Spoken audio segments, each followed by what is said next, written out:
Okay, everybody, it's 9 o'clock. Please take your seats. Good morning, everyone. I am Rob Bizzle, Chairman of the North Carolina Marine Fisheries Commission, and would like to welcome you to our public comment session where you have a unique opportunity to, on the record, give comments in regards to the Marine Fisheries Commission's management of the state's public trust, estuarine, and marine resources. I ask you to limit your comments to 3 minutes. You will be reminded when you have approximately 30 seconds left. Please state if you represent any group. If you addressed the commission last night, you will not be allowed to do so at this time. Remember, this is a time to share a concern or gather information, not to be confrontational. So far, we have a whopping 3 people who want to comment this morning. First up is Glenn Skinner, followed by Chris Mateo.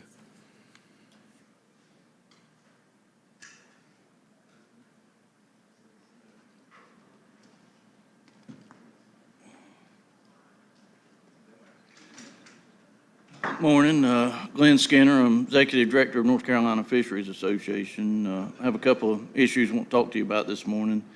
The first one being the using shrimp trawl closures to protect SAV issue. Monica Smith made some really good comments last night, and I would just like to reiterate her concerns on the issue and encourage the Commission to direct the division to put off this issue right now.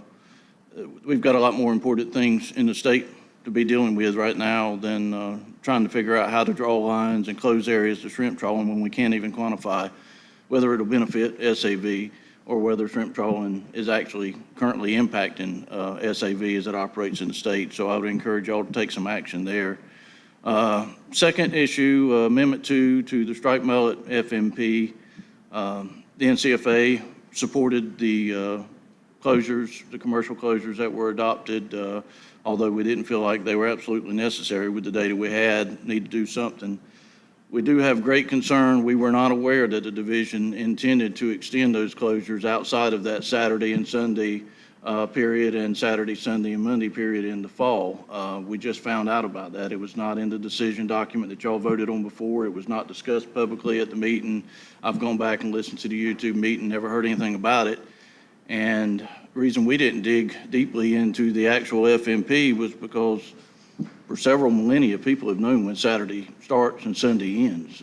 We've been using 24-hour days and 7-day weeks for thousands of years.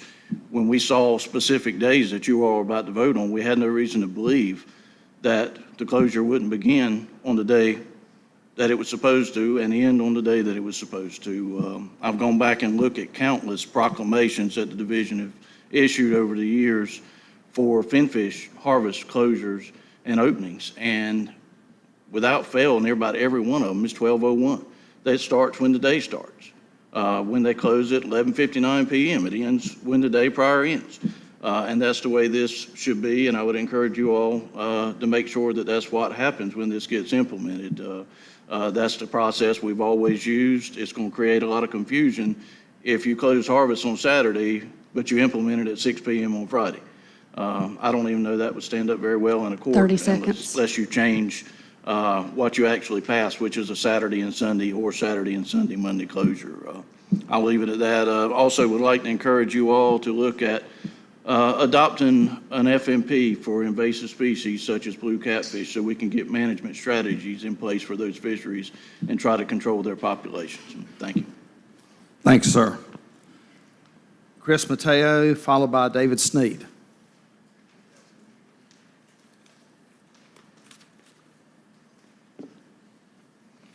Good morning. My name is Chris Mateo. I'm the president of the North Carolina Shellfish Growers Association, also vice president of the East Coast Shellfish Growers Association. I'm an oyster farmer in the state for the last 11 years. Some reminders on how our industry impacts our fisheries. North Carolina shellfish growers currently filter 750 million gallons of estuarine water a day. That's 274 billion gallons a year for free for North Carolina's citizens. Think of us as a free giant kidney transplant for our estuary. Oysters facilitate the repopulation of public trust stocks of marine species. We witness this phenomenon every day on our farms. We have a net positive impact on recreational fishing, commercial fishing, real estate values, tourism, and most water-based activities. Oysters also facilitate the growth of SAV, which has been sort of a hot topic lately. Shellfish farming is the greenest form of protein production on the planet and a contributor to the blue economy. Oysters are the healthiest protein you can consume next to beef liver, and who really likes beef liver? Shellfish leases have been granted in North Carolina for the past 165 years, and oysters were instrumental in the formation of the Division of Marine Fisheries. Looking forward to working with Zach Harrison, our new section chief. I much prefer to be an asset to DMF rather than an adversary. That said, in the Farm Bill announced yesterday, we have two items that help address a couple of problems shellfish growers have been facing recently. The first, the attempted taking by DMF of privately owned shellfish franchises or farmland. The second, a one-year time limit for DMF to grant or deny new shellfish leases. If no action is taken after a year, the lease is automatically granted. It's unfair to all sides involved to drag the process out beyond the one-year mark. What's up next legislatively? All shellfish lease moratoria need to be revisited in North Carolina, and the Bogue Sound moratorium should be the first one lifted. I feel for the fishing guides in the Stump Sound and Topsail area. Moratoria in Bogue Sound and New Hanover County were not established because of the density of farms or because of true user conflicts. It was mostly politics and fear. Bogue Sound is about 40,000 acres, and less than 15 acres of leases are in commercial shellfish production. Not even a hint of user conflict there. Bogue Sound and New Hanover County moratoria created an actual 30 user seconds. conflict issues in the Stump Sound and Topsail area. New growers coming out of Carteret County Community College's aquaculture program, UNC Wilmington, or elsewhere were funneled to Stump and Topsail Sounds. Stump Sound and Topsail Sound were made into a de facto shellfish enterprise area by placing moratoria to the north and south of this area. I'll submit the rest of the comments in writing. Okay. Thank you. Thanks, sir. Appreciate it. David Sneed, followed by Matthew Wallen.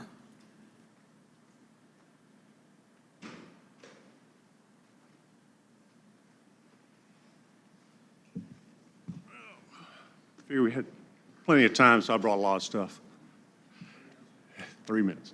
Thank you, Mr. Chairman, and welcome to our new commissioner, Commissioner Hobgood.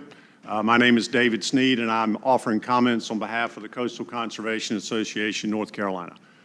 I was recently listening to a podcast with Captain Butch Constable about his experiences growing up and fishing the waters around Jupiter, Florida. He was asked about the changes that he had seen over the years in those waters. He talked about how that area had once been a destination for anglers seeking world-class speckled trout. Their waters had once been famous for large trout. But when they lost their seagrass, they lost their trout. SAV is just as important in North Carolina to our efforts in managing healthy fish stocks. Remember the Coastal Federation bumper stickers that read, "No wetlands, no seafood." I do agree with the comment from last night. There should not be this conflict between recreational and commercial fishermen. We all want the same thing, healthy fisheries and access to them, and the ability to go fishing, I think she said. If that is true, then this commission should take the time to look at the maps of the proposed closures and decide based on science which areas need to be closed to protect SAV and not let this just be another emotional argument pitting user groups against one another. I guarantee you that over half of this commission has not looked at the maps closely enough to take the emotion out of the argument and make an informed decision. Take the time to make the right decision for the health of our fisheries.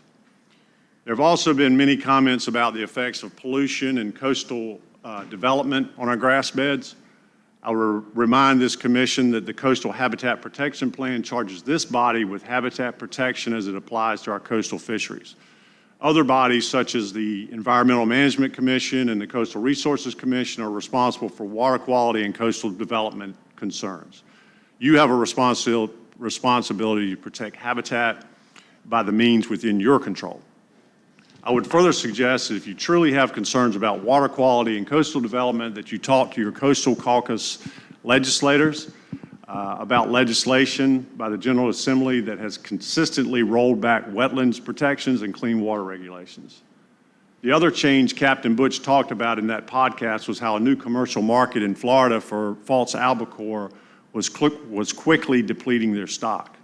So I want to thank 30 this commission seconds. for the guardrails that you put in place for false albacore harvest in North Carolina. Now let's look at Atlantic bonito. As we continue fishing down the food chain in North Carolina, bonito has now become a target for many anglers and a valuable commodity for commercial fishermen. Exploding landings without limits is not sustainable. Let's get out in front of this before it becomes our next overexploited fishery. Thank you. Thank you. Matthew Wallen.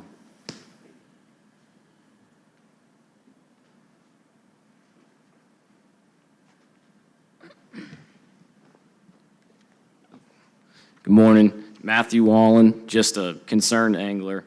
I know it's not on the agenda, but I just wanted to address my concerns towards Atlantic bonito today. As the state continues to restrict well-sought-after game fish species here in North Carolina, the effort shifts from one popular species to another. The public angler has been shut out of or given severely limited access to many important species throughout the year, including flounder, striped bass, weakfish, grouper, snapper, and others. With that being said, we have seen a large increase in angler effort over the past few years towards targeting Atlantic bonito. Bonito, unlike their counterparts, the false albacore, make quite the dinner fare. These are incredibly tasty fish, especially when eaten fresh. I, as well as many other guides and recreational anglers, have seen a large shift in anglers targeting these fish with the use of live bait, mainly Atlantic menhaden, aka pogies. Anglers will fill their live wells full of pogies and then throw them over ocean wrecks to start a feeding frenzy on the surface. And then all they have to do is free line a live pogie to the blitz with treble hooks for an automatic hookup. This has made this a highly effective fishery for catching Atlantic bonito. This style of fishing has led to anglers filling coolers and loading decks of boats full of bonito. In many instances, I've seen boats with over 30 of these fish back at the dock. Will this shift in angler effort, technique, and non-limited harvest limits really be sustainable into the future? I'm not one for more restrictions on the public angler, but in most cases, the tragedy of the commons will take its toll if this commission doesn't enact some form of management on such an important species as the Atlantic bonito. I encourage this commission to enact reasonable, if not liberal, bag limits or trip limits on this incredibly important species before we find ourselves digging our way out of a hole, creating an unnecessary burden on the public angler. You all have the opportunity to be leaders in fisheries management here in North Carolina 30 seconds. and across the coast. Please be proactive in the management of Atlantic bonito and become a leader for other states to follow suit. Thank you. Thank you.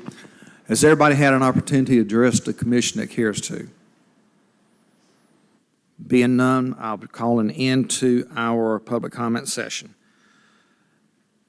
Okay, we do have a new commissioner we need to swear in, so let's step up to front and do that.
Before we start our meeting, A, would you tell everybody a little bit about yourself?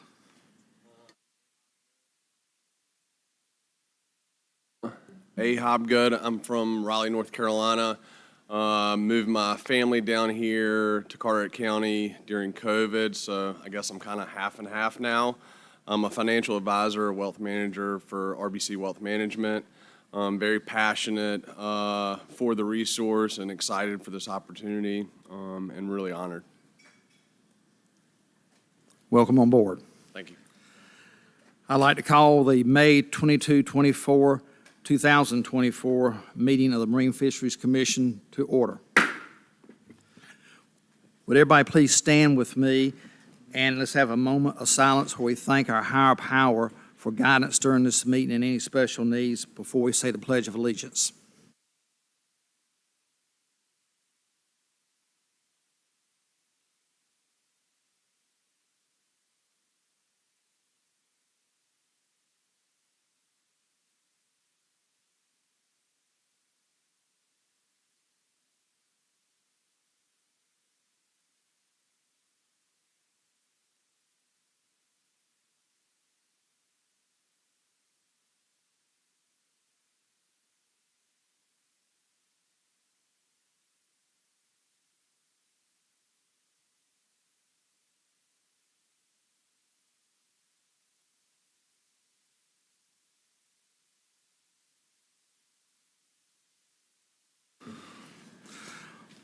I'd like to remind my fellow commissioners of North Carolina General Statute 138A-15E, which mandates at the beginning of any meeting of a board, the chair shall remind all members of their duty to avoid conflicts of interest under Chapter 138.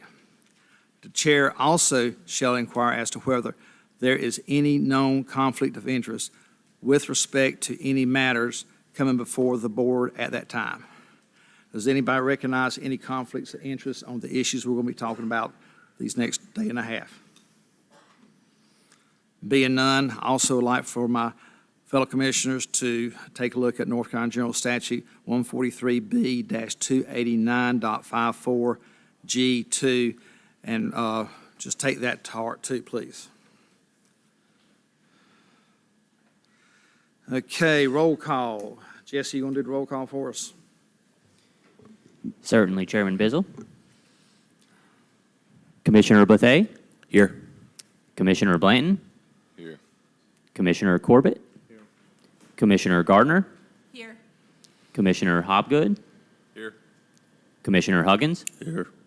Commissioner Rader. Here. Commissioner Roller. Here. And Chairman Bizzle. Here. We have a quorum. We may conduct business. You also receive our agenda for the next day and a half. If there's not any corrections or additions we need to make at this point in time, may I have a motion to have this approved? So moved. And a second. Second.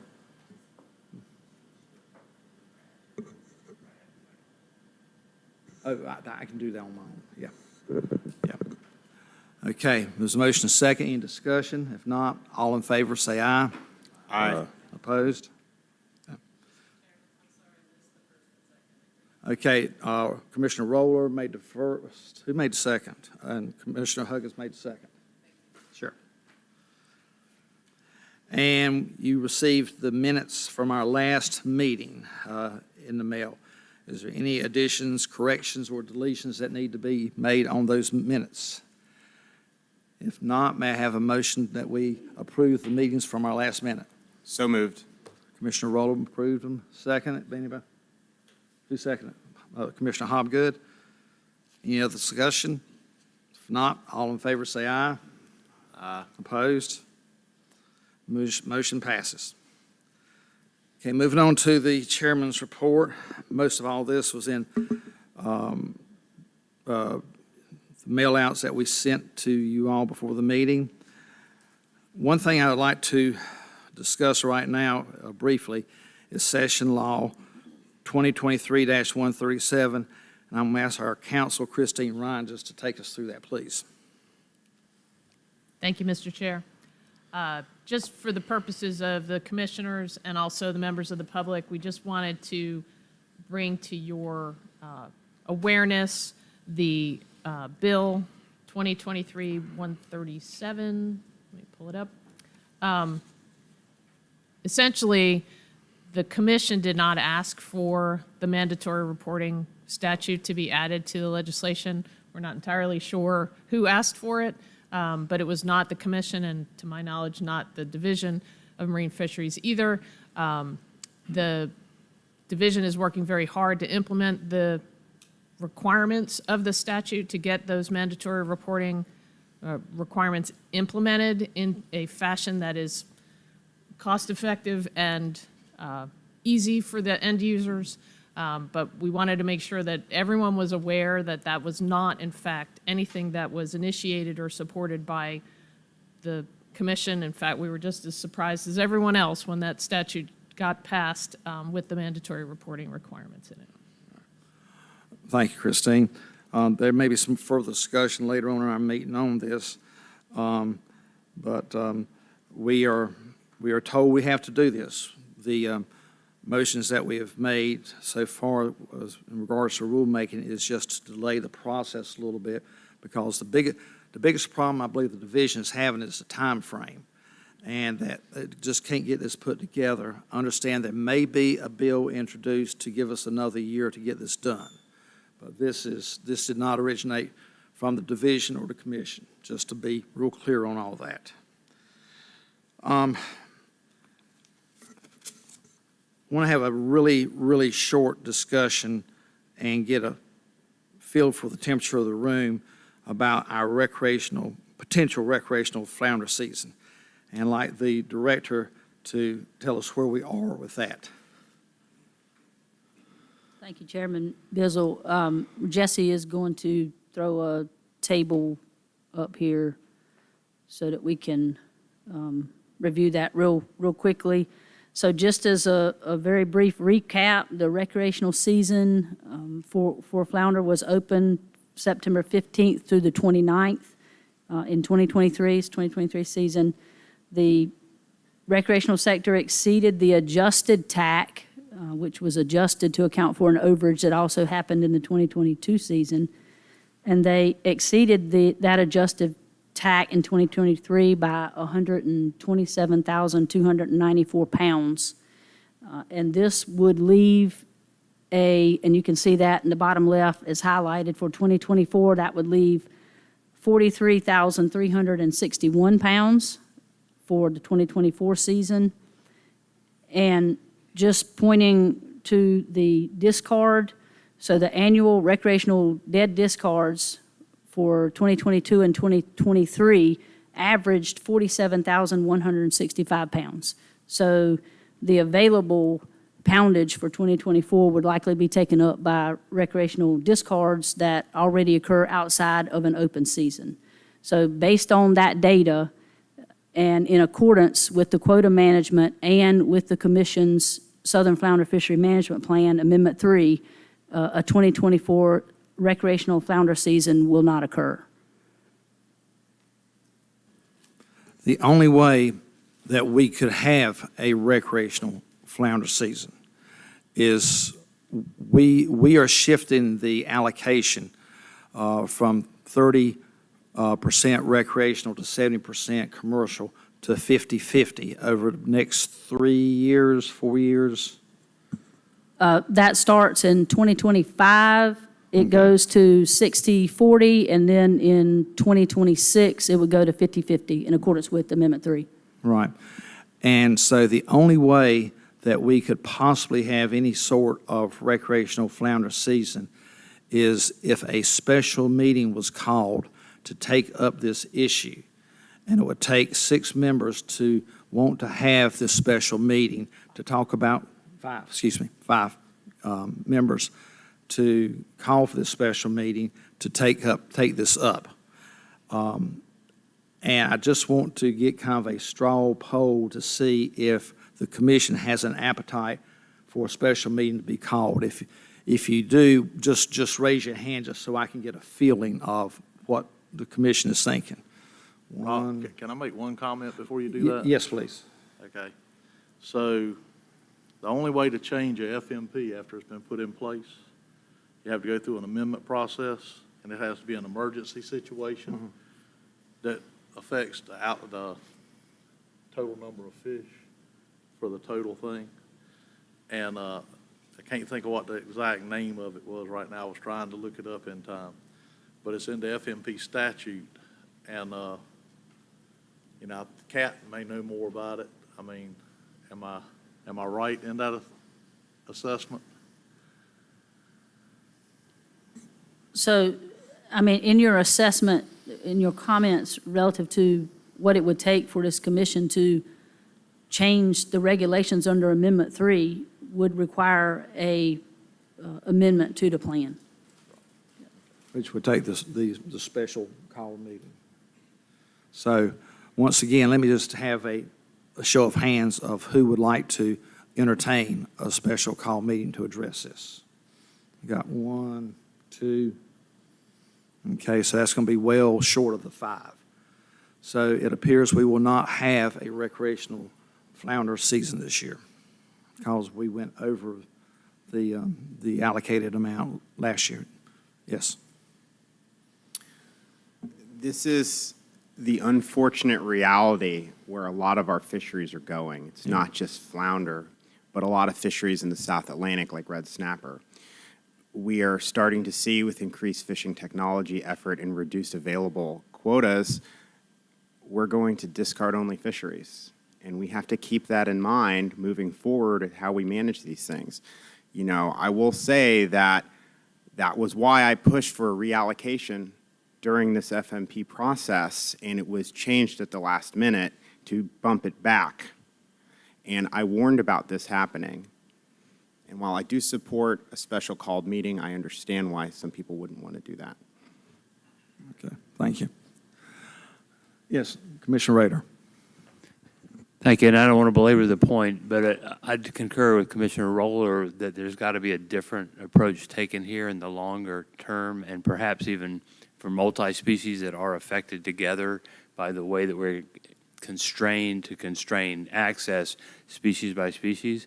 And just really, I would like to see some feedback from the division about what some of those approaches might be, so that we begin to get out of the box here and not be squeezed, including allocation management systems of different types. I'm not pushing for anything at all, but there's got to be a better way to let the citizens of North Carolina have, of all stripes, have access to the justifiable and scientifically supported mortality. Okay. Yes, sir. So our effort here is to help the resource, okay? And so just easy numbers, if it was 100,000 pounds we were looking at, and the commercial got 70% of it, and I don't catch any flounder, you can look at my trip tickets, I hadn't sold one in 10 years. So if the commercial got 70% and the Rex got 30%, all right, and you wanted to change the allocation to 50-50, how does that help the stock? It doesn't help the stock. You've just changed, if you wanted to say, hey, we need to take 20% from the commercial and 10% from the Rex to help the stock and drop the commercial to 50 and the Rex to 20, then you might be on board, I might be on board with you, because that helps the stock. So if they truly feel there's a problem with the stock, I'm not beyond doing anything that'll help the stock. But just to take fish from one group and give it to another group, now at some point in time, if people don't keep objecting to this, whatever they want to call it, whatever the legislators are putting in so we can see what their recreational fishery is actually catching, then it may be that they deserve those fish. But when this plan was done, and I wasn't on here when this plan was done, but obviously it showed that 70% of the fish went to the commercial fishery and 30 went to the recreational, or it wouldn't have been done that way. There was something that made it come out that way. So just as far as giving fish to one group for the other, I'm not for that. But I am good with reducing anything that'll help the stock. I don't think there's a problem with the stock, but obviously other people do, and that's the people I have to listen to. Yes, let me respond first, and I'll let you do. Okay, just to be clear, I'm not advocating for reallocation as the answer, but rather the conversion of waste into accessible fish with better management systems. So for instance, what really will happen, Director, is that the discard numbers are going to go up. And inevitably, people will fish for what they can fish for. And so we won't get the discards we got under the 2023 regimen at all, but rather some other number, probably higher, as continual pressure goes up. I mean, I guarantee that'll happen. And so what we're doing is converting harvestable fisheries into discard fisheries. And that's what I was getting at, based on how uncertainty limits access and other things. Okay, I don't want to get too far in the weeds on this. One One more comment from you, then I want to Okay, make a and I comment. won't do And any that's the more end of comments it. after that. But when you take that 20% from the commercial side, you're gonna get more dead discards there trying to get to that number. So you're gonna have dead discards on both sides, I'm sure, so I don't. Okay. This was not designed as a conservation measure. This was designed to who gets what. The division calculated was a safe harvest level. So it's just about, the question was about who gets what of that safe harvest level. So we're not going to have a special call meeting to discuss this, okay? Okay, I think if anybody here needed ethics training or to do their SEI, Jesse probably got up with them. Or you want to talk about that, Jesse? Yeah, there's a couple issues that we're working through right now, but we'll get those resolved. Okay, great, thank you. Okay, and the committee reports, those should have been in your printouts before the meeting, and just take a look at those and ask the staff if there's any questions. Now, moving on over to our director's report, Director Rawls. Thank you, Mr. Chairman. Good morning, Commissioners, and welcome aboard, Commissioner Hobgood. We look forward to working with you in your new role. I want to start out talking about mandatory, well, I don't really want to, but I'm going to start out by talking about mandatory reporting, adding on to some of Christine's comments, but a little bit of detail about what we're working on. Our staff has continued to work very diligently on this under a time frame that we have. It's supposed to take effect December the 1st. We have December the 1st of 2024. We have requested an extension, and I think there is a draft special provision out there that would allow us an extra year. And that was, from our seat, something that we really wanted to better inform the public, because I just don't think folks are aware that this is coming, and it is going to be a huge change for people that are fishing for these species. So that is, we're still operating as if that's not going to happen, and that it will be effective December the 1st of this year. So that's what we're operating under. And just to remind folks, this requires any person who is recreationally harvests red drum, flounder, spotted sea trout, striped bass, and weakfish, and you have to report this harvest to the Division of Marine Fisheries. And these reports are required whether the fish are in coastal, joint, or inland fishing waters adjacent to coastal or joint fishing waters in North Carolina. And the other big piece of this is trying to manage the public's expectations with what we will actually do with this data that we collect. And this information will not replace MRIP. It will be just an additional data set that we have for MRIP. This is one of the issues, and we want to make sure that people are clear that we will not be using this information to replace MRIP or any of our recreational data. It'll just provide another data set that we would have. Upwards of 1 million recreational anglers fish in North Carolina waters in any given year, and we're talking about a recreational harvest for these 5 fish totaling around 2.5 million fish. This law also requires any person holding a commercial fishing license and participating in a commercial operation to report all fish harvested to the Division of Marine Fisheries regardless of sale. And all fish means finfish, shellfish, and crustaceans. So this is also something that will address the commercial harvest as well. Just a reminder that this legislation requires the Marine Fisheries Commission and the Wildlife Resources Commission to adopt temporary rules to implement these legislative requirements, and the division staff is coordinating with the Wildlife Resources Commission staff on this. And just remind this commission that on April the 18th, each commission, this commission and the Wildlife Resources Commission, gave approval to begin the temporary rulemaking process. The public comment period for the proposed temporary rules opened on April 22nd and closed at 5 p.m. on May the 20th. So the Marine Fisheries Commission received a total of 2,012 public comments, and the Wildlife Resources Commission received a total of 1,726 public comments. Also, Chairman Bizzle has scheduled a special meeting of the Marine Fisheries Commission for June the 6th at 11 a.m. to vote on final approval of those temporary rules. And at this meeting, you will receive a full account of those public comments received. And all I'll say about them right now is that Catherine has a long list of cuss words that she had to redact from the information, so that's kind of where we are. The Wildlife Resources Commission will also meet on June the 6th to vote on final approval of their temporary rules as well. The legislation does phase in the requirements over a period of 3 years. So the first phase is effective December the 1st of this year, 2024, and it includes a verbal warning for failure to report your harvest.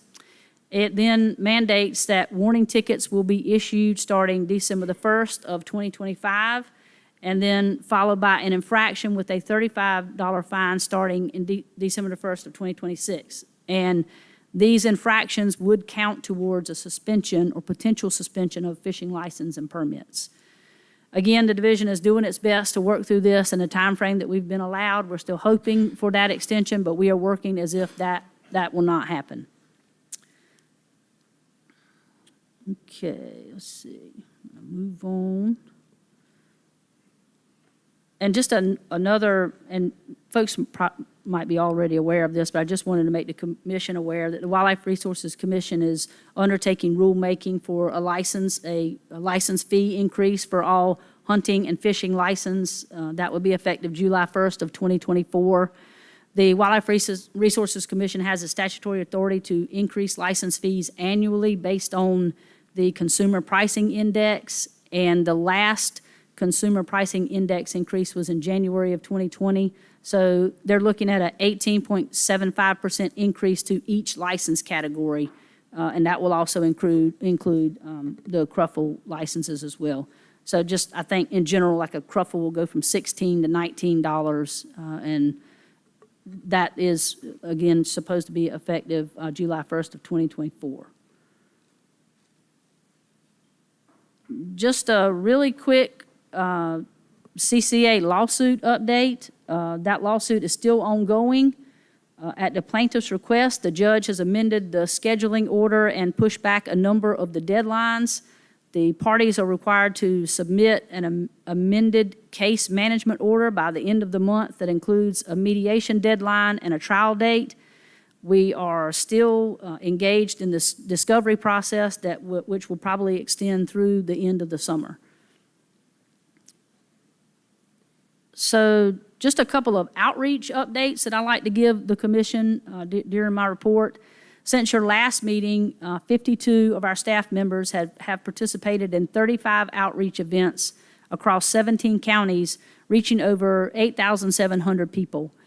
These events range from fishing expos to classrooms to community events and local fishing groups. We continue also to use social media, where we have a huge fan base, to connect with our stakeholders, and we look to provide, educational materials and information about what goes on at the Division of Marine Fisheries and the surrounding fisheries in the state. You may have also received some emails from us, from the division, and we are now using our newfound capability of emailing our license holders, and so we are taking advantage of that. And I will tell you, I'm going to tell you about some upcoming events, and I encourage any of the Marine Fisheries Commissioners, if y'all are interested in coming with us to any of our events, just please reach out to Jesse and let us know, and we would be more than happy to have you along with us at any of our outreach events. So we've got 4 kind of big ones coming up. Dare Days is in Manio on June the 1st. We'll be at the Black Bear Festival in Plymouth on June the 1st as well. The Big Rock Blue Marlin Tournament is June the 10th through June the 17th, and we will have a booth there during that tournament. And also the Sarah James Fulcher Red Drum Tournament will be in Cedar Island on August the 10th. So that's a few things that we've got going on. And again, if you have any desire to come and hang out with us for the day at any of these events, please contact Jesse and let him know. We'd love to have you. So moving on to some personnel updates. The division continues to struggle with some key program vacancies. This really is a thing. Resources and people and not having enough of either is something that really does plague this division, and I'm sure it plagues many other divisions throughout the state and throughout the country anymore since COVID. A very notable one is our stock assessment program. So Dr. C.J. Slick, who is with us today and you'll hear from later, she will be leaving the division to take a job with South Carolina shortly following this meeting. And so our stock assessment program, for the first time in my recollection, since I've worked at the Division of Marine Fisheries since 1990, this program will be vacant. We thank Dr. Slick for all of her work here at DMF and her many roles, and we wish her well in her new adventure. But obviously getting this program staffed is a priority for this division, and we are also having internal discussions about how we would handle immediate stock assessment needs that need to be addressed. So we're on top of this as best we can be, and I believe we have we've advertised, or we preparing to interview, or getting close to that point. So we do have some I'll use the word hopeful candidates maybe, so we're on top of this as best we can be.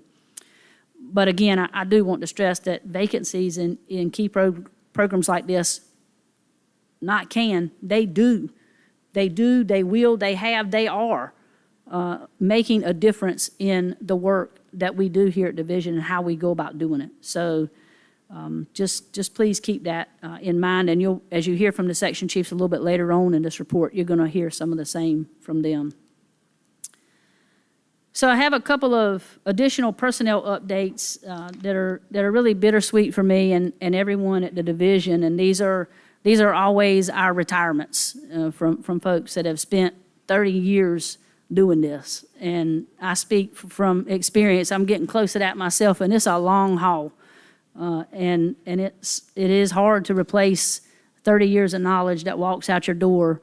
But you really are fortunate to have worked with these folks and to be with them for 30 years and have their support and their expertise and their knowledge is something that you just really can't flip a sign of somebody else up and they jump right in. It just don't work that way.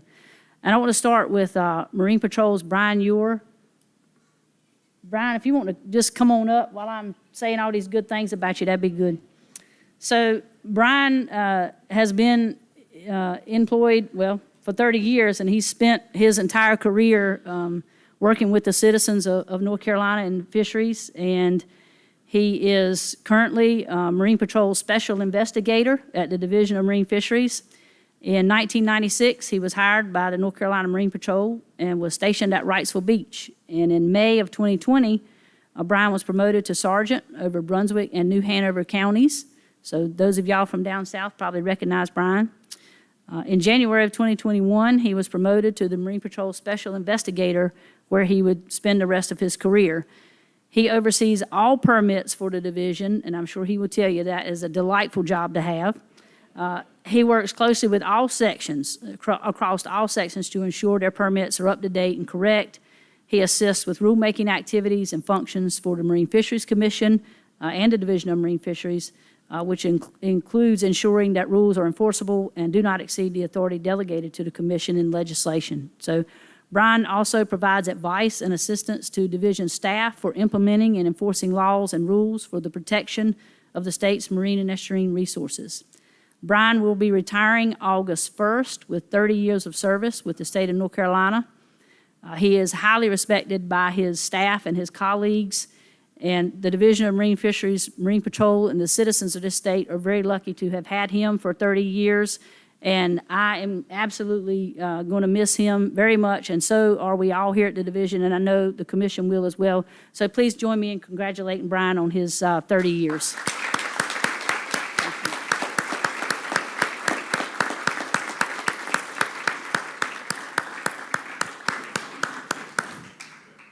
Thank you, Director, Brian. he doesn't hardly even look 30 years old. No, I know, right? Yeah, Brian has been great for our permitting and getting our permitting up to speed the way it really needed some attention from a regulatory perspective, and he's been working very hard at that since he became an investigator. So he's put a lot of time in that. We're absolutely going to miss him on a lot of levels. And so we have another retiree, and this is Lee Paramore from our Fisheries Management section. Yes, Lee, you're going to have to stand up.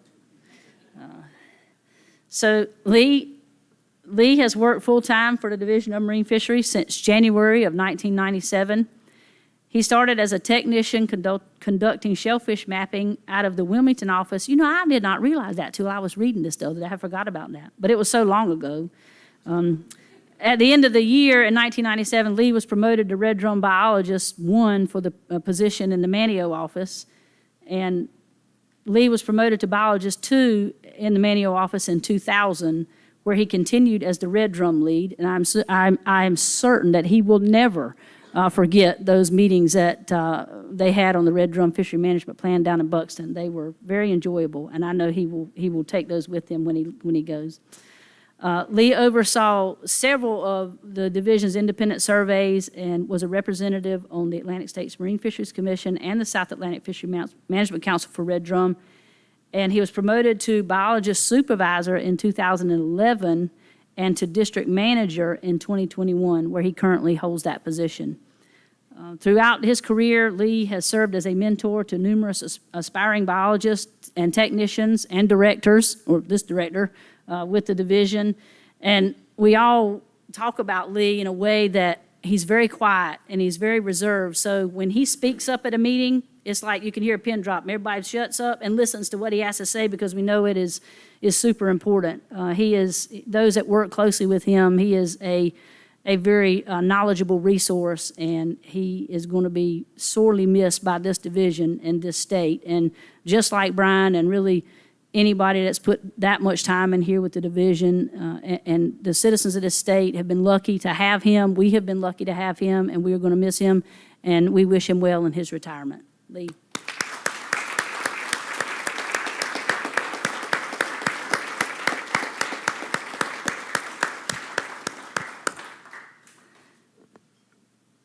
All right, so moving on from that depressing news, we will get Chris Bat-Savage up here to, yep, there he is. We'll get Chris Bat-Savage up here to to give his Atlantic States Marine Fisheries Commission and Mid-Atlantic reports. And Trish Murphy is not with us today, so Chris is also giving her South Atlantic Fishery Management Council update. So Chris. Thanks, Kat. Good morning, everyone. And yeah, sorry you got to listen to me talk longer than normal.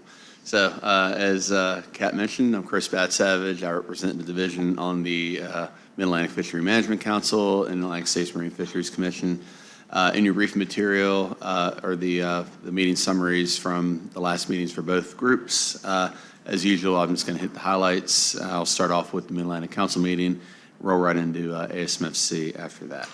So starting with the mid, the one item I'll highlight is the monkfish and dogfish joint framework to reduce the bycatch of Atlantic sturgeon. The Mid-Atlantic Council and New England Fishery Management Council took final action on a joint framework to reduce the bycatch of Atlantic sturgeon in the monkfish and spiny dogfish gillnet fisheries. As a reminder, the Mid-Atlantic Council and New England Council jointly manage spiny dogfish and monkfish in federal waters, and ASMFC manages spiny dogfish in state waters. The management action is in response to the 2021 biological opinion that determined that sturgeon bycatch in federally managed large mesh gillnet fisheries was too high. So for federal vessels targeting spiny dogfish, the council approved overnight soak prohibitions during the months of high sturgeon interactions within the bycatch hotspot polygons in the New Jersey, Delaware, Maryland, and Virginia regions. In addition, they approved an exemption from the overnight soak prohibition for vessels using a mesh size less than 5 1/4 inches stretch mesh in the Delaware, Maryland, and Virginia hotspot polygons. Observer data showed that sturgeon interactions in mesh sizes smaller than that were much less than the larger mesh sizes. For federal vessels targeting monkfish in state and federal waters, the council approved a year-round low-profile gear requirement in the New Jersey bycatch hotspot area. And the New England Fishery Management Council approved these same alternatives during their meeting the following week after the Mid-Atlantic Council met. Okay, so moving on to ASMFC, start off with spot croaker and red drum. The Cyanids Management Board received an update on the ongoing benchmark stock assessments for red drum, spot, and Atlantic croaker. The red drum benchmark stock assessment is scheduled for peer review in mid-August and will be presented to the board at their annual meeting this October. The Spot and Croaker Stock Assessment Subcommittee has been conducting modeler calls to develop the stock synthesis model for Atlantic croaker. The second assessment workshop and subsequent meetings, including the peer review workshop, will be scheduled once sufficient progress has been made on the model development. The spot assessment will be completed approximately 1 year following the completion of the croaker stock assessment. So, I mean, that could be as early as 2025, but I think realistically it's probably going to be more like 2026. At this meeting as well, the board also directed the spot and croaker technical committees to conduct abbreviated traffic light analyses for both species this year, focusing only on updating the harvest and abundance composite metrics used for making management decisions. It's been a few years since we've had updated traffic light analyses, and the board thought it was important to update them this year due to the spot and croaker stock assessments still under development. Okay, next up is cobia. The Coastal Projects Board approved draft addendum 2 to the cobia FMP for public comment. The draft addendum considers recreational allocation, harvest target evaluation, and the timeline for management specifications. Draft addendum 2 includes options for cobia management, including framework for recreational allocation, ways to account for data uncertainty and respond to quota overages, and an extended multi-year specification setting. For the recreational allocation framework, draft addendum 2 considers options for the data time frame to form the basis for allocations and options for the geographic scope of allocations, that is state by state, regional, or coastwide. The public hearing schedule hasn't been finalized, but tentatively, they'll all be conducted in June, but the tentative date for the in-person hearing in Manio is June 11th, and then there'll be webinar hearings tentatively scheduled for June 20th, 24th, and 25th for people who aren't able to attend one of the in-person hearings that are held along the coast. Okay, next is striped bass. The Striped Bass Management Board received an overview of a Massachusetts Division of Marine Fisheries study to characterize striped bass recreational release mortality. The first phase of the study was on the efficacy of circle hooks and comparing release mortality of J hooks and circle hooks. The second phase of the study focused on the comparison of release injury and mortality across various terminal tackle using citizen science collected by striped bass anglers. Results from the study showed that circle hooks are not as effective for striped bass as they are with other species. Lures had a lower release mortality than bait, and lures with 2 treble hooks had a higher release mortality than other lures. Data collection for this phase will continue into 2024 with recruitment of citizen participants from other states. The third phase of the study will focus on a survey of striped bass anglers on terminal tackle that they use, and that's going to occur over the next several years. The board at this meeting also established a working group to discuss release mortality in the recreational fishery, with the working group presenting a report to the board at the annual meeting in October. Okay, I'll wrap things up for ASMFC with American eel. The American Eel Management Board approved Addenda 6 and 7 to the American Eel FMP. Addendum 6 maintains Maine's glass eel quota at the current level of 9,688 pounds for 3 years. And Addendum 7 reduces the coastwide cap for yellow eel commercial landings to 518,281 pounds, modifies the young of year monitoring requirements, and changes the policy for evaluating de minimis status. This coastwide cap that was approved is a reduction from the 916,473 pound cap, and it's in response to the latest stock assessment, which found the coastwide stock is depleted. So that concludes my report for those two groups. Mr. Chair, I'll be happy to answer any questions. Questions or comments?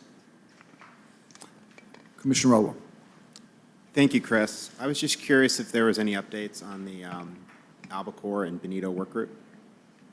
Not a whole lot. The group met via conference call, and I think I might have mentioned this at the last meeting, to look at the information that was put together for the ASMFC Policy Board to review, and we basically reviewed what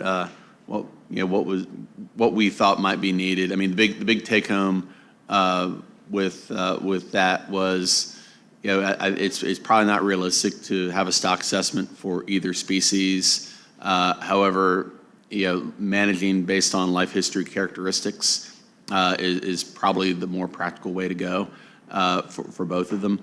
I suspect there'll still be some follow-up phone calls and discussions on this. Net group is aware of what the Marine Fisheries Commission is considering regarding false albacore management, and I've been keeping them updated on that. Thank you. Any others? Okay. Please proceed. Sarah. I'm sorry, I didn't see it. I'm really curious about what kind of discussions are happening with the gear types with striper fishing. That sounds really interesting. So far, are you seeing things that could be applied to North Carolina and maybe other fisheries within North Carolina regarding circle hooks, J hooks, treble hooks, that kind of thing? A lot of the things they're finding with striped bass, I think, are comparable to some other species that we face here. I mean, the interesting thing that came out of the presentation given at the meeting was, just with circle hooks, is very species specific as far as how effective they are. I think at least the Striped Bass Management Board was under the impression that they would be more effective on striped bass. It's, if you're going to use bait for striped bass for the coastal fishery, you need to have circle hooks. And it's not that they're bad, it's just they're not as good. Now, kind of a deeper dive into that, they're going to do some more research on is, as you know, the styles and shapes of circle hooks vary greatly. And previous studies that showed, that circle hooks are more effective, had a smaller gap between the point and the shank of the hook than what's currently on the market today. The working group the Striped Bass Working Group looking at this issue is going to take a deeper dive into that study as well as other issues. And I think whatever comes out of that may be applicable not only to our striped bass fishery, but maybe some other fisheries too. I mean, I don't want to make too many links to saying if it works for striped bass, it will work for species X, Y, and Z. But I'll definitely keep this commission updated on that. And I said the report will be given to the Striped Bass Board in October. So hopefully I'll have a little more for you after that's available. Thanks. All right. Anybody else? Great. Please proceed on with your next report. Okay. All right. Now roll into Trish's South Atlantic Council report. For those here, most of you know, and folks online and in the audience, Trish represents the division on the South Atlantic Council, kind of my counterpart. So I'll be going over highlights of the South Atlantic Council's last meeting that was held in March in Jekyll Island, Georgia. The council continued discussing the Southeast for Hire Integrated Electronic Reporting Program and the need to improve compliance with reporting requirements. The council approved assembling an advisory panel whose charge would be to explore approaches to improve the existing program. The council also continued discussing limited entry into the South Atlantic for hire fisheries. There was an earlier snapper grouper amendment, Amendment 47, that the council reviewed, which was to implement, and that was to implement a moratorium on for hire permits in the snapper grouper fishery. That didn't go forward, but the council is going to will start out with that amendment as a baseline for more discussion of limited entry for all the fisheries managed by the South Atlantic Council that have a recreational component, of course. Staff will be bringing a discussion document to the June meeting for the council to review and consider. The council also finalized the mackerel port meetings, with meetings starting out last month in North Carolina. The meetings were held the first week of April in Wilmington, Morehead City, Hatteras, and Manteo. Overall, it was a great turnout. We probably had about 150 people total attending all 4 meetings, so pretty happy with that. The council heard updates on NOAA Fisheries funding opportunities for work on red snapper. Florida submitted 3 proposals that have been recommended for funding. These proposals will require exempted fishing permits and will explore innovative ways to better understand and reduce red snapper discards and increase fishing opportunities in the snapper grouper fishery. Kind of staying on the subject of red snapper, during the meeting, the council received a letter from NOAA Fisheries stating that the agency is considering interim measures to reduce overfishing of red snapper during the 2024 season. As you may recall, the council rescinded approval of the amendment to be sent to the U.S. Secretary of Commerce for approval. So at this time, we don't know what the 2024 fishing season will be for red snapper. So moving on to black sea bass. The stock of black sea bass south of Cape Hatteras is overfished, but overfishing is not occurring. There's a decline in recruitment, and discards have increased. Half of the estimated regulatory discards occur in state waters, which I think adds some complications considering the fact that it's federally managed. The council was provided projections of future catch for setting the acceptable biological catches and a rebuilding timeline. At the meeting, John Carmichael, who's the South Atlantic Council's executive director, gave a really good overview of the stock assessment history, which is available. That presentation is available on the South Atlantic Council's YouTube channel. The presentation shows strong evidence that the stock is in significant decline. Climate change may be contributing to the low recruitment and loss of stock at the southern end of the range, and there's an urgent need to reduce both discards and landings. I encourage you to watch the presentation if you get a chance. And the council will be receiving more information to help in the development of this amendment in the coming meetings. And then finally, the council heard information from staff on the commercial snapper grouper permit, as well as the 225-pound snapper grouper permit on things such as permit structure and trends in the fishery. The council will begin to look at additional information on vessels active in the fishery, the leasing of permitted vessels, trends in imports, and permit trends to determine short and long-term actions that may need to be considered. And then the next meeting for the South Atlantic Council will be held June 10th through 14th in Daytona Beach Shores, Florida. So that concludes that update. I guess if anyone has any questions, Mr. Chair, I suggest that they reach out to Trish after the meeting. I'm afraid of, I'll give it a shot, but I think Trish can answer the questions better than I could. Fair enough, but Commissioner Roller? Chairman, may I make a comment based off South Atlantic? Sure. For the commission. So thank you, Chris, for giving Trish's report. But as a council member, and I know I've brought this up to the commission in the past because this is going to be a big issue for North Carolina fisheries, it's important to remember with black sea bass, we have 2 genetic populations in the state, north of Hatteras and south of Hatteras. The population south of Hatteras is collapsing. The recruitment is collapsing. We're going to see massive changes to that fishery, likely full closures. It's going to have devastating impacts to the for-hire industry and the recreational industry in general. And I just want to make everyone aware of that. This is going to have really big impacts to the headboat fishery and a lot of for-hire fisheries. It's a very accessible fishery. It's completely collapsed in Florida and Georgia. It's going down in South Carolina. And while there's some remnants maintaining here in North Carolina, it's important to note that recreational catches are down, as well as all the commercial catches are way down. So I just want to put that on everybody's radar because that's going to be a big issue for North Carolina fishermen. Thank you. Commissioner Rader.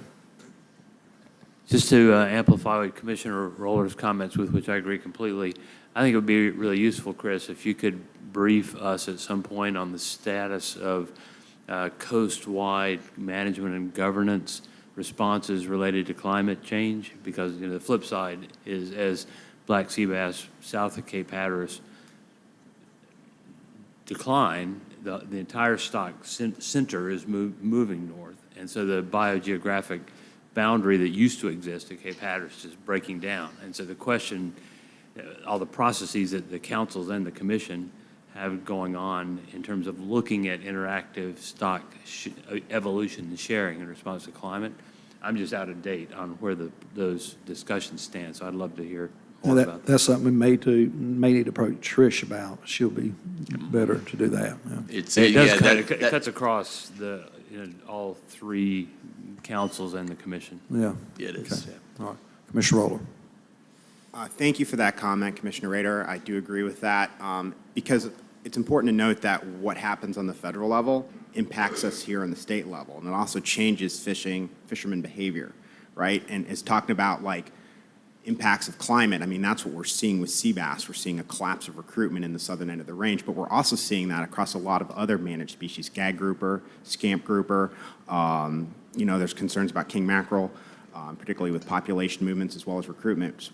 We're seeing really bad things going on that are not necessarily addressed by fishing mortality from fishing effort. This is going to have big impacts on fishermen behavior, and it's going to impact stuff that we're seeing here. And Atlantic bonito was one of the things that has been brought up in a lot of emails to me as well as public comment. People are going to fish down the food chain and shift effort to other things. So again, I just want to reiterate that, because even if it's not something we're doing, it's going to impact what we're doing here. Okay. Proceed on, please.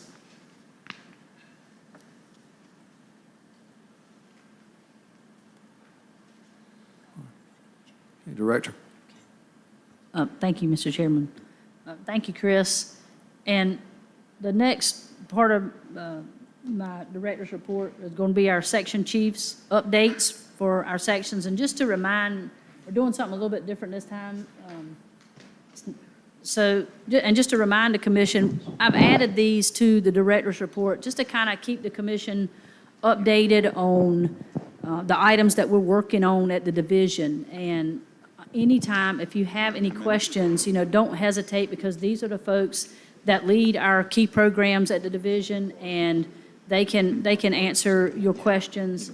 And we thought that maybe having them up here together, they were concerned about having to hold hands coming up and things like that, but we got that worked out. But we thought that having them up here together might make it a little bit more efficient, and then make question and answer even better as well. So before I turn it over to them, I would recognize Zach Harrison, who is our new section chief for Habitat Enhancement Section. Some of you may recognize Zach with his previous work in the Habitat Enhancement Section, working on shellfish leasing and aquaculture permitting, and now he's kind of still doing that too as a section chief. So welcome to Zach, and I'll go ahead and turn it over to Zach to start with the section reports. Thank you, Director Rawls. It's nice. I've worked with Commissioners Corbett and Bethea a good bit through my aquaculture work previously, and I'm excited to work with the rest of y'all and represent my section. So for our new commissioner, as well as kind of an overview, the Habitat Enhancement Section holds the division's restoration programs, habitat evaluation, state permitting review, and then shellfish leasing and aquaculture, which you'll hear more about in a little bit. For the permit review program, we provide comments on permits from other agencies that affect coastal habitats. So that program has recently engaged in interagency monitoring coordination for the Pine Knoll Shore Aquarium Living Shoreline Project. Then we have our Coastal Habitat Protection Plan and Habitat Program, and they're responsible for the CHIP, including monitoring SAV and other important habitats. And so that program just recently completed the spring SAV sampling around Oregon Inlet and Pea Island. Then we have our Culch Planning Program, or Shellfish Rehabilitation, and so that program creates small oyster reefs designed for commercial harvesting, and that takes pressure off of natural reef harvesting. And so in that program, the RV Oyster Creek, our new flagship vessel, has completed planting in North River from the Morehead City Army Reserve Center and has begun mother shipping activities out of Camp Lejeune. Then we have our Oyster Sanctuary Program, and that program creates and monitors oyster reefs in Pamlico Sound for brood stock, and those are protected from harvest. And so the Oyster Sanctuary Program has so far completed 40% of this year's construction on 2 new sanctuaries that are simultaneously occurring at Maw Point and Brand Island Shoal. Then we have our Artificial Reef Program that builds reefs to create habitat and fishing opportunities throughout the state. And so that Artificial Reef Program was able to capitalize on the sanctuary deployment barges and actually get an extra deployment of concrete on, or to AR 298, which is inshore of Ocracoke. Then we have our aquaculture permitting program, which covers the permitting of any aquaculture, marine, or estuarine resources. And so that program has coordinated with UNCW to develop a safe method of importing tetraploid oysters for brood stock, and that would set the stage for possible commercial hatcheries in the state and a triploid North Carolina line. And lastly, the Shellfish Lease program follows general statutes to lease public trust waters for the cultivation of shellfish, and I'll be giving an update following the director's report on that program. Are we going by the? You're next. Shannon's next. I feel like I'm singing here. I need to put this up. Again, I'm Shannon Jenkins. I'll just give a quick section update for shellfish sanitation and recreational water quality. So first, our inspection staff have been busy inspecting and recertifying shellfish dealer facilities both on the coast and inland. Shellfish dealers, which include shucking and packing plants, repacking plants, reshippers, and shell stock shippers, must get certified in order to operate. To get certified, they must meet certain public health requirements related to shellfish, such as proper refrigeration, cleanliness, sanitary processing and handling practices, and employee training as required by the National Shellfish Sanitation Program and MFC rules. Certifications for shellfish dealers expire on April 30th of each year. Approximately 225 shellfish dealers are certified each year, and then they're inspected during the year again along the coast and as far away as Charlotte, Greensboro, and Hickory. The number of certifications have increased in recent years, and this is primarily due to the significant growth in shellfish aquaculture in North Carolina. So moving on, beginning May 1st of each year, shellfish harvesters and dealers are required to implement additional measures to decrease the potential for Vibrio illnesses. So Vibrio bacteria are naturally occurring in our coastal waters. They're more prevalent in spring, summer, and early fall when the water and air temperatures increase. Vibrio illnesses from the consumption of raw or undercooked shellfish can cause gastrointestinal discomfort in the mild cases, and in very rare instances can cause hospitalization and even death in immunocompromised individuals. I would like to stress that Vibrio illnesses are very rare, and the industry has done a good job being diligent to reduce the potential for illness in North Carolina. Additional measures required of harvesters and dealers during the warmer months include shading and proper prompt refrigeration of the shell stock after harvest, and this is to reduce the number of bacteria that are able to grow post-harvest. Speaking of shellfish aquaculture and public health, I updated you at the last meeting regarding a new position that was created by the legislature in the last session to support the industry and division in meeting national health requirements. Since that time, we were fortunate to find a great candidate for this important position. George Stilson, was hired on April 8th as an environmental specialist, and he will conduct inspections in the field at shellfish aquaculture sites, both on the water and on the land, to ensure that permit conditions and health requirements and rule and proclamation are followed to ensure a safe product for shellfish consumers. Areas covered in the inspections will include the adherence to operational plans, including bird mitigation, cultivation practices that could elevate Vibrio levels, tagging procedures to ensure product can be traced through the distribution chain, and potential harvest issues such as shading and wastewater discharge. This position will also serve as a resource for shellfish leaseholders, harvesters, industry groups, and the public regarding education and best management practices. The position will help the North Carolina shellfish industry to continue the great reputation and track record related to the prevention of illness from shellfish.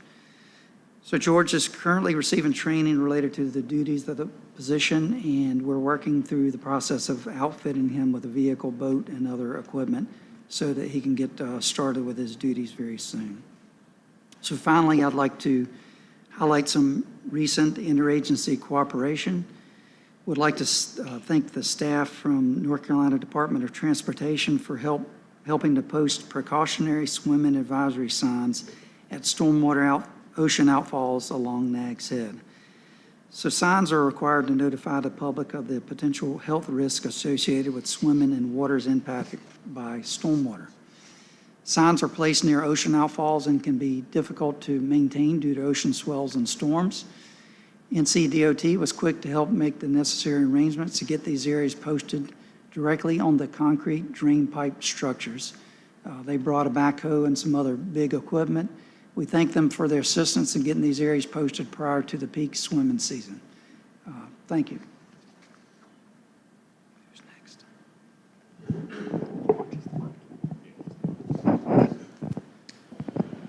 All right, good morning. I'll admit I feel a little exposed sitting out here, a feeling you get when you step outside a duck blind, but a few of you probably know that. So, all right, well, good morning, everyone. I'm Steve Poland. I'm the Fishery Management Section Chief for the division. First, I want to welcome Commissioner Hobgood, and for your benefit, the Fishery Management Section is responsible for most of the fishery science that goes into monitoring and development of fishery management plans. And certainly as you get settled in your new role, don't hesitate to reach out to me or any of my staff if you have any questions. All right, so you heard from Director Rawls earlier that the Fishery Management Section is facing the loss of a few key personnel. But I just want to say that the section is still committed to our work, and we always strive to ensure that our programs and deliverables are timely and accurate to the best of our ability. Fortunately, our stock assessment needs for the near future have been completed. You'll receive an update on the blue crab stock assessment update at this meeting, and the southern flounder stock assessment update is in the final stages of completion. And hopefully, CJ, I know, did you send it out yesterday, or I hadn't seen the email, but you'll get it done before you leave. I can lock you in your office. So, so for the benefit, or let me back up. So currently, all section staff are busy with field work and completing our annual fishery management plan updates. And for the benefit of new commissioners and a reminder to everyone, these fishery management plan updates serve as our annual comprehensive review of all the information we have for our managed species. It includes landings, it includes survey data, anything relevant to management changes, and we present these to you every August. And these documents are very valuable, not only to members of the public, but to division staff, and I'm sure to you all as well, because it is a one-stop shop for any information on any of the species that we manage at the state, as well as species that are managed at the interstate and the federal level.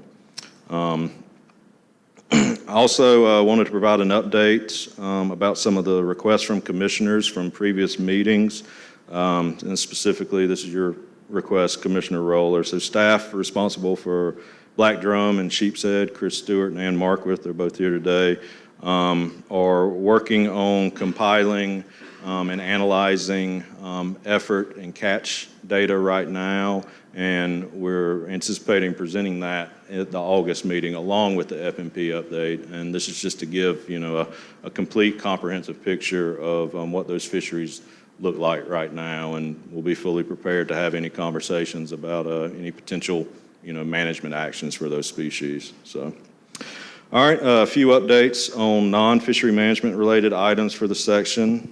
So this is the time of the year where people start coming down to the coast. If you've been anywhere this week, you've had to deal with that. So to capitalize on this, our carcass collection program has been busy distributing freezers and information to tackle shops and piers to encourage people to donate those carcasses. So just please be on the lookout for those. And I do want to say The carcass collection program does fill one of our critical data gaps for the recreational fishery. It gives us information on the age and the catch composition directly from the recreational fishery, and this is something that we struggle with because on the commercial side, we go to fish houses and we can sample the catch directly. And we do sample the recreational catch somewhat through our APIS program, but this allows us to get that really refined biological information, so it's definitely, critical. So moving on, another kind of public outreach, public-facing program we have is our multi-species tagging program.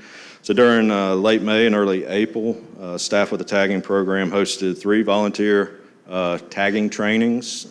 First one was in Little Washington, then we had one in Morehead City, and then Wilmington. So at these workshops, the tagging biologists as well as the species lead presented information on the 5 species in our multi-species tagging program. That's red drum, cobia, striped bass, speckled trout, and flounder. Yeah, there we go. How could I forget flounder? So over these workshops, we had 38 members of the public who attended, volunteered, were trained, and left with tagging kits. And we've added those to the ranks of the program. And I specifically want to thank Commissioner Bizzle. You attended the Morehead City one, and you should be trained up and ready to go. And I can say for a fact, I know there's some flounder and some trout around your dock over there in Hoop Hole Creek, so I expect you and your grandchildren. Rumor has it, yeah. Yeah, rumor has it, yeah. I don't want to give any secrets away, so. So lastly, I want to acknowledge and thank Commissioner Gardner for reaching out to us and participating in some field sampling trips earlier this month. She went out with our crew out of Manio on one of our Program 120 sampling trips. That's our Estuarine trawl survey, and that's just a small trawl that we do in May and June and then carry over into July in some areas, and that's just to get larval fish and juvenile fish. Allows us to get estimates of their abundance. And it's a program that we've had at the division going on for 25, 30 years now. But thank you for reaching out to us. Other commissioners have reached out to us. I know Commissioner Huggins, we've been in contact, and Commissioner Hopgood, we're going to try to get you out. Just stay in contact with us. We promise we'll, if we can work it out, we'll get you out there. And I just want to make a plug for all the commissioners. This is a really good opportunity to get out with staff, kind of see our sampling programs, and really interact with staff and get a good feel for the passion that they have for their jobs and the professionalism that they have. So I just can't stress it enough. If you've got the time, please go.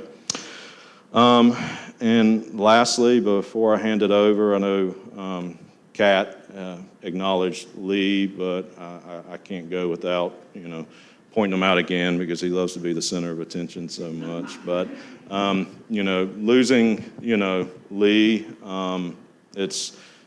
he's, such a respected fishery scientist, not only within the division, but within the region and, across the country, because, during his tenure here at the division, he's not only worked on state issues, he's worked on interstate and federal issues. And I'll say, when I started with the division over a decade ago, I interacted with Lee, and I immediately recognized that, he's probably a good person to look up to. He's a good mentor, and he's been a good mentor to many division staff, current and past, because he's just emblematic of what a fishery scientist should be. So, Lee, I thank you, and I'll buy your dinner tonight. So, and with that, if you have any questions, I'm here. Commissioner Roller. Thank you, Steve. Regarding the carcass collection program, are there any certain species the division is looking for in particular? I don't know if Amanda's here. So we have information on the carcass collection program outside, so I encourage everyone to go look at that. But, really, first and foremost, any of our state-managed species. We do collect all species that are donated. We share that information with our interstate and our federal partners. But absolutely those state-managed species, ones that we directly need that kind of catch composition and, any information on, discards or biology like that. So I really don't want to say, there's one in particular because, anything we can get. you go. Sarah, so. Almaco jack, amberjack, Atlantic croaker, black drum, black sea bass, bluefish, blue line tilefish, cobia, golden tilefish, gray triggerfish, king mackerel, red drum, red porgy, scamp, sheep's head, Spanish mackerel, spot, speckled trout, vermilion snapper, weakfish, white grunt, miscellaneous grouper, and kingfishes. Thank you, Sarah. Anybody else? Okay. Next in line. I don't think we picked our order very well. I do feel a little exposed to, like Steve does, but I kind of feel like the younger sister with her big brothers up here. So I'm Brandy Salmon. I'm the section chief for our license and statistics section. And so our section has 4 main programs that I'm going to cover here, and then I'm going to give you some updates on those programs. So the first program, and this is not in any particular order, is the license program. And so our license program sells commercial and commercial licenses, coastal recreational fishing licenses that we call CRUFLs, vessel registrations and permits. And so pre-sales for commercial and for-hire licenses began in April. And DMF now officially accepts credit cards as another form of payment for license sales. So make sure you renew your licenses because it's coming up. Second program is our Fisheries Economics program. So this program develops socioeconomic surveys and fiscal analyses and a lot of other magic that I don't fully understand sometimes.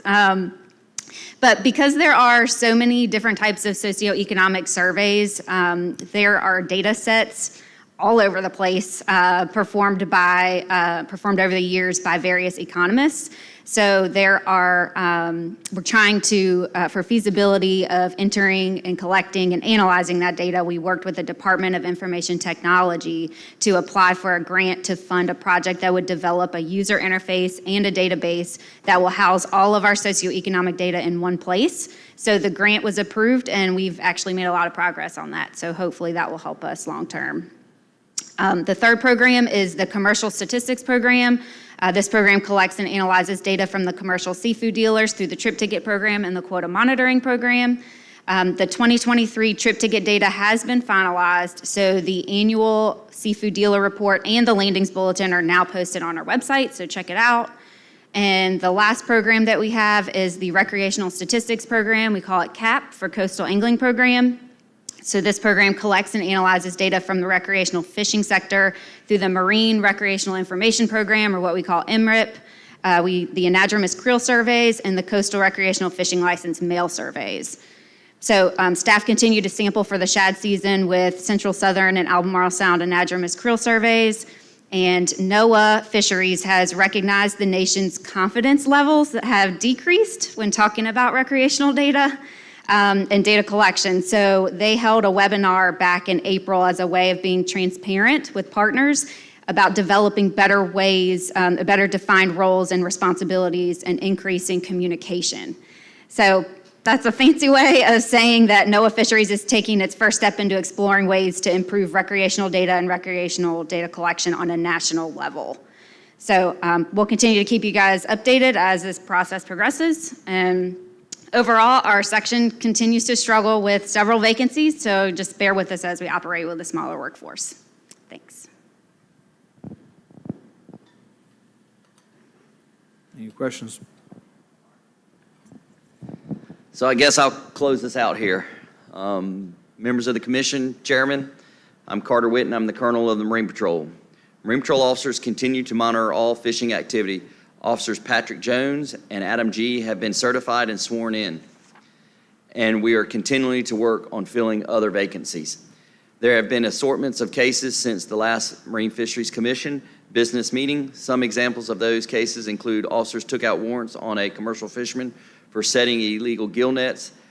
On 2 separate occasions, officers charged 2 fishermen for illegal use of a gill net and having no commercial fishing license to sell seafood.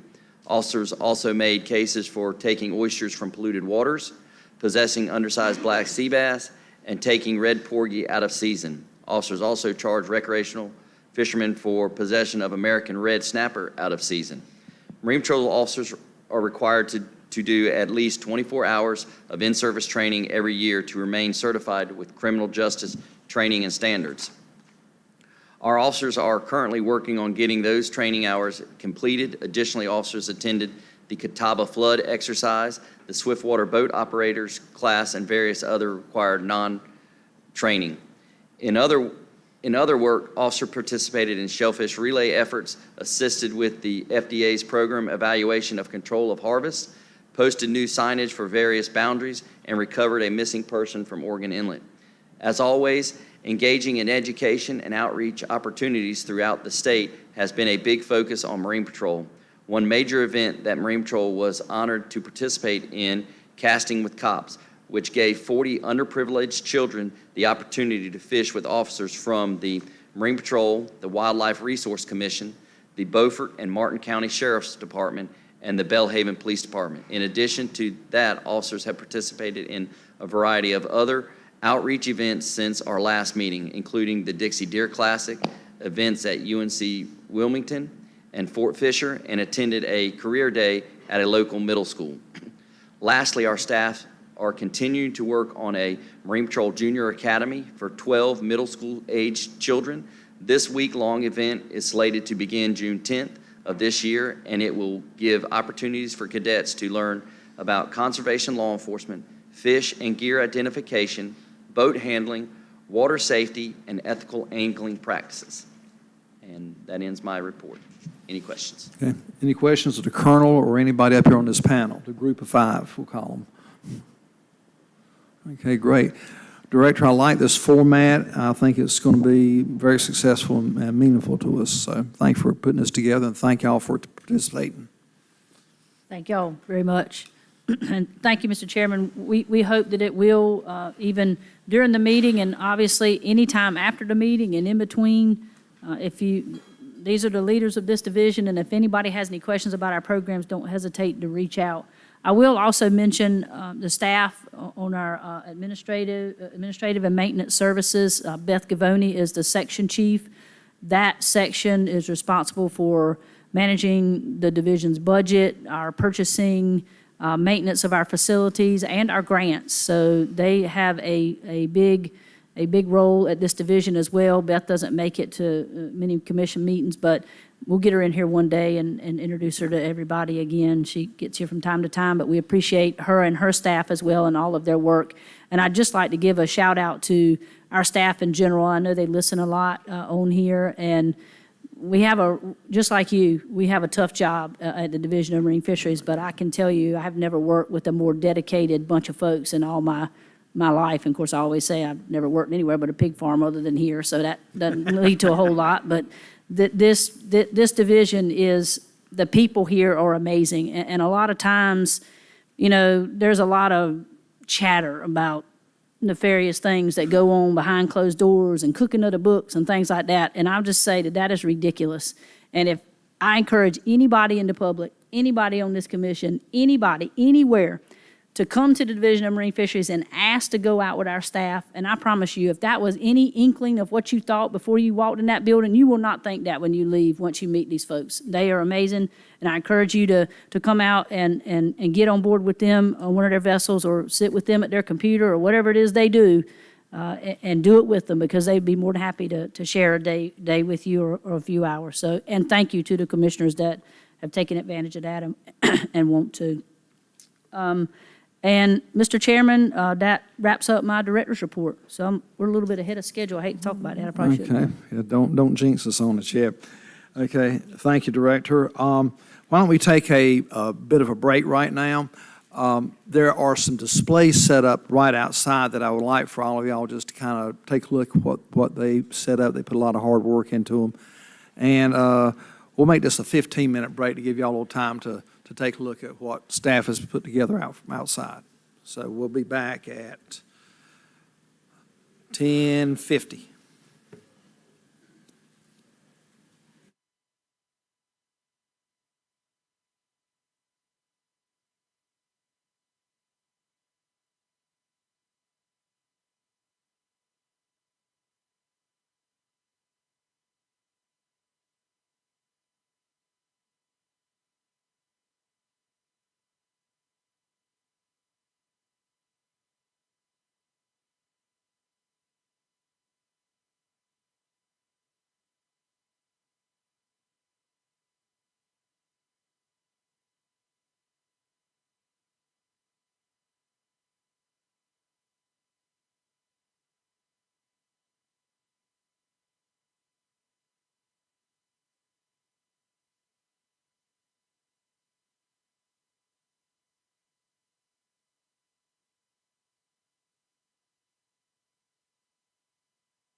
Test.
Okay, let's get our seats. Break time's over.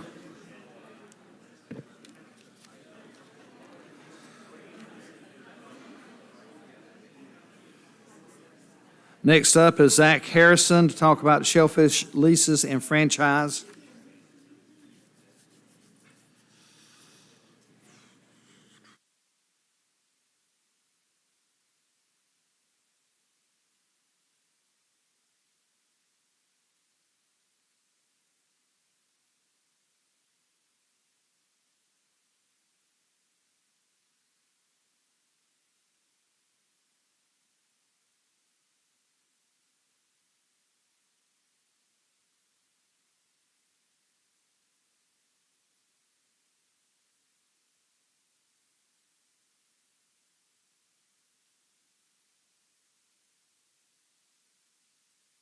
Oh, hear me? Okay. We got you.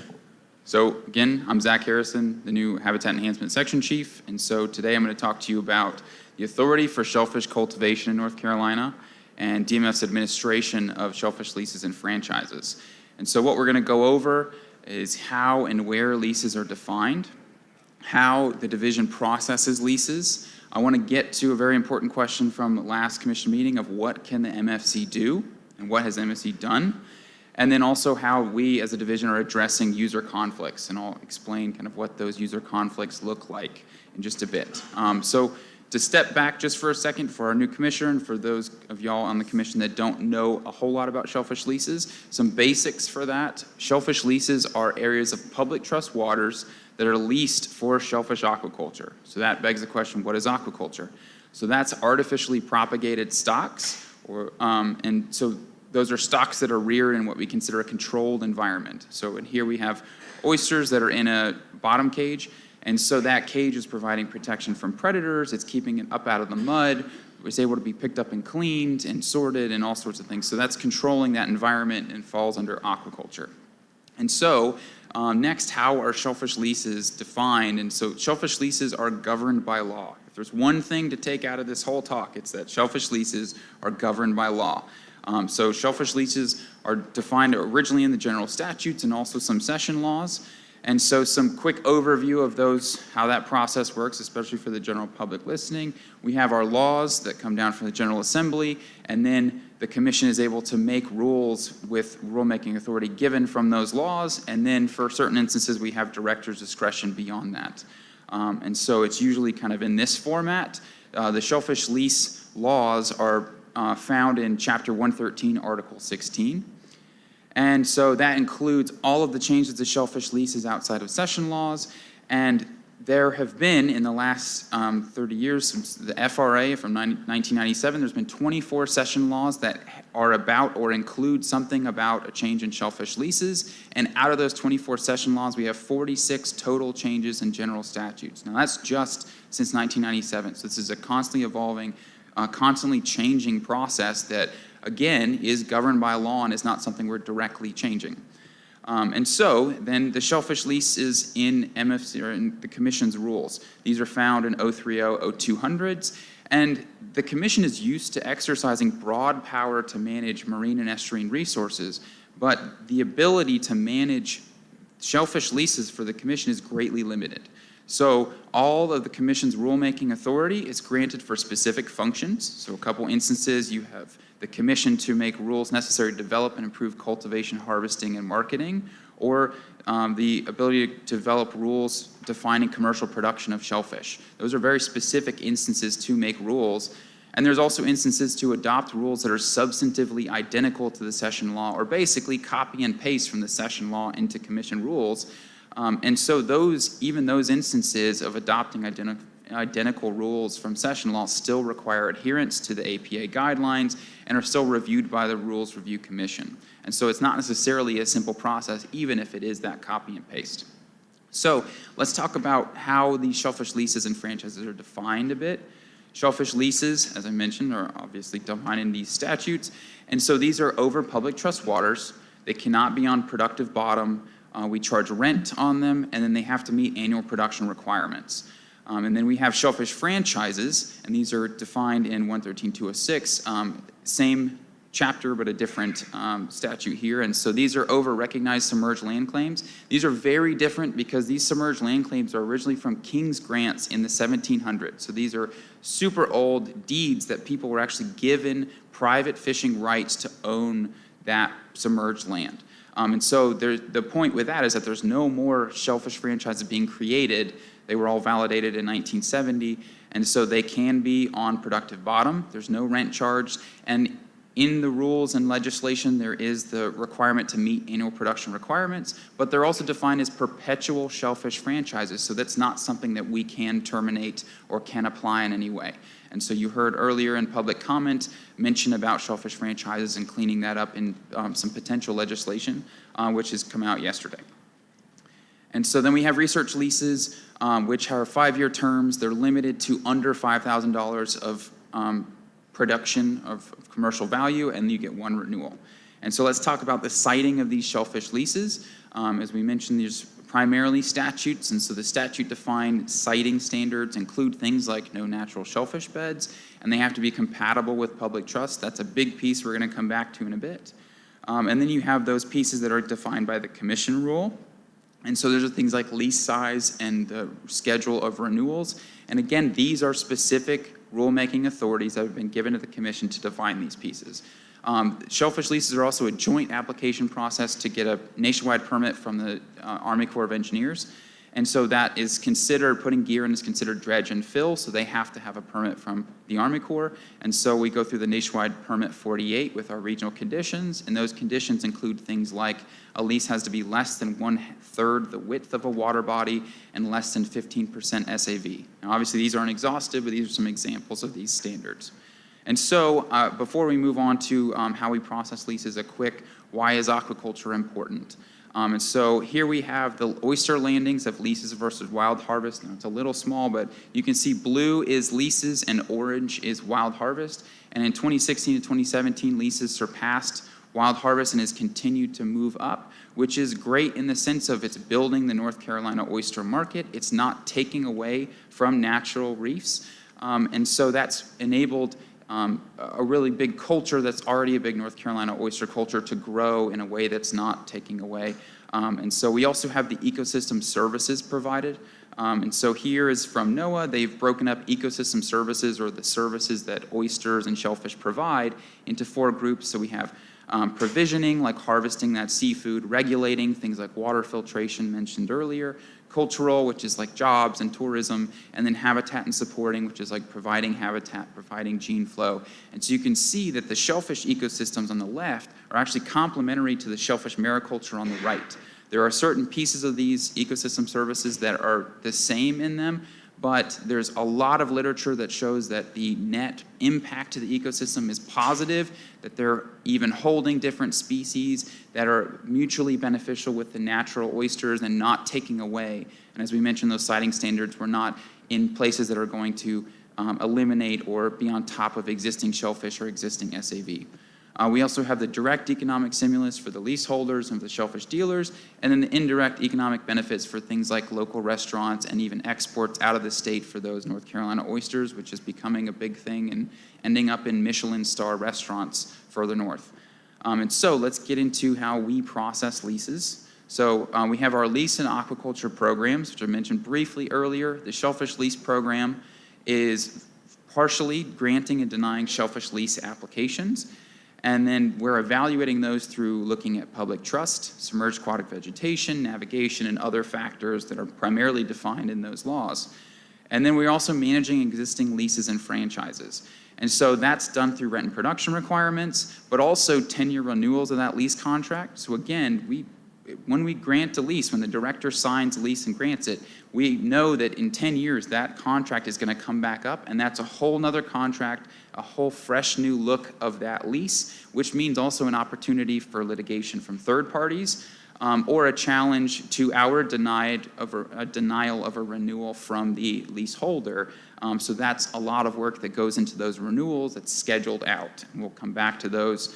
Also, transfers are another big lift because those are also a transfer of that contract. We don't deal with the business side, but we still have to process a whole contract moving from one group to another group or person to another person. Then we have our aquaculture permits program that's all defined in commission rule. And so that's the annual permitting for shellfish leases and land-based aquaculture. That land-based aquaculture makes up for about 31 permits as the current moment. That ranges from anywhere from nurseries of shellfish to support shellfish leases all the way up to horseshoe crabs and non-native, very well protected, not going to escape things like Russian sturgeon and other finfish.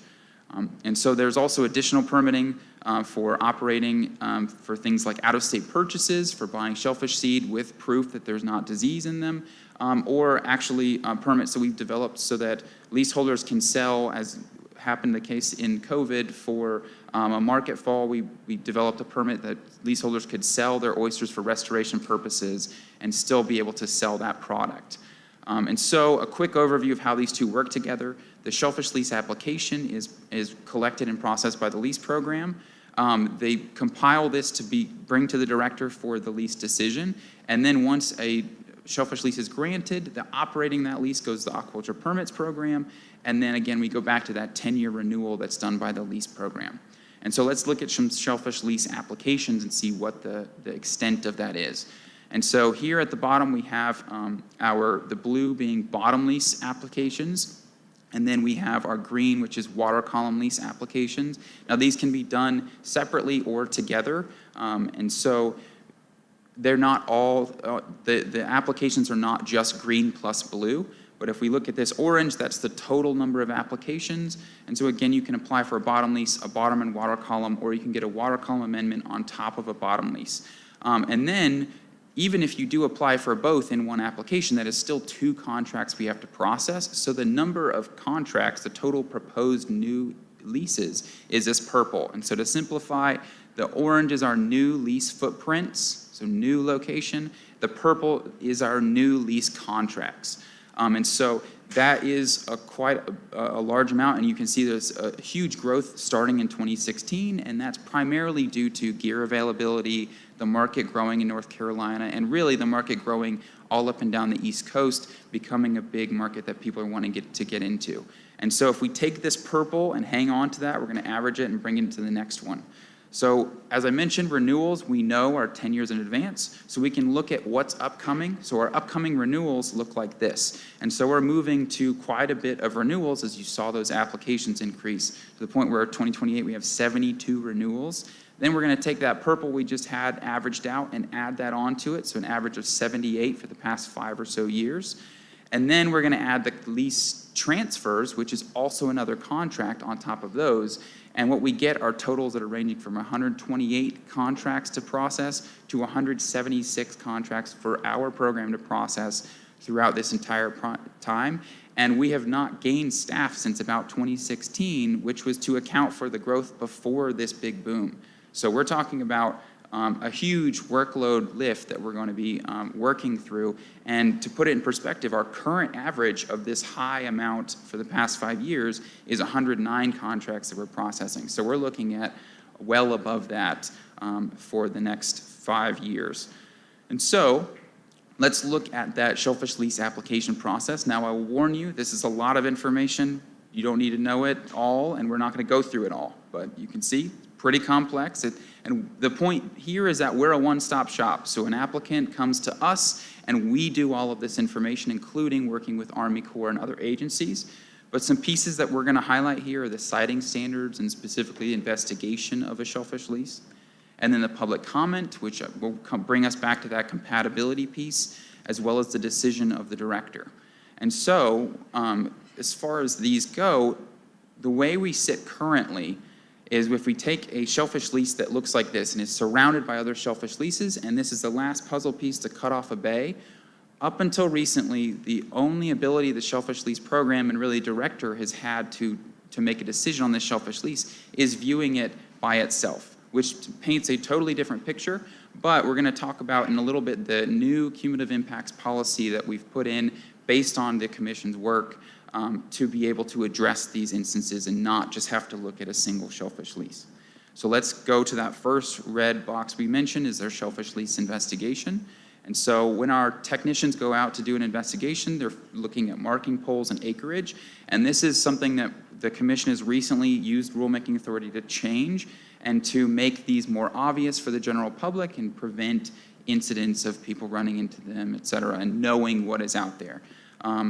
We also do a biological investigation, so this is looking for SAV and natural shellfish. So here we have a proposed shellfish lease. Every little gray plus sign on there is a different grab from our meter by meter patent tongs, and that's evaluated for natural shellfish and SAV, and then that is a large part of our biological evaluation of that. And they're also out there looking for navigation and depth. A piece that we've heard a few times is that our technicians are going out and trying to evaluate fishing effort on something like this, and that is not the case. They're out there for a day.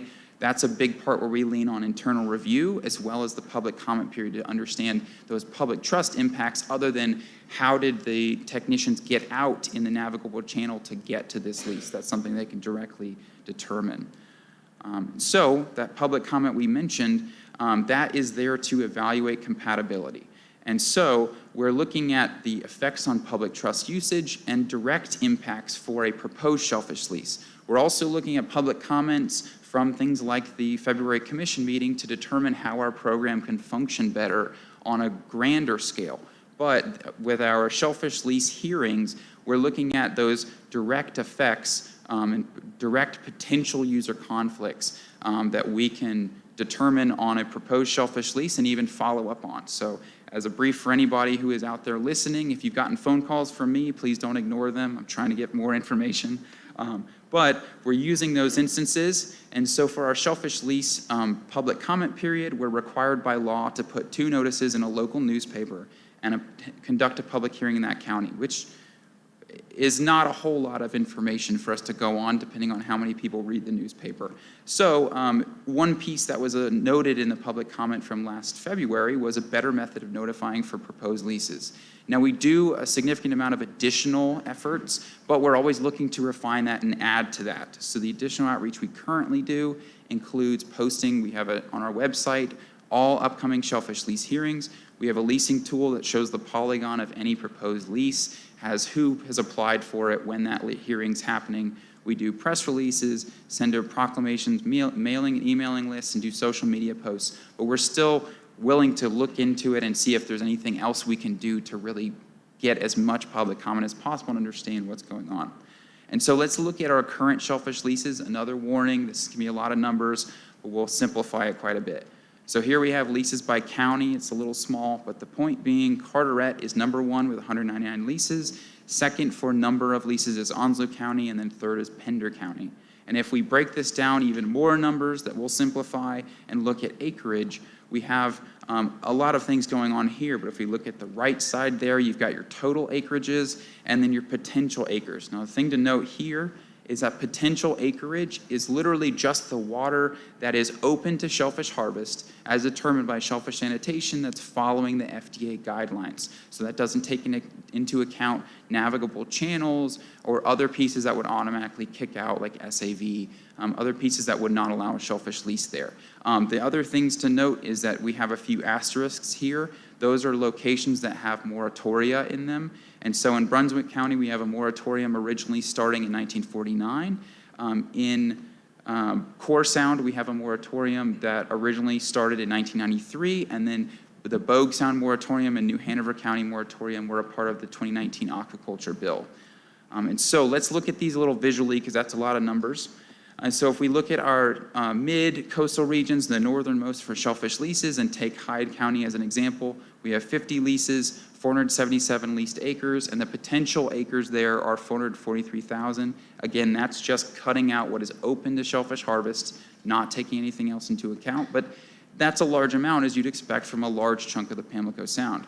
Now, if we compare that to Carteret County, we have 199 leases, a similar acreage, which is obviously based on the differences of those water bodies, but we also have 248,000 potential acres, and that asterisk shows you we have 2 moratoria there in those red zones. If we were to account those moratoria areas for that acreage, that would actually be 364,000 or an additional 110,000+ acres. And then if we look further south, we have our southern region, or southern counties, and we take Pender County. We have 70 leases, about half the amount of lease acreage, but 11,000 potential acres. That is a huge difference, obviously, in the amount of potential acres we can start with. And as I mentioned, that potential does not account for SAV, navigation, any of the pieces that would cut out a shellfish lease. So it does not get evenly spread in shellfish leases. What you get are clumped areas that look more like this. And so what we're running into is these areas where, up until recently, as I mentioned, we're evaluating shellfish leases individually. And we're getting comments that are saying, I've run a business on the water in these areas for 30 years. Why do I have to lose mine so someone else can gain another business? And those are valid concerns that we're trying to address as much as we can. And so, again, this is all governed by law, that we're trying to use the laws and what we're given to address these issues. And so let's hold on to that, and we'll move next to the director's decision. And so the director's decision is really evaluating the compatibility with public trust usage for things like, in this scenario. So as we mentioned, we have this shellfish lease here that's cutting off the bay, and up until recently, the director is having to evaluate that public trust usage and the compatibility on an individual scale. And so the director's looking at things like navigation, commercial fishing, recreational fishing, and other recreation of that area. And the director does this by evaluating the internal review, the public comment, and every piece of information we can get, including following up with public comments as well, as I mentioned. And so this certainly makes it very difficult and is very vague in how that is defined. It's simply given compatibility as a piece to follow. And so there's no specific thresholds in there. And all of the other pieces, the biological pieces, the clear navigable channels are already addressed and would already be denied. So this is the point where the director is really using legal counsel trying to define where the law lies in relation to this shellfish lease. And so the director's decision, the director has the ability to approve with conditions that limits the activity of that lease in some way, or deny. Again, this is a big piece where we're going to be talking about our cumulative impacts policy to try and address this scenario just by itself. But first, let's talk a little bit about challenges to a decision.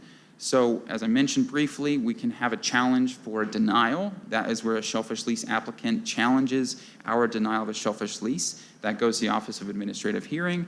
And then we must defend our process. It is not whether or not there should be a lease, but if we followed our process and the law properly.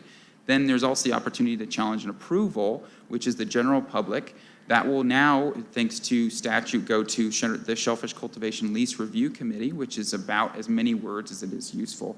And it's quite a big lift for us administratively. But then again, we must defend our process, not whether or not there should be a lease.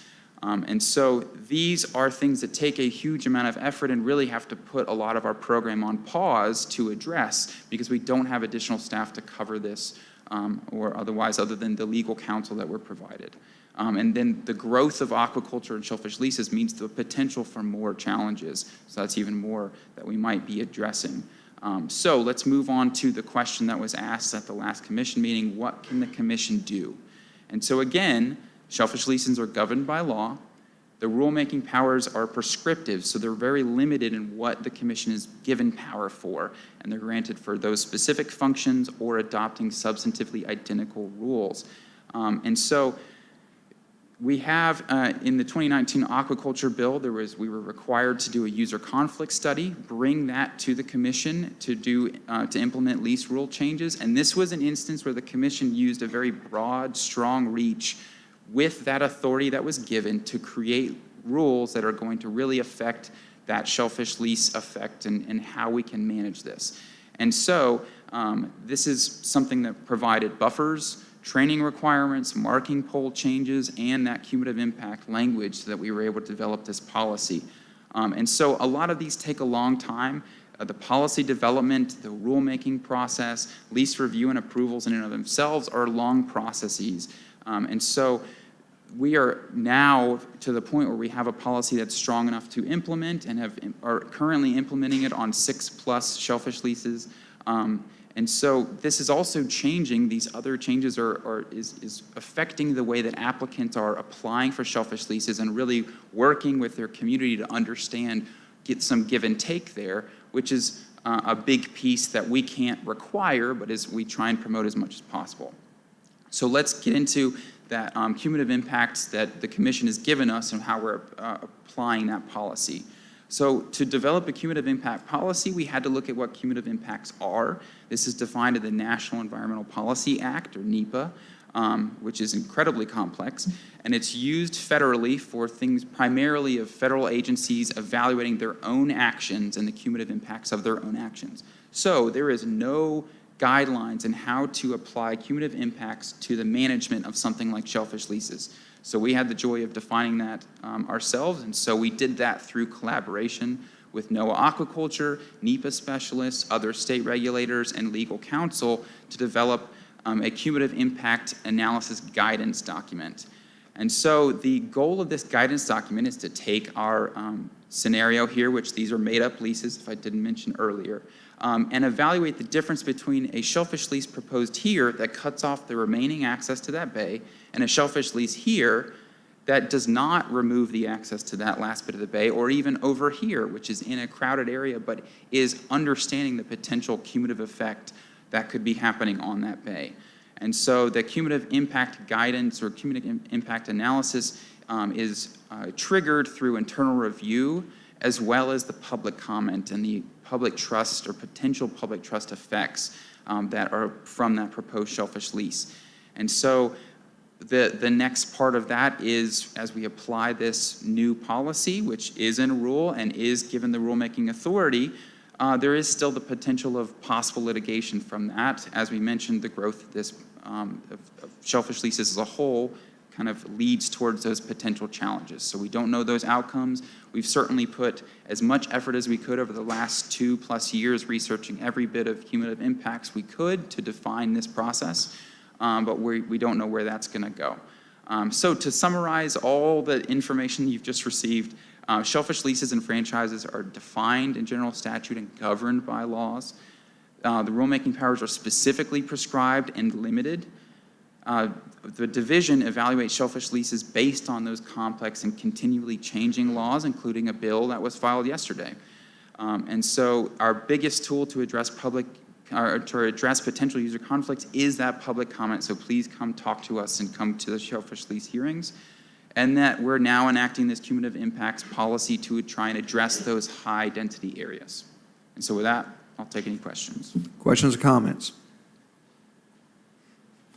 Commissioner Roller.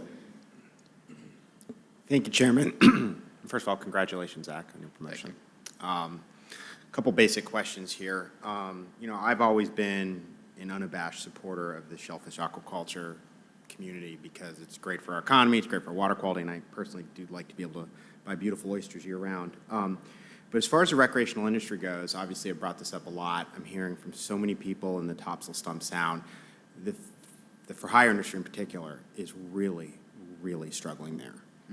And two issues that they continue to bring up is they don't believe the public comment process is hearing them because they're attending these things, they're voicing their opposition, very particular to leases, and they don't believe that's being taken into account. Now, that's just what I'm hearing, right? I have to bring that up. And I just want to know what is going on that they don't feel that their comments are being adequately addressed in these leases. Is that a clear question? Yeah, Okay. absolutely. So that is one thing that we've worked on certainly is the prescription of those laws require us to be looking for compatibility with known specific public trust uses in that location. And so that's one thing. I've spoken in the past couple weeks with several large, well-known charter fishermen in that area, and also, as I mentioned, following up to try and get more information from those specific accounts. So really, when it comes to public comment, as I mentioned to them, we need specific uses of that location. And so I use this bay for this time of the year, and then we can follow up if needed on those. And so that's the pieces. If we hear shellfish leases are great, but they're taking away our fishing, we can't apply that to a proposed shellfish lease. So that's one part of it. The other part is really being able to reach out and through those conversations, we've actually tried to set up so that moving forward, our public hearings are going to include some basics of shellfish leases and some understanding of that process before we just move into public comment period following that. Generally, we just go straight into what are your public comments, here's the proposed leases, but we're going to be doing some kind of background information of the process in general to make sure everybody's up to speed. So, thank you.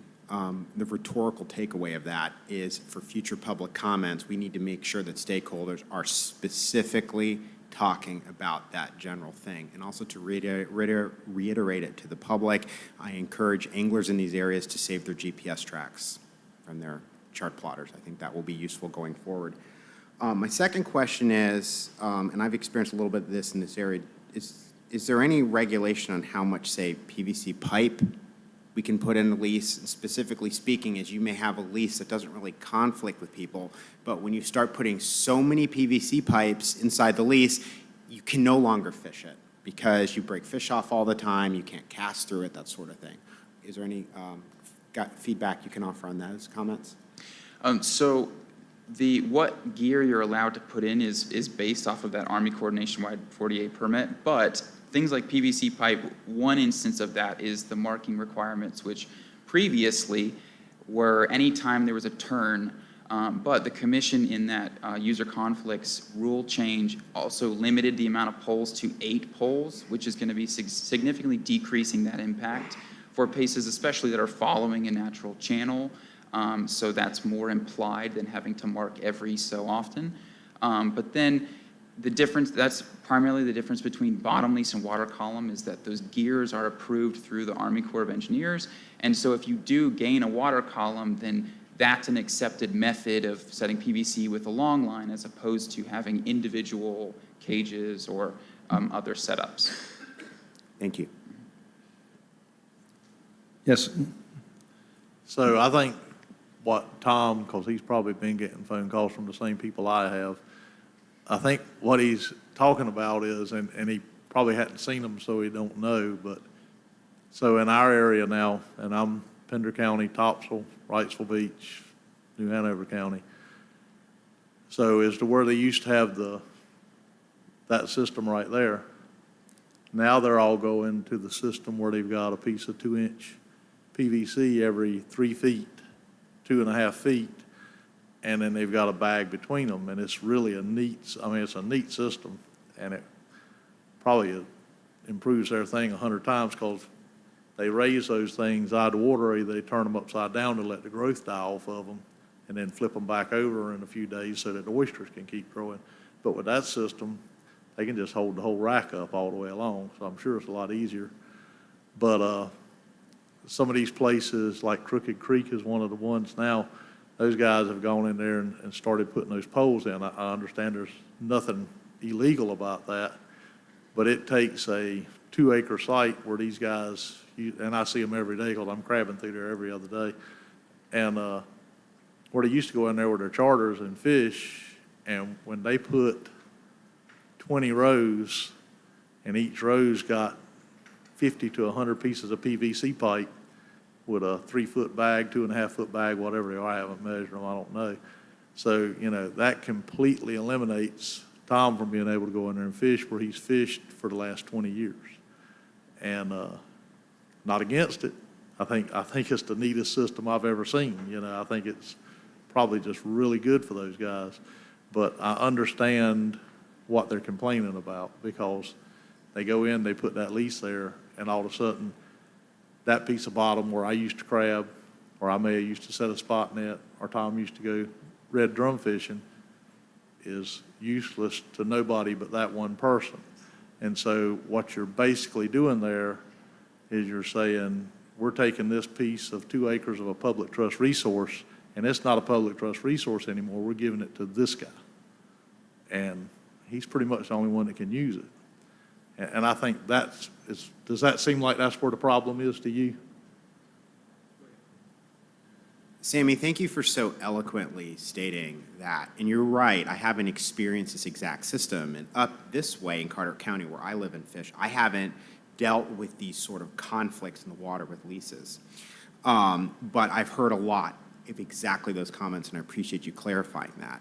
And I guess just as a general comment for the record, looking forward, generally speaking, many of us support this, but we do have to be careful when something grows so fast in a small area. We're creating a lot of conflict, and a lot of the people that I'm hearing from, again, people you're probably hearing from as well who are upset, we're creating people who are really opposed to this program who should be in support of it. And that's what we really need to be looking at going forward and being very careful as we grow this statewide program.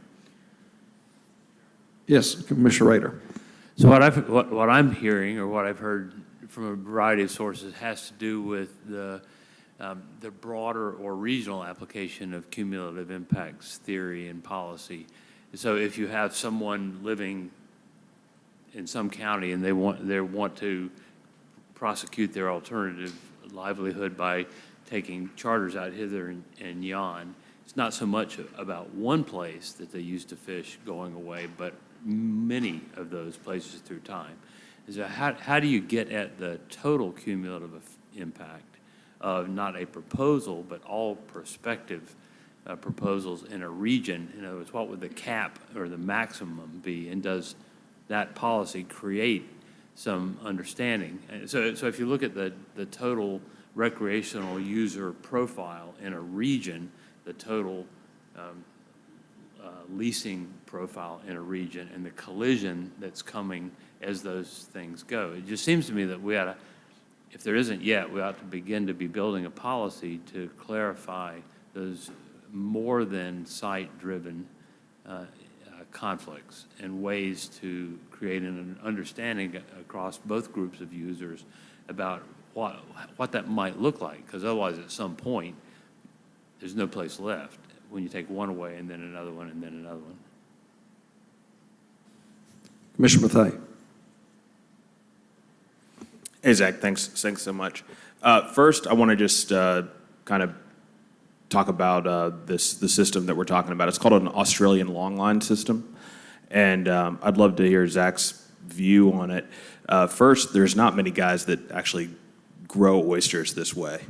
I'd be curious to know, Zach, do you know how many acres are being used with Australian longline? Certainly not off the top of my head, but it's not a really heavily used system because of the economic requirement. It's a very expensive, very kind of work-friendly type of system to where it's a lot easier to deal with, but because of that, they're able to charge a large amount for it. So that's because it's very cost prohibitive, so it hasn't grown a huge amount in the state yet. Correct. I'd say, and again, Zach, I'd love to hear your thoughts, but I'd say probably 2 guys in the whole state use it. So we're talking, I mean, we just saw this proposed leases. It's marginal. Less than 5% of people are actually doing that. There's also things put in place in the Australian longline system for how close the poles can be, and then the rows of the poles, how far away they have to be from each other to allow for boats, to allow for recreational things happening also. So that's actually in statute. Zach, do you know any numbers on how far each pole has to be away, or the rows? I don't know off the top of my head a specific number that the rows, at least that we apply, and so I can certainly look into that. But you do bring up a good point that y'all have mentioned, is that a piece that I failed to mention is that these are places that you can still enter and fish and use those kind of public trust uses, as long as you're kind of now responsible for any damage, which in the event of very close poles effectively does close that off unless you're willing to try and damage your boat or their gear. Right. So those 2 things I think are really important to know. Not very many people, like I said, like 2 people in the entire state are doing it. And then there's also things put in place that say, you have to be able to get a vessel through there. I mean, there's lots of regulations or lots of statutes kind of regarding that. The other thing I'd like to ask too for Zach is when we're looking at, especially now that we're talking about user conflicts, we're talking about, Dr. Rader said, you mentioned about maybe putting a maximum, like a saturation type percentage or something. When we're looking at potential, when we see the numbers up there that say like potential water, I'd really like to see the division use the SAV layer, the shellfish bottom layer, and the navigational channel layer, and get that potential acreage to a point that's actually realistic. And since we have that, it doesn't seem like it'd be that much more I mean, I know you guys have a lot of challenges, but if you guys could do that, that would be great for us to be able to wrap our minds around actually how much water there is available for shellfish leasing. My last thing is just a question for Zach. Pender and Onslow County, I mean, the maps look really, the stark difference between like, with all those leases really condensed, and then you look at other parts of the state. Why do you think personally that there's so many leases there? Is that because that's where people are? Is it the growing waters, or is it like moratoriums? Just like to hear your thoughts on it. Thank you, Chairman. Again, it's one of those that I can't necessarily say what the rationale for an applicant was, but if you look at Pender County, Onslow County, you have people who have built really successful big businesses there. And people around see that and they say, well, I live in Wilmington, but that's closed. And if I move up a little bit above that line, I can apply for a shellfish lease. And we do inevitably get applicants who learn about shellfish leases and don't understand what you and Commissioner Corbett know of. This is not easy work. So there are instances of people trying to get in thinking you can grow a big business and then they realize they don't like it. But there is a big market that those that are working in those areas have been able to build and grow and make a big name for themselves. And and there is marketing to the flavor profile and all those pieces, which is obviously harder to quantify, but it seems to be the kind of momentum of what success there has been, that's kind of my own opinion. Commissioner Corbett? So on the statement that there's only 2 of them in North Carolina, so about 4 years ago, there was 1 of those kind of leases, and it was in the BC Bay. Now there's 5 of them that have been converted into BC Bay to those kind of leases. I don't know if they got the right permits to do it. I don't know, but they're in there now, and it completely, to where these guys used to red drumfish. I mean, I can set crab pots between all the poles. I'm good friends with those guys, and they do a great job. And I mean, it's a great system. I still think it's a great system. But I'm just trying to get to the problem that these guys are calling me about. So now there's 5 in there. If you go down one more creek, okay, there's a guy that's converting one of the 2 leases in that creek into them. Then if you go down one more creek, there's one guy in there, and he's getting ready to do that system. He was telling me the other day, because he was asking me, he said, you gonna still be able to work? And I said, yeah, you don't bother me, you know. And so then if you go down one more creek, it's Crooked Creek in front of Harbor Village Marina. There's 3 leases in there, and every one of them have gone to that now. All right, then if you go north of that to Becky's Creek, the guy that's got one in the BC Bay just bought Burl Snuff's lease in Becky's Creek, and he's getting ready to convert to that. And my understanding is that there's 2 getting ready to convert to that on the other side. I don't fish on the other side of the Surf City Bridge. So to say that there's only 2 of them in North Carolina is a wide stretch, because there's probably 12 or 15 within the stretch of water that I crab. And there's, I mean, and it's a great system. It's an easy system, and it works fabulous. I mean, I understand why they're doing it. I mean, it's just, I've watched them. I stopped there and talked to them and watch them, and you know, if I was going to do one, that's kind of I'd have. I mean, it's really good, but there are a lot of them down there. Commissioner Bethea? Thanks, Sammy. I think and if we can just kind of make a request so we could actually know how many leases there are and how many guys doing it. It's a smaller industry. The only, I know Connor does it, and I know he's got a few leases. I don't remember how many leases you said that you saw them. I'd be, go ahead. Sorry, Sammy. Go ahead. I'll take pictures of them and bring them back at the next meeting. Right. And I mean, when we do our lease, when an oyster farmer does their lease, they have to show what kind of, what they're going to be, how they're going to be growing the oysters, Australian longline. So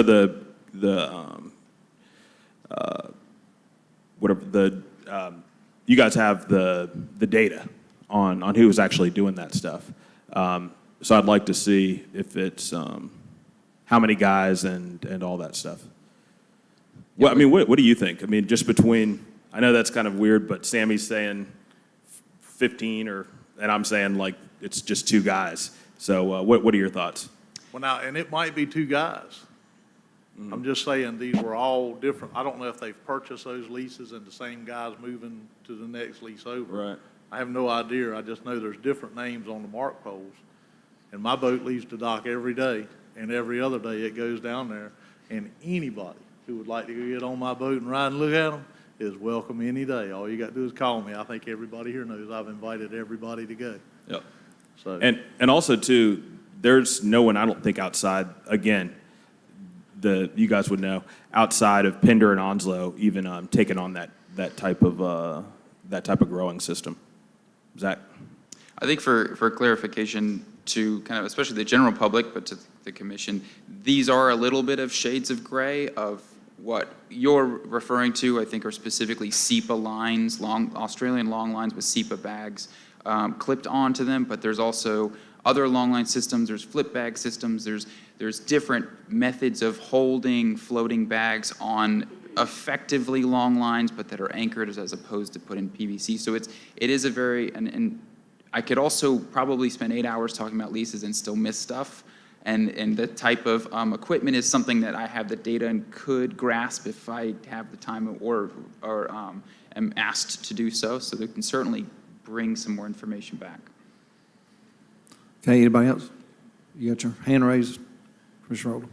Thank you, Chair. I just want to bring up, again, in the idea of cumulative impacts, it's pretty extensive. And given support for, the gentlemen who have called me from that area, I mean, there's a lot of fishing guides who are now feeling so displaced that they're driving up to New Bern and fishing the Neuse River because they feel that they do not have enough water left to fish anymore in that area. And that's a considerable cost to them to continue running their charters that way, to drive nearly an hour to run their daily trips. Okay. Anything else from anybody? Thank you very much for your presentation. We're running a little bit ahead of schedules. Is everybody hungry? Ready to eat? Okay, let's do that.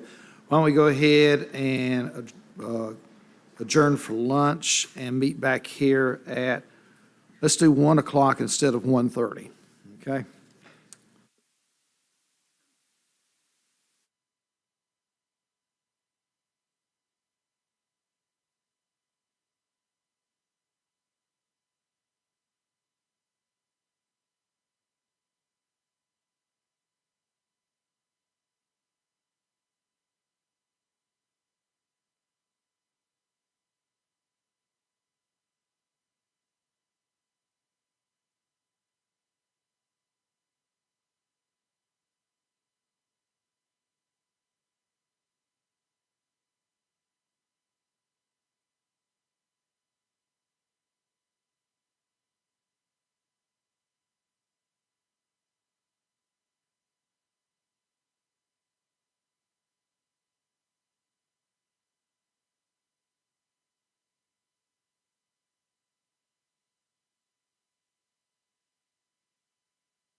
Okay, everybody, it's 1 o'clock. Let's get back to work.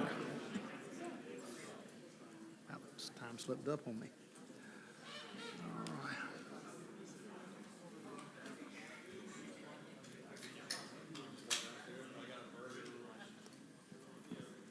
Well, Steve was right. There he is. Okay. All right, let's go into the Striped Mullet Fishery Management Plan Amendment 2. Steve.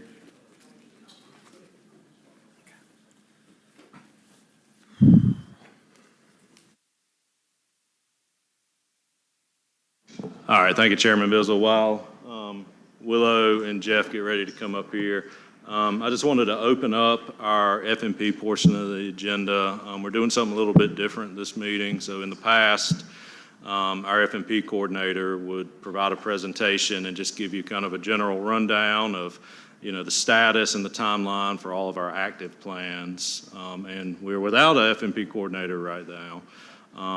But I think this is probably a change that, the commission, enjoys it and sees value in it that will probably persist. So instead of having a F&P presentation to just kind of go over kind of the process and, the status of the plans, we're going to invite all active plan species leads and any plans that have, any kind of active implementation processes to all the meetings, just to provide, verbal updates. And this will give the commission an opportunity to interact with the species leads and, kind of ask those questions in more real time.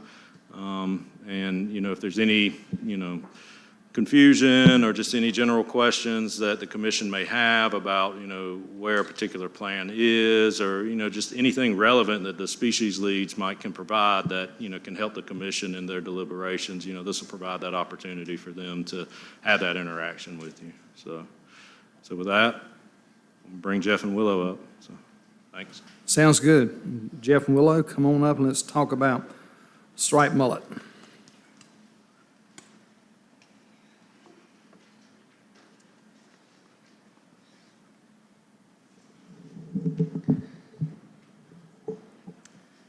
Okay, so good afternoon. My name is Willow Patton, and I'm a biologist out of the Washington Field Office. I'm joined here today by Jeff Dobbs, a biologist from our Central District Office in Morehead City.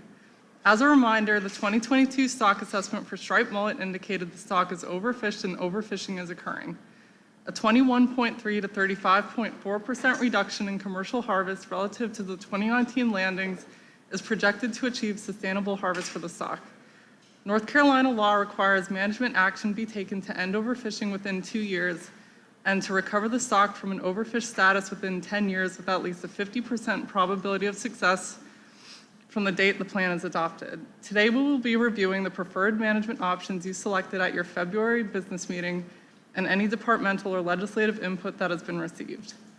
Your action item today will be to vote on final adoption of Amendment 2 to the Striped Mullet Fishery Management Plan. So first, we'll review preferred management options selected by you at your February 2024 business meeting. We will then take questions and the commission will vote on final adoption of Amendment 2. Oops, sorry about that. Okay, so now we will go over your selected management options for the commercial fishery. These options can be found in Table 2.18 in Amendment 2 or Table 2.13 of your decision document.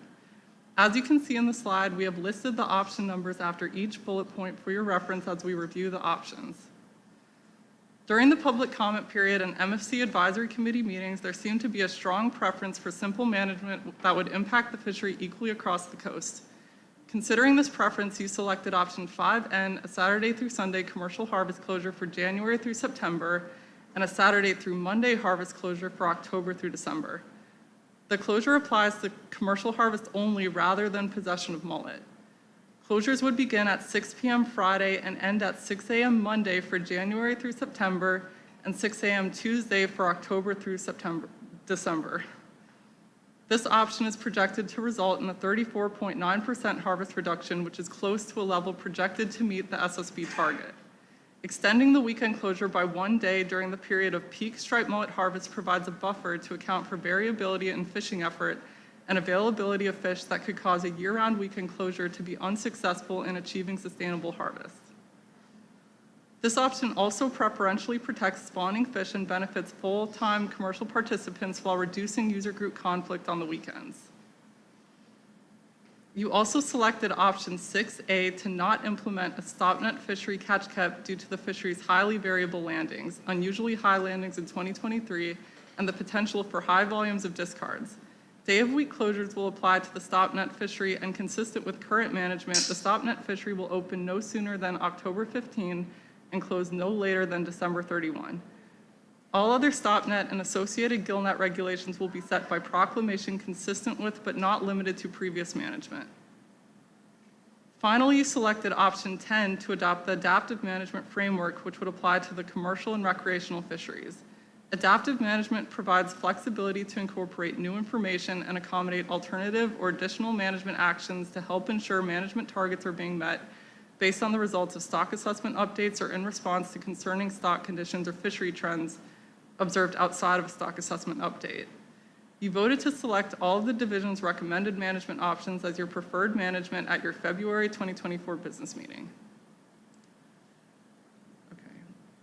And for the recreational fishery, you selected option 1C, an individual bag limit of 100 fish per person per day and a vessel limit of 400 fish per day, and option 2C, that for higher vessel operations be allowed to possess a bag limit for the number of anglers fishing up to the 400 fish maximum, including in advance of a trip.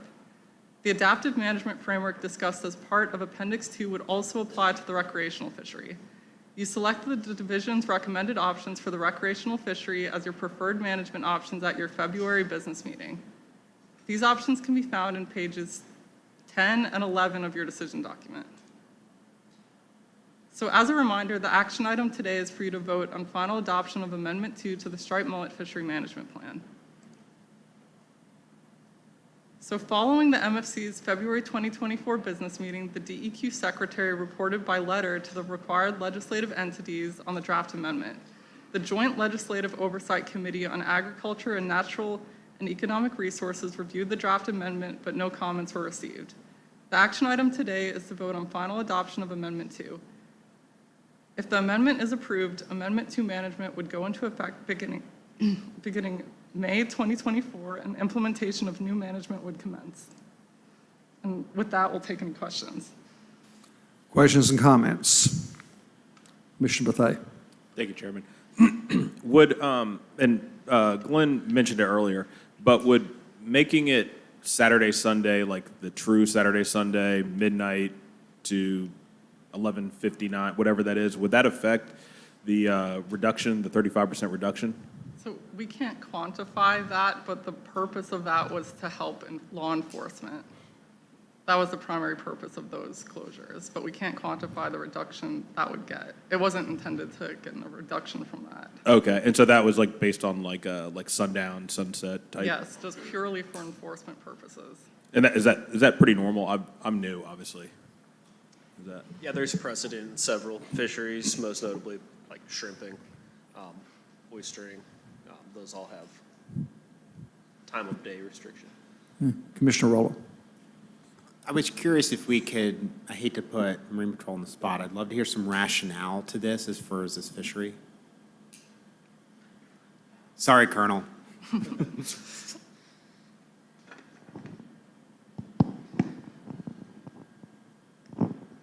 So the rationale behind it is we have more enforcement, during the day, and being able to make sure they make it to the fish houses and all that type of stuff and sold, because once it closes, that the product needs to be to the fish house, not on the way to the fish house. So this is as much about a transport of the product as it is the closure, is what you're saying? Well, when you look at it, the seasons, or it's unlawful to take, and you haven't landed that trip until you land. Your trip's not over until you land, and landings mean you pull up to the back of a fish house and you tie off, or you drive into the parking lot of the fish house is when you land, except for when you are a dealer fisherman, and then that's when you pull to shore, you're landing. How would this be applied if you were a fisherman on the water? Does your gear just have to be out of the water by 6 p.m.? Your fish needs to be to the fish house. By 6 p.m.? By 6 p.m. Fair enough. Commissioner Blanton. Yeah, thank you, Mr. Chairman. I was going to ask similar question to Commissioner Roller. So I'm trying to understand, to the fish house by 6 o'clock. So if a fisherman on Friday during roe mullet season makes a strike at 4 o'clock, and say the strike is 9,000 pounds, just throwing a number out, there's quite a few fish. So he's expected to clean his net out and be to the fish house by 6 o'clock when he utilized the open time frame to catch those fish. And so I'm just trying to make sense of like where, like, you know, why are we setting the fishermen up for failure type of scenario here? As you know, so to me, if you wanted it to be like that, you know, the language need to be sooner in the day. Like you can't even set a net for mullets by this time, and all your fish need to be to the fish house by this time. And so it doesn't really specify that. So it just leaves it open-ended for the fisherman to, you know, assume that he can fish till 6 o'clock. And so I don't know that it actually resonates well with me on the scenarios that can go all kinds of ways, and I know there's going to be various ones. And then so for the leading, like, so for the opening time, you know, say it's roe mullet season, and you say 6 o'clock is the opening time. Well, you know, if they're riding around at 2 o'clock in the morning the day before it opens and just riding around looking, they can sit right there with that school of mullets till 6 o'clock, and then they strike them. So what's the difference in them doing some homework and having it open at 12:01 on Monday versus sitting there with a light on them, making sure they keep up with the school, and then come 6 o'clock, they can strike? And so there's just different scenarios that I can come up with, just this off the top of my head, about these, you know, pinpoint time frames. And so, you know, my issue is just like I said, you know, just trying not to set the fishermen up for failure. And so I think there's a lot of gray areas where I'm at with the times. So, Commissioner Roller. Question for the floor is, how is this sort of closure enforced in other fisheries? Can we have any examples specifically?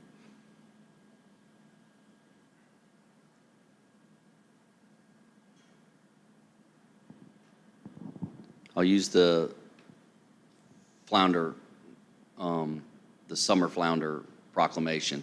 They have to land by that time. They have to be, when there's an end date, they have to be landed by that time. What about with oysters? Oysters is a little different. It's spelled out in the proclamation how long they have to get it to a dealer. It's time temperatured.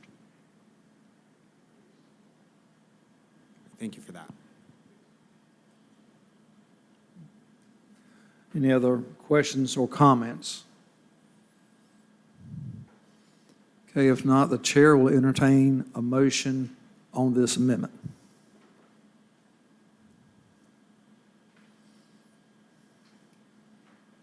Nobody cares to make a motion? Commissioner Roller? I move that we adopt Amendment 2 to the Striped Mullet Fisheries Management Plan for final adoption. Okay. Is there a second? Second, Commissioner Hobgood. Okay, any other discussion? Commissioner Bethea.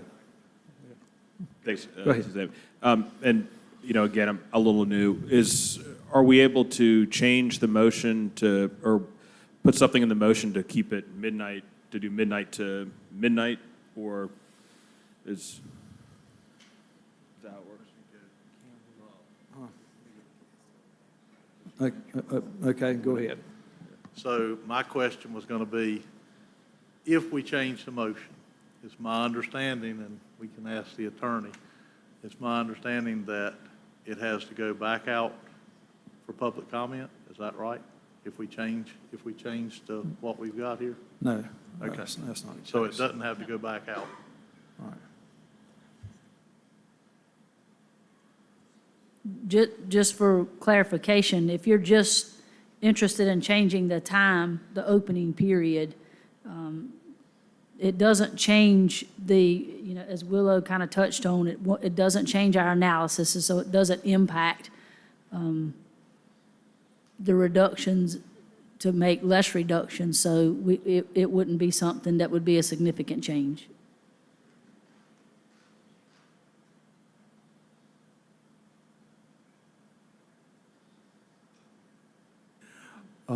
You could offer a substitute motion to change the time frame, because that would not change the actual reductions. I'll come to you after coming up. Go ahead, Commissioner Booth. Okay, go ahead. I'll just throw it out there that, as the motion maker, I would be happy to accept a friendly amendment to change the opening and closure times as seen by commercial industry would be the best. Okay, opening, closing time to what? I'm just open to suggestion. If there's a friendly amendment, if we want to change the closure or opening times, and it doesn't impact the analysis, I'm happy to accept a friendly amendment. Okay. If that's easier for the commission. Okay. Commissioner Bethea, did you want to add anything to that?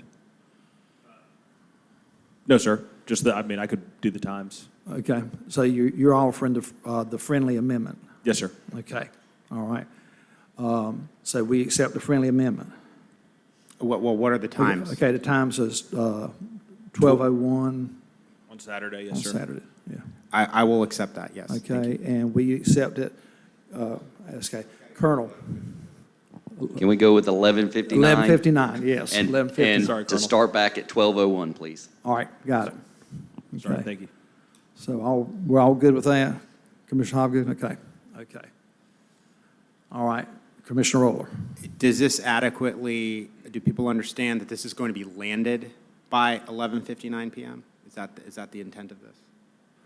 And we might want to put that language in there somewhere. Move to add that the shrimp be landed by 11:59 Friday.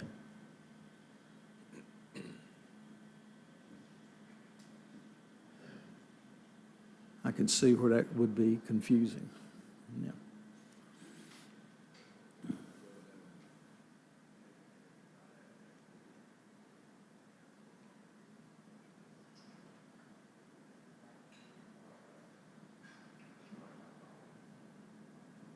Okay, we have the motion up here. Is that your motion as you made it, Commissioner Roller?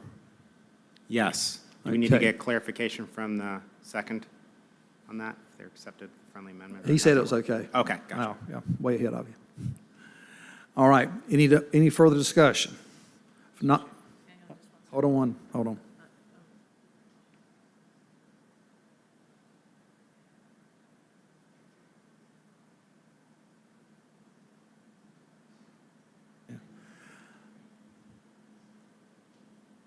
Yes, the way the motion is written says 12:01 the following day, but there's some of the season we have a 3-day closure.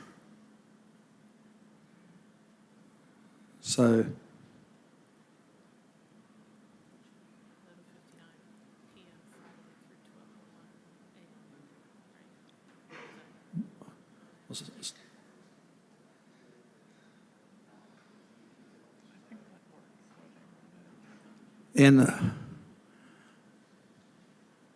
yeah, we got to change that language so it'll reflect the 3-day closure. Okay. Mr. Chairman, point Yes, of clarification as well. It says change the commercial weekend closure. Isn't this is this closure? And I'm just clarification for the rec and the commercial? I think it's just commercial. It's just commercial. Okay, I just yes. wanted to Yes. make good and sure that's I was understanding because I didn't want to be unfair. Right. Yeah, the recreational management you selected was a 100 per person bag Okay, limit, all right, no more thank than you. 4. Just clarification. Thank you.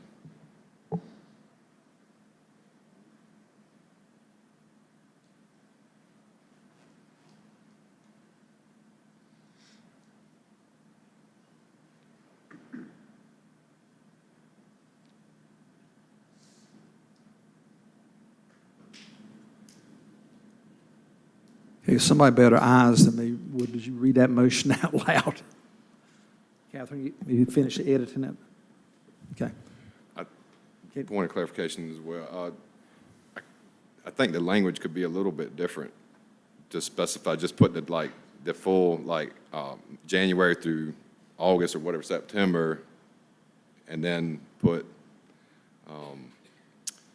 September through December and specify those two timeframes in the motion. That way it's clear, because it says either Monday or Tuesday, so it's optional.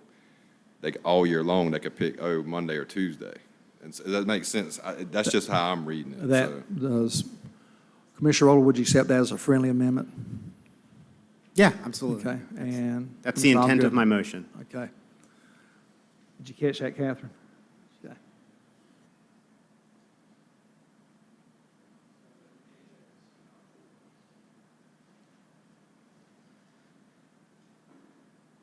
Commissioner Roller. Just back to my previous comment, do we need to have landed by in there at all, or is that clear in the intent of this motion?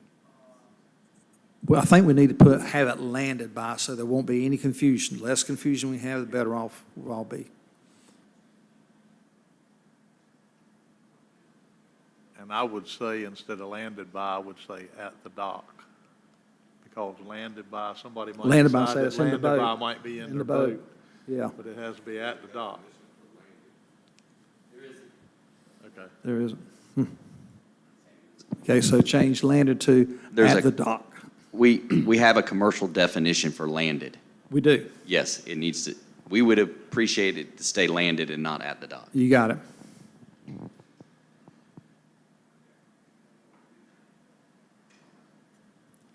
All right, how does that look, everybody? My eyes aren't working real great. Director? Mr. Chairman, just one comment. So the details about landed, those items will be in the proclamation. They will be taken care of in the proclamation. Okay, good. All right. We got what we want. Let's do a roll call vote. Hold on one more second. Commissioner Blanton. I'm sorry, point of clarification, Mr. Chair. It says or Tuesday. I know she's trying to keep up, and so. So I'm just trying to make sure she's got it all down. Thank you. Okay, so are we good? I believe so. All right. Okay, now, roll call vote. Jesse? Commissioner Bethea? Aye. Commissioner Blanton? Aye. Commissioner Corbett? Commissioner Gardner? Commissioner Hobgood? Commissioner Huggins? Commissioner Rader? Aye. Commissioner Roller? Aye. And Chairman Bizzle. Aye. Motion passes unanimously. Thank y'all for your hard work. We'll see you in, 5 years? Yes, Director. Thank you. I just make one comment. Thank the staff for their work on this, and also thank the commission.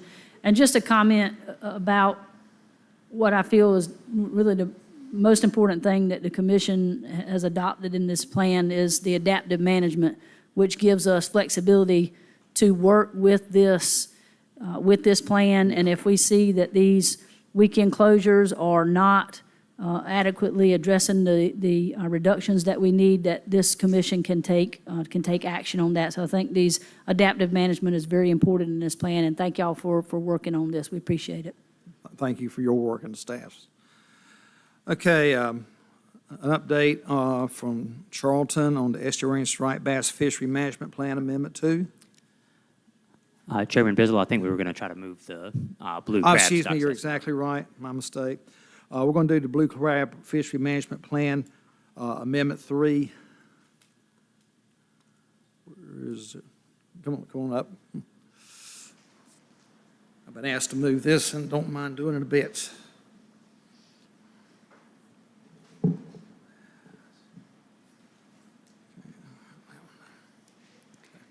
Hello, and thank you for this opportunity to talk today. I am Dr. CJ Schlick, the Stock Assessment Scientist for the state of North Carolina. I have Robert Corbett and McLean Seward here joining me as a blue crab biologist. At this time, I'm going to present the stock assessment model update, but it's going to be followed by the adaptive management information afterwards. So blue crab can reach up to 5 to 8 years of age, but on average only survive 3 years. Aging crustaceans, including blue crab, is difficult because they don't maintain any permanent hard structures such as otolith or scale. Because of this difficulty in aging, commonly used stock assessment approaches that require full age structure data are not suitable for blue crab. The assessment team tried hard to develop a model that does not need a full age structured data, but can still provide a comprehensive stock assessment. This is the stock assessment that was created in 2018 and modeled recently. More information is they matured between 1 to 2 years of age and mate in the spring or summer. So the 2018 benchmark stock assessment was a 2-stage model that deemed the stock as overfished and overfishing was occurring. The benchmark passed an external peer review, which was a 3-day in-person workshop with 4 experts from universities and other state agencies. The panel accepted the 2-stage model and recommended it be used for management. The benchmark assessment was the basis for the management in the current amendment. The update follows all of the methods from the 2018 benchmark assessment, but adds the last few years of available data. The current update runs from 1995 to 2022. The blue crab stock is defined as all blue crabs in the state of North Carolina. The current stock assessment uses 2 stages, recruits and fully recruited. The legal harvest size of 5 inches is used as the cutoff between these 2 stages. Sexes are modeled separately within the model, with natural mortality being sex and stage specific. So in stock assessments, you typically need to use the ABCs as NOAA has termed them. That would be the abundance, the biology, and the catch. The update followed the methods of the benchmark assessment from 2018, but only changed the terminal year. From this point forward, I will be focusing on the update specifically. The stock assessment ABCs needed for this model are the that gave us the abundance, was put into the model in the form of our 4 fishery independent surveys that are split by sex and stage. I will go more into detail about these shortly. The biology of the blue crab was also added through species growth, maturation, and natural mortality. The catch was the number of blue crabs removed from the population by commercial fishing. Recreational catch was not included in this assessment due to limited data and a small proportion of the recreational catch relative to the commercial.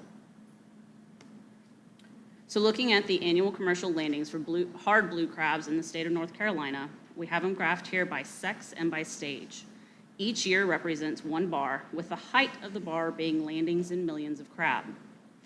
Green are the male recruits, blue are males fully recruited, or those over 5 inches, orange are female recruits, and pink are females fully recruited. The commercial catch of blue crab has declined significantly through the time series, with each stage and sex also declining through that time period.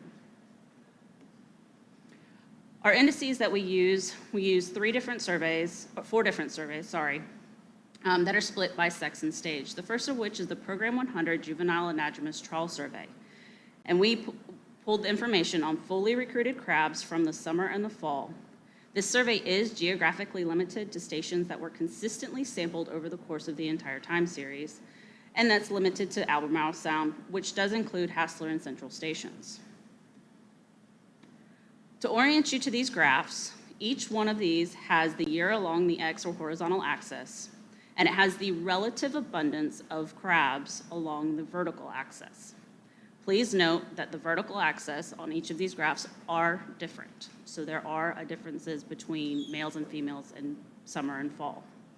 The dots represent the mean, and the shaded region around those are the variation around the mean based on the relative abundance calculations. We use summer, shown on the left, and fall, shown on the right, separately because harvest and spawning in North Carolina peaked in the fall, so summer and fall indices capture dynamics before and after the spawning and harvest peaks. Also, sexes were calculated separately, with females in purple and males in blue. I said to note that the differences were between scales. To give you an example of this, the catch per unit effort is higher in the fall than it is in the summer surveys, indicating that there were more in relative abundance in the fall in this survey. I'm not saying population-wise, it's just representative of this survey.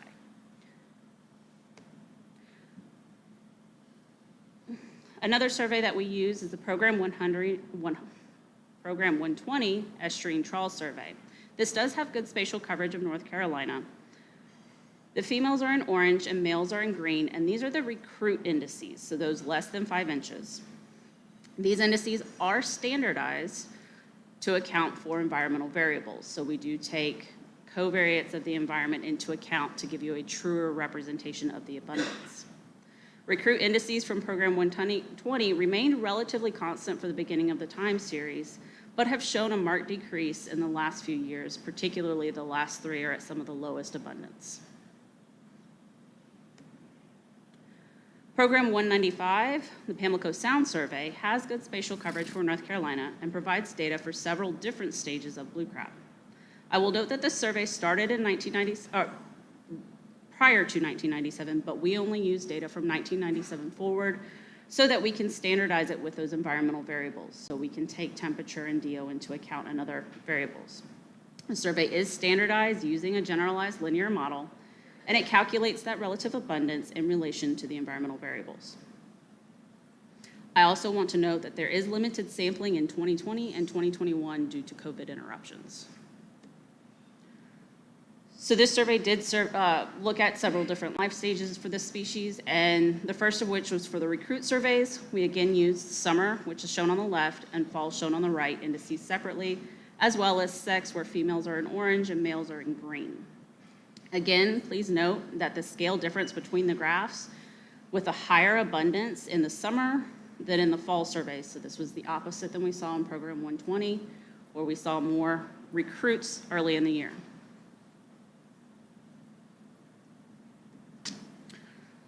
For fully recruited individuals from Program 195, the June indices are on the left, have a few years of high relative abundance, such as 2019, but the last few years have shown that same marked decrease that they've seen in the other surveys.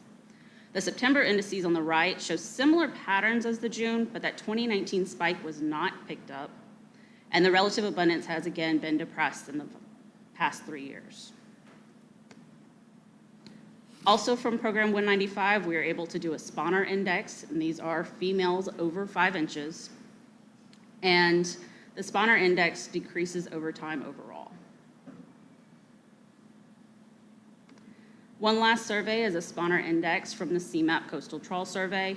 This survey, we are only using information from North Carolina captured in the summer. The relative abundance for mature female blue crabs decreases over time overall, but again, we are also missing information from 2020 and 2021 from this survey. So getting into some of the model estimates, the estimated population size of hard blue crabs in North Carolina by sex is shown here with females on top, males on the bottom, recruits on the left, fully recruited on the right. The orange line on each graph represents the 2018 benchmark assessment results. The blue line is the 2022 update results. So as you can see, all of these estimates are tracking closely with the 2018 benchmark assessment. However, they continue to decrease significantly after the end of that benchmark assessment. The estimated spawner abundance calculated in the update can also be seen in blue with the benchmark in the orange here. And we are again seeing very similar trends throughout the entire time series, but it continues to decrease significantly after the end of the benchmark. The fishing mortality rate is shown again the same. 2018 benchmark is in orange. This update is in blue. It tracks very closely. However, the 2022 update does have slightly higher fishing mortality across the entire time series, but it is variable throughout the entire time. The reference points used for this model, we used a maximum sustainable yield-based reference points to determine the stock status. The maximum sustainable yield is the maximal yield that can be removed from the stock without long-term depletion. The stock is experiencing overfishing if the fishing mortality in the terminal year exceeds the target of 75% of the fishing mortality at maximum sustainable yield. The stock is overfished if the spawner abundance is less than the target in the terminal year, which is what the spawner abundance should be if the fishing mortality is 75% of the fishing mortality at MSY. The current update calculated a fishing mortality of 1.87 in the terminal year of 2022, which is greater than the threshold of 0.61. There is a 100% probability that stock is experiencing overfishing. The current update calculated the spawner abundance at 14.8 million crabs, which is less than the threshold of 120 million crabs, and there is a 100% probability that stock is overfished. At the end of this stock assessment update, it was sent out to a desk review. It was sent to 2 experts in the field, Dr. Jikow and Dr. Yan Lee, for a review in December 2023. They produced a report that mentioned several major concerns in the model performance. They noted that the strong residual patterns shown in the model fits, particularly for program 100. These figures that you see on the screen show the model expected abundance, so that is that line you're seeing across the screen. The dots around the line are the actual observed data we're comparing the model to. In this case, you see most of the dots are below that line early in the time series, but later in the time series that switch, most of those dots go above that line. This is a particular concern when you're doing models. It is a temporal pattern in residuals that you have to address and try to diagnose why you're seeing that. And it is a cause to explore potential model misspecifications. Another concern in this was the estimated fishing mortality in the model is extremely high throughout the time series, particularly in the early part. Estimates above 2 suggest that 90% of the population would be removed by the fishery. On the screen, I have the fishing mortality and spawning stock biomass that were produced in 2018 in the top 2 figures. The bottom 2 figures are those produced in 2022. And you can see from the fishing mortality, those estimates are still extremely high. But this also points out another major concern with the scale of the model results. In the benchmark assessment, you see in the top 2 figures, the reference points had parts of the time series above or below, and then it switches. So there are periods where you are overfished and a period where you are not overfished. However, in the 2022 update, the entire time series is below the reference point for spawning stock biomass and above the reference point for fishing mortality. This is an uncommon occurrence in models and a reason for concern. The trends of the model are similar to the benchmark and not the concern, only the scale of the estimates and the reference to threshold. Addressing other issues with the model could potentially resolve this, but only additional research could explain why we are seeing this particular trend. So based on this desk review, the experts had several recommendations for research and model changes to improve the performance. However, given that this is an update, we could not complete most of those recommendations. To do so requires a benchmark. However, even with the major concerns in the model performance, all of the available data for blue crab indicate the stock is in similar or continues to decline in condition since the benchmark assessment. Indices and commercial harvests are down, so we have confidence that the stock continues to be overfished and overfishing is still occurring. As I stated before, we are about to hear another presentation on the adaptive management. However, if you have any questions pertaining to the stock assessment, I will take those now. Questions or comments? Good presentation, thank you. Just move this around. Yeah. Gotta find where the presentation is. Just this one.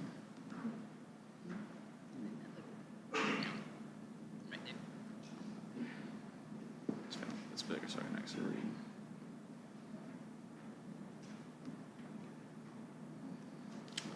All right, so first of all, thank you, CJ, for the great presentation on the stock assessment update. Good afternoon, Commission. My name is Robert Corbett. I'm a biologist out of the Elizabeth City office.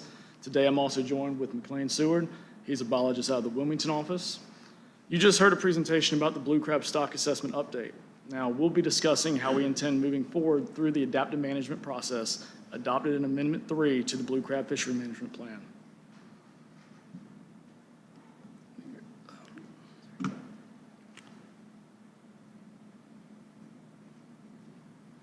Move over.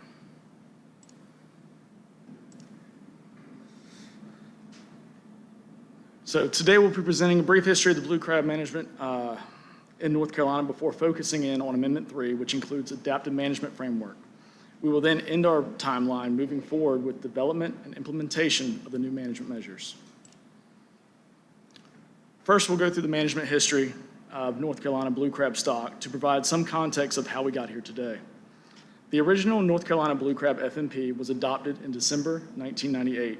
Amendment 1 was adopted in December of 2004. Following the Amendment 1, Amendment 2, which was adopted in November of 2013. Amendment 2, Adaptive Management Framework, relied on annual updates to the Traffic Light Stock Assessment, commonly referred to as a TLA, which provides information on relative condition of the blue crab stock. The Traffic Light Assessment gets its name. The Traffic Light Assessment gets its name by assigning a color, red, yellow, or green, to data trends in comparison to established reference points. Essentially, it's just a means of illustrating the data.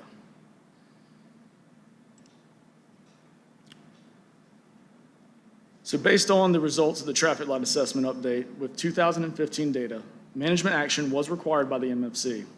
To improve the conditions of the blue crab stock, the MFC adopted management measures via Amendment 2, Adaptive Management, and incorporated them into the May 2016 revision to Amendment 2. A comprehensive review of the blue crab FMP was originally scheduled to begin in July of 2018, but at the August 2016 business meeting, the MFC voted to begin review immediately to assess the status of the blue crab stock and identify a more comprehensive management strategy. A benchmark stock assessment was completed and approved for management use in March of 2018. This stock assessment included data from 1995 to 2016 and concluded that the stock was overfished and overfishing was occurring. The stock assessment projections indicated a harvest reduction of 0.4% was needed to end overfishing, and a harvest reduction of 2.2% was projected to achieve sustainable harvest and rebuild blue crab spawning stock within 10 years of the date of the adoption of the plan, with a 50% probability of success. This was the statutory requirement. I would also like to note, it was projected it would have taken a 19.8% reduction to meet the female spawner abundance target with 100% probability of success. Based on the assessment results and projections, the division encouraged the MFC to consider a reduction of at least 5.8%, which was projected to reduce fishing mortality to a level close to the fishing mortality target and have a 90% probability of sustaining sustainable harvest. In November of 2019, the MFC voted for the preferred management measures projected to result in 3.7% harvest reduction with a 50 to 67% chance probability of success. However, at the following meeting in February of 2020, the MFC changed the preferred measures, lowering the projection harvest reduction to 2.4% with only a 50% chance of achieving sustainable harvest in 10 years. This is only slightly higher than the statutory required minimum of 2.2%. Adoption of Amendment 3 also included adaptive management framework. The Amendment 3 adaptive management framework consists of the following. Steps 1 through 3 lay out the process of how we would proceed in response to an updated stock assessment. And I would like to point out a few pieces here. Step 2 specifies any quantifiable management measure can be considered. So that places some limitations on what we can implement. And Step 3 specifies the division will consult with the Northern, the Southern, and the Shellfish Crustacean Advisory Committee prior to new management measures being adopted by the MFC. I'd also like to highlight the last part of the adaptive management framework, which states, upon evaluation by the division, if a management measure adopted to achieve sustainable harvest, either through Amendment 3 or subsequent revision, is not working as intended, then it may be revisited and either 1, revised, or 2, removed and replaced as needed, provided it conforms with Steps 2 and 3 above. This is the piece of adaptive management framework that applies to where we are today. Today, we do not have an updated stock assessment that can be used for management purposes, and we are unlikely to have one for quite some time. We do have substantial data that suggests that management measures adopted in Amendment 3 are not working as intended and need to be revised using the Amendment 3 adaptive management.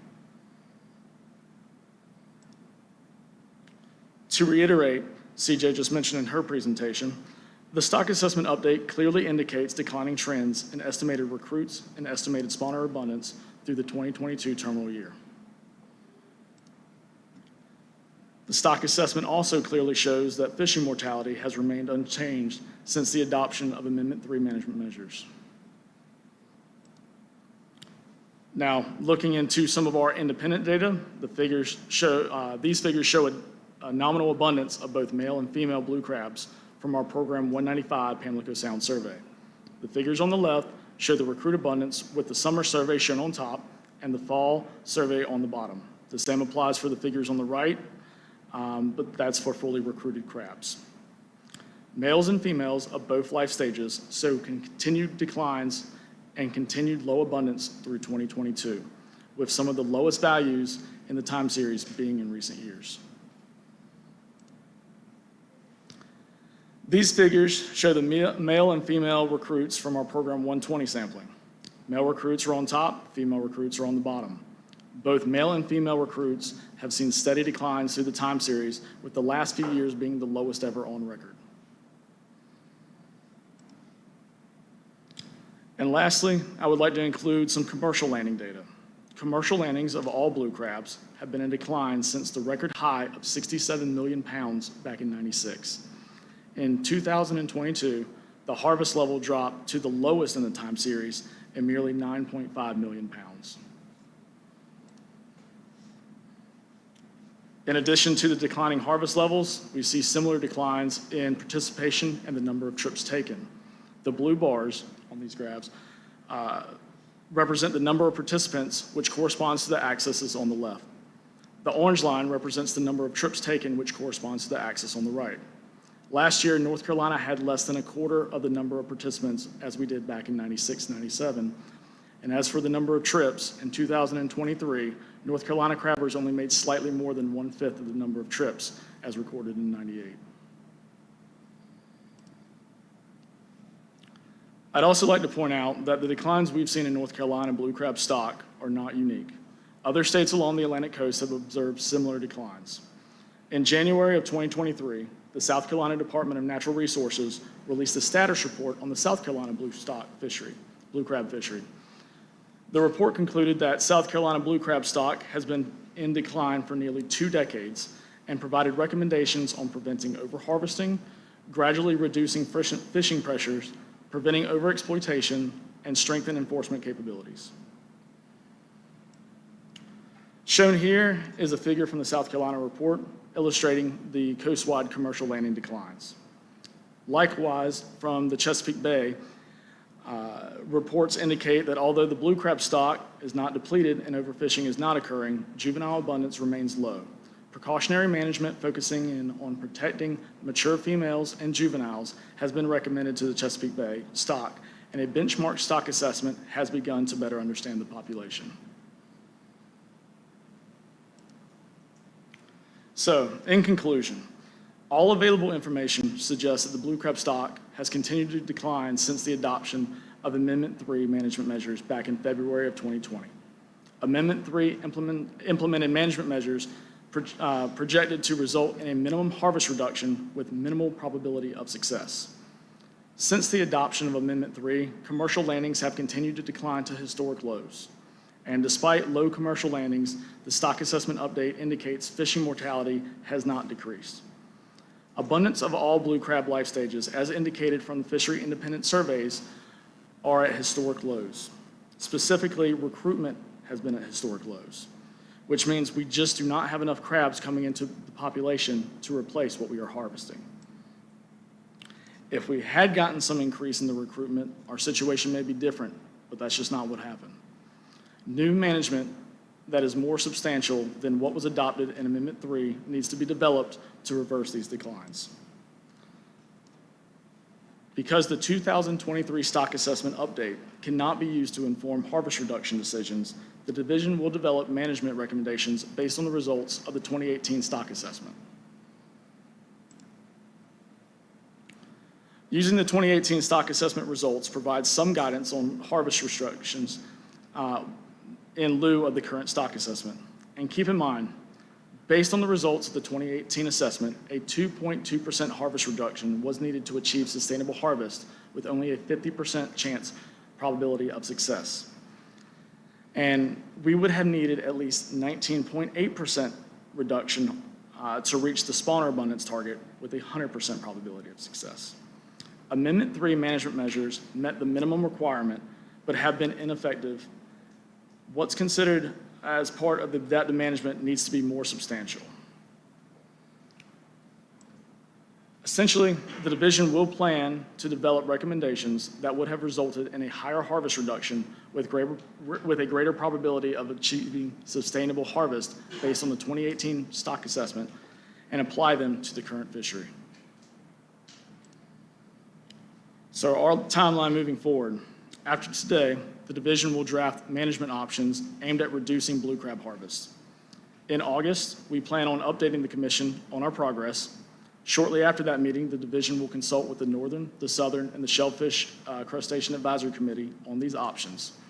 The division will then bring management recommendations to the MFC in November.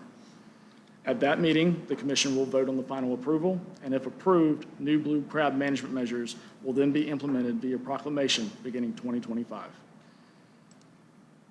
And with that, I'll be glad to take any questions. Questions and comments? Commissioner Roller. Can we go to the timeline really quickly? Absolutely. Okay, so when, go forward, there you go. So you're going to update us in August. When do you think we're going to see those recommendations? Will it be in that time frame? Like, will we be able to look at them before they go to the advisory committees? Correct, that would be the plan. Okay, great, thank you. Anything else? Okay, great. Thank you for your presentation. Oh, well, excuse me, Commissioner Bland. Thank you, Mr. Chair. I'm not sure if this is the appropriate time to speak about this, but I feel like it is. Pretty strong knowledge of the crabbing industry. It's the main thing I do. And man, this is a very rough presentation on what's really going on out there. And I'm just going to tell you right now, I have a hard time really agreeing, honestly, with this right here. I mean, I'm hands-on every day. And the doom and gloom that this points out, it just isn't representative of what's happening on the water. There is a definite, it's apparent that there are extremely mature males in the population, very large males that are making it to, live a good amount of life. There's definitely plenty, it seems to be, comparative to my knowledge over the past maybe 10 years of recruits coming into the fishery. I mean, they just are there. I've said for a long time that the state of North Carolina needs to invest in a true survey of blue crab. Something that works for this state. This state here is a hot and cold state. 1 year is hot, 1 year is cold. And I'm speaking of wintertime. So the crabs may act differently from 1 year to the other. Some years they might bed down in the mud. Some years they might not go in the mud, just kind of go dormant and stay right out of it. And so what I would like to see more so than just some pile driving, here's your recommended management measures, is I would like to see a work group put together to really discuss and understand what really is going on. And honestly, I would almost support starting Amendment 4 with some considerations to the industry and what status it's in now. And the reason I ask that, and the reason I point this out, is because if you back up to the slide of landings and participation, it trends right together. And so when I look at this, and I try to understand it just flat out, what I see is that it don't matter how many crabbers you've got. They can only catch but so many crabs. And so if your participant number of trips trends directly with the landings, then that just tells me that a crabber cannot land but so many crabs in 1 year with so much effort. You only get 365 chances to catch crabs in 1 year. Now, through this state, regulation takes away 30 of them chances or so, plus 15 down in the southern part of the state, but I don't know what that would add up to be, how many days of reduction that would be just in general. But I just feel like that this subject right here, this blue crab, is a completely separate type of industry commercially than any finfish regulation or any finfish fishery we have. And the participants in this fishery, what I'm trying to say is it takes quite a bit to participate in this fishery. It is not a fishery that you can just walk into. It takes years of experience before you could even understand how to even get started pursuing these animals. These animals are very unique. Every time I think I got them figured out, they change and do something a little bit different, which I'm not surprised about. And so every year I learn about them a little bit more. But these animals are extremely water quality driven animals. They are extreme water temperature driven animals. Everything has, with a blue crab, has a time and a place that it happens. And it might not be in the same time or the same place because the water might warm up different. The water quality may be different from year to year, from tidal changes, all kinds of things. And that's what I'm saying. This conversation is deeper than 15 minutes at this table giving us a presentation. I'm fully supportive of really exploring the options that might be available. I am not trying to cut this at the knees. But the people that are left participating in this fishery cannot truly not afford for the Marine Fisheries Commission to just look down a list, or the division just look down a list and point their finger at something and be like, yep, this is what y'all are going with. And so to be fair to the fishermen that participate in this fishery and to the public, because I think it's extremely important to understand that there's many, many docks up and down this coastline. And there are many, many recreational anglers that can have 5 crab pots that, how many do we really know use those crab pots? So there's a lot of variables to try to understand removals. And so I think it's clear that we understand removals in the commercial industry, and we can see it. And the number of trips trend beautifully with the landings. I mean, that's a long time series for it to be very consistent. And so I'm asking for my fellow commissioners and the division to maybe consider differently than what's prescribed in Amendment 3 and try to find a way to support the blue crab industry, support the resource, and find the best solution that we can move, that the fishermen and the state can move forward with. And I think in this instance, it is not time to really butt heads about this. Because this is a very vitally important industry. And let me tell you something. If this industry gets a reduction or a prescribed management action that does not jive well, we could lose a lot of infrastructure in a very short period of time. We could lose the markets that have been developed over time, the connections with that, and it just could have a rippling effect that we may not ever see recover, and I would truly hate that. I've spent a lot of time handling these animals, and they are truly remarkable animals. If you would ever spend any time with them, they are very special creatures, and I would like to see the stock in better shape, personally, and for the state of North Carolina, and coast-wide along the East Coast, because if you look at Virginia, Virginia is a substantial player in this game as well, and they're having the same trouble. And so they have made significant progress in their water quality. They've got a lot of SAV to come back. They have done all the things that you would think would help this stop indirectly of fishing mortality. But let's not forget about the things and the variables that have changed that we truly don't understand yet, meaning the explosion of the invasive catfish, the change in the Oregon Inlet Bridge and the flow of Oregon Inlet. You know, there's a lot of significant factors that has changed. Land development, land hardening, all the things that have created more runoff, you know. And so what I'm asking truly is to just, let's take a breath, because, you know, it's uncertain in the data where these inconsistencies lie with this update. And I think it's just important to just take a step back and just try to find the best path forward from this moment, because this is the beginning of this conversation, okay? And so, you know, this is not waiting until the last minute, me speaking up and saying, hey, ho, ho, ho, I don't like what happened across this, you know, 6 or 8 month path that we get to a conclusion, and just trying to put the brakes on all of it then. I think right now is the time for me, you know, to really speak up on this. And so at this moment, this commission has an opportunity to start this on the right track, to be more successful than just, you know, whatever prescribed management measures are already in Adaptive 3, or Amendment 3.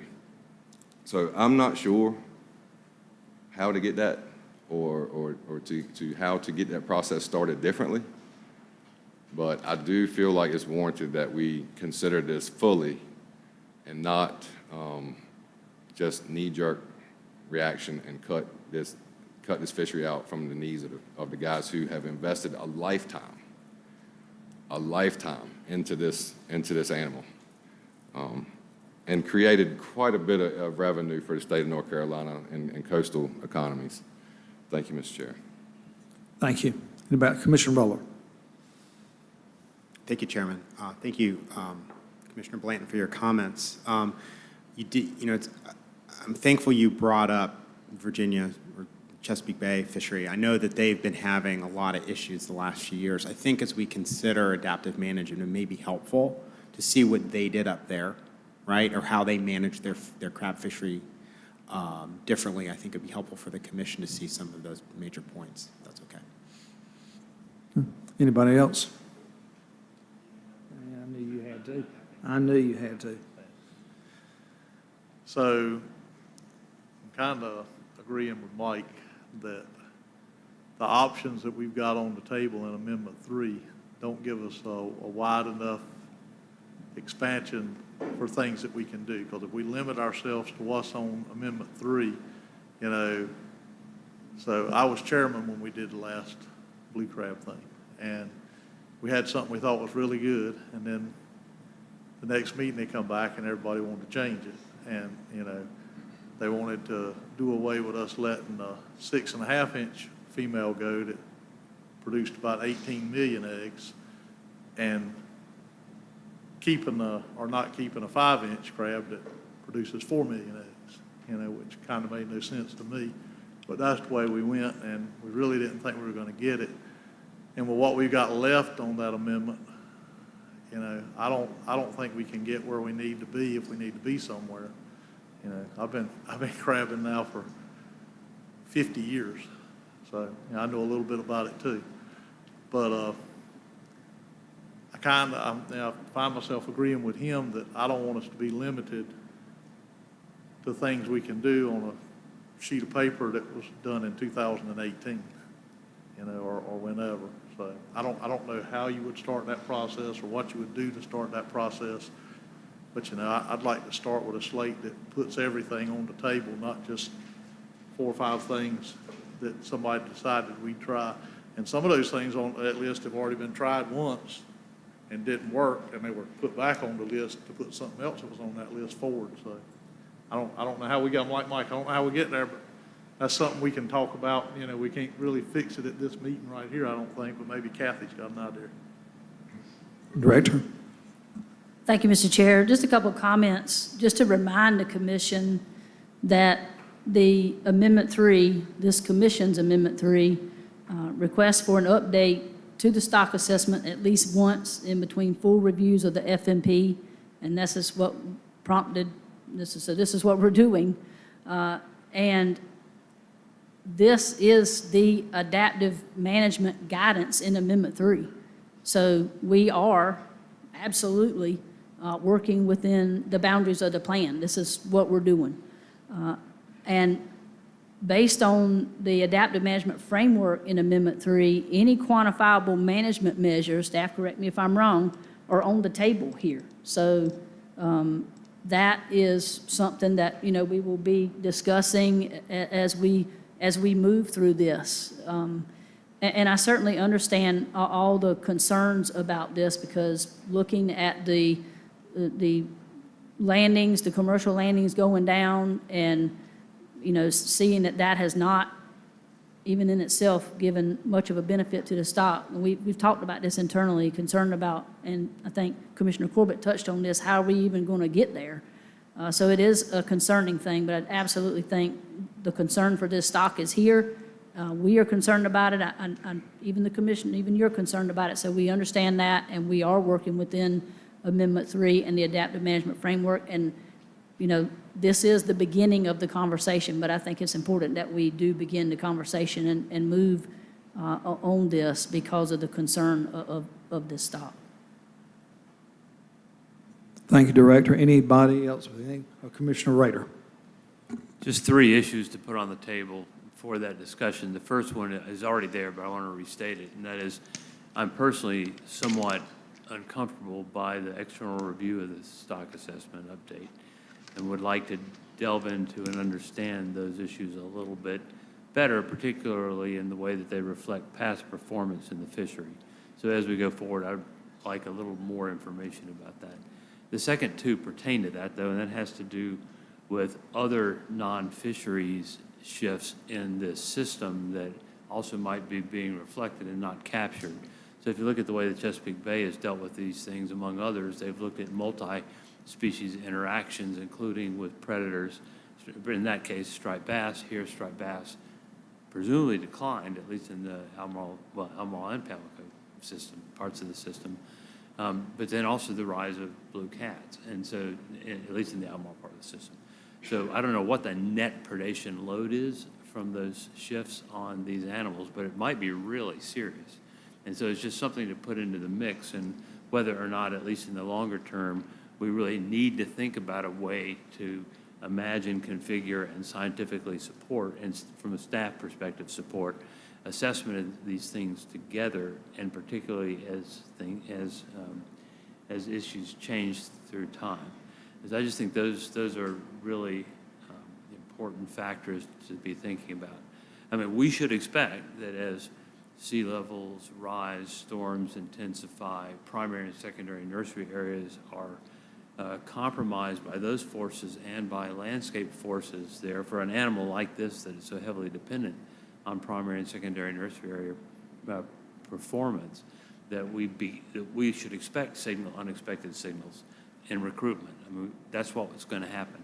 Is we need to be thinking about management that can accommodate these things together as things change. So again, I don't mean to get on a soapbox, but I just think there are, in addition to the biological factors you heard about that are outside the control of the single species stock assessment, there also are important ecological considerations that ought to be put in place in terms of uncertainty and how uncertainty gets factored into the stock assessment. So as your team goes forward, I'd appreciate your thinking along those lines. Thank you, Mr. Chairman. Thank you. Anybody else with anything? Commissioner Blanton. Thank you, Mr. Chair. Just follow up to some of the conversation. You know, I think blue catfish is one of the most significant factors in the Albemarle Sound, you know, that is contributing to the decline of this species. You know, this is one thing these crabs have never had to deal with. And so predation, yes, everything wants to eat a soft crab. I can tell you that right now. Everything wants to eat a soft crab. But when you have an uninvited species that just consumes at a rate that we are not even really aware of yet, and the Commercial Fishing Resource Fund commissioned a study, and it was approved a study that I haven't heard anything back on yet, or we have not heard anything back on yet. Maybe I haven't seen it yet.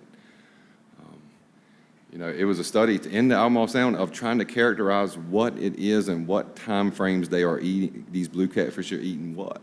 And one of my concerns when that RFP came about, and we had a response to that, was they were more trying to look at like river herring and stuff like that. And so I made sure to that I had clarification on what it was they were looking for, are going to be looking for in that characterization study, and what time frames they were going to be working to find what these fish were eating.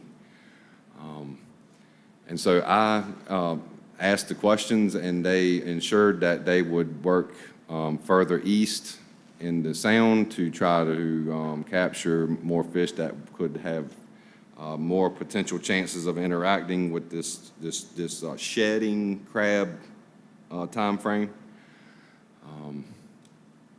So, you know, this conversation should go very deep, honestly, at this point of concern for the state. This should not be brushed off, because here I sit here today, and I'm not, I don't have a crystal ball.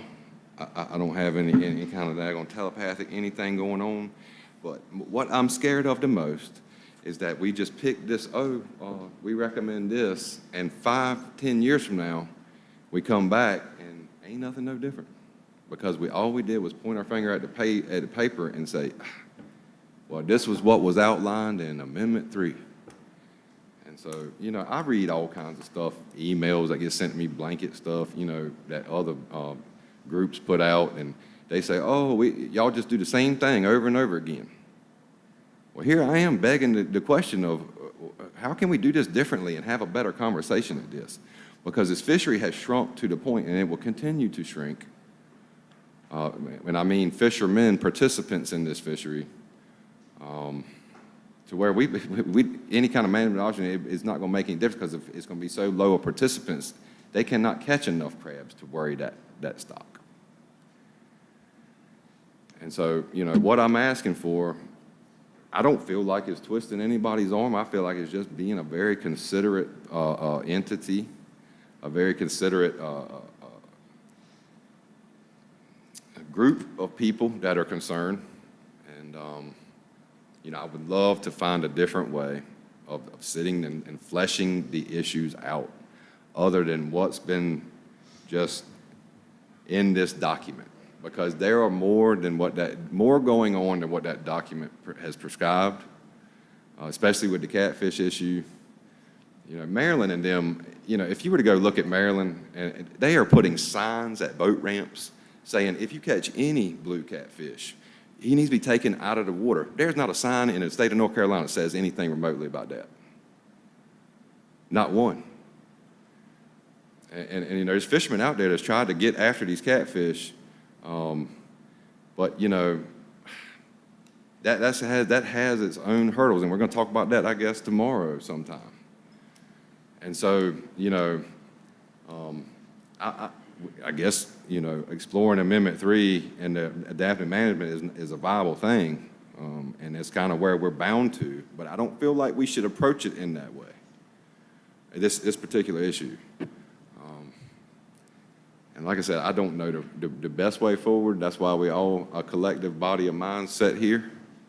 But as a commissioner, as a concerned citizen, as a concerned fisherman, I think this is a species and an issue that really needs to be fleshed out, because, you know, I can't say whether or not that information is accurate or not. But I know every year I go out there, and I attempt to have a blue crab season year after year, and that's a decision we all have to make as crabbers if we're going to participate year after year, because it takes so much effort to get prepared to pursue these animals. You know, we take it pretty seriously, and you know, we just want to get it right. And this is not just my concern. This is concerns from fishermen and crabbers talking to me directly. You know, how we're going to go about this, because they don't have any confidence, and I'm just going to put this out there on the record again, the crabbers don't have any confidence that this is the true and complete story of blue crabs. There have been shifts, and I could sit here and talk at length, and I don't want to take the time of my fellow commissioners or this commission or the division right now talking about this, but I just feel like there needs to be a longer, more in-depth, considered conversation to take into account what changes have occurred in this fishery over a long time frame, what changes have occurred in the ecosystem over a long-term time frame, and compare it to where we're at now. Because this is important to a good portion of people that have invested a lot of time and effort into doing what the state has prescribed and let them do, and try to participate in something that's clean and not invasive to any other fisheries, and just, people enjoy seeing us out there crabbing. They love it.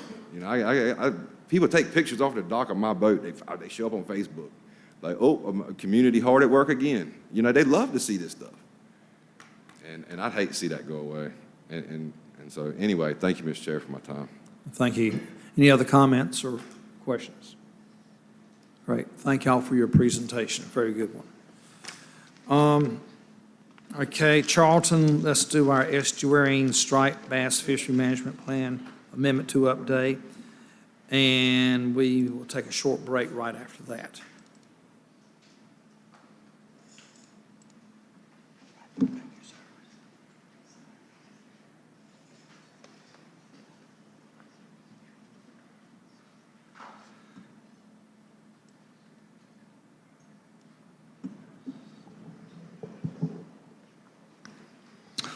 All right, thank you, Chairman. So hello, I'm Charlton Godwin, biologist supervisor in the Elizabeth City office and the mentor for the Estuarine striped bass fisheries management plan. Today, discussion is going to focus on the 2024 revision to Amendment 2 to the striped bass FMP. And just as a reminder, this revision deals only with the Albemarle Sound Roanoke River striped bass stock.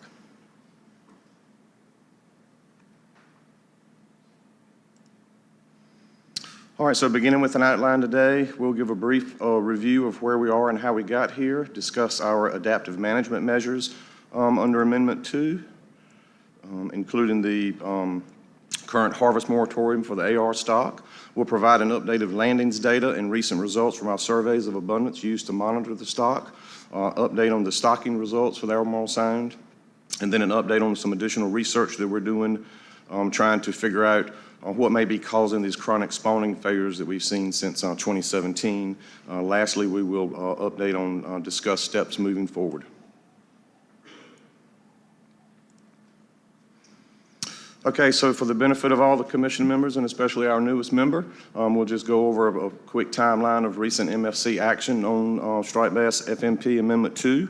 The peer-reviewed benchmark stock assessment was presented to the MFC at their August 2020 meeting.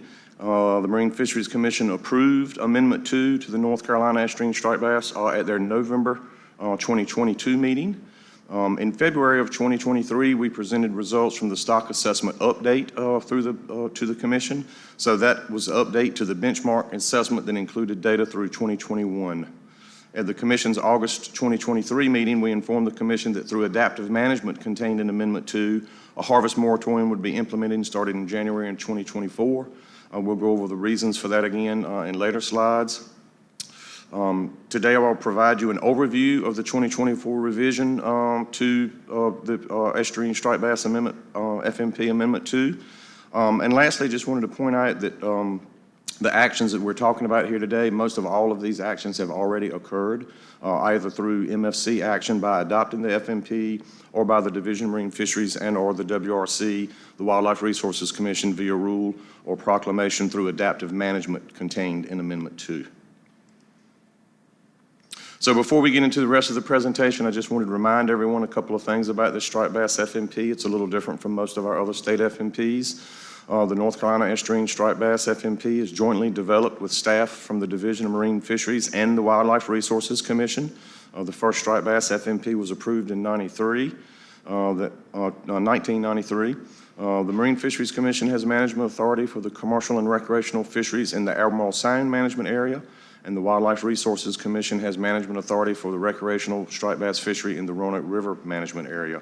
And I also wanted to point out that the United States Fish and Wildlife Service is also a cooperating partner in this FMP, especially with regards to striped bass stocking in our North Carolina coastal rivers. So as a reminder for everyone, here's a map of the Albemarle Sound management area.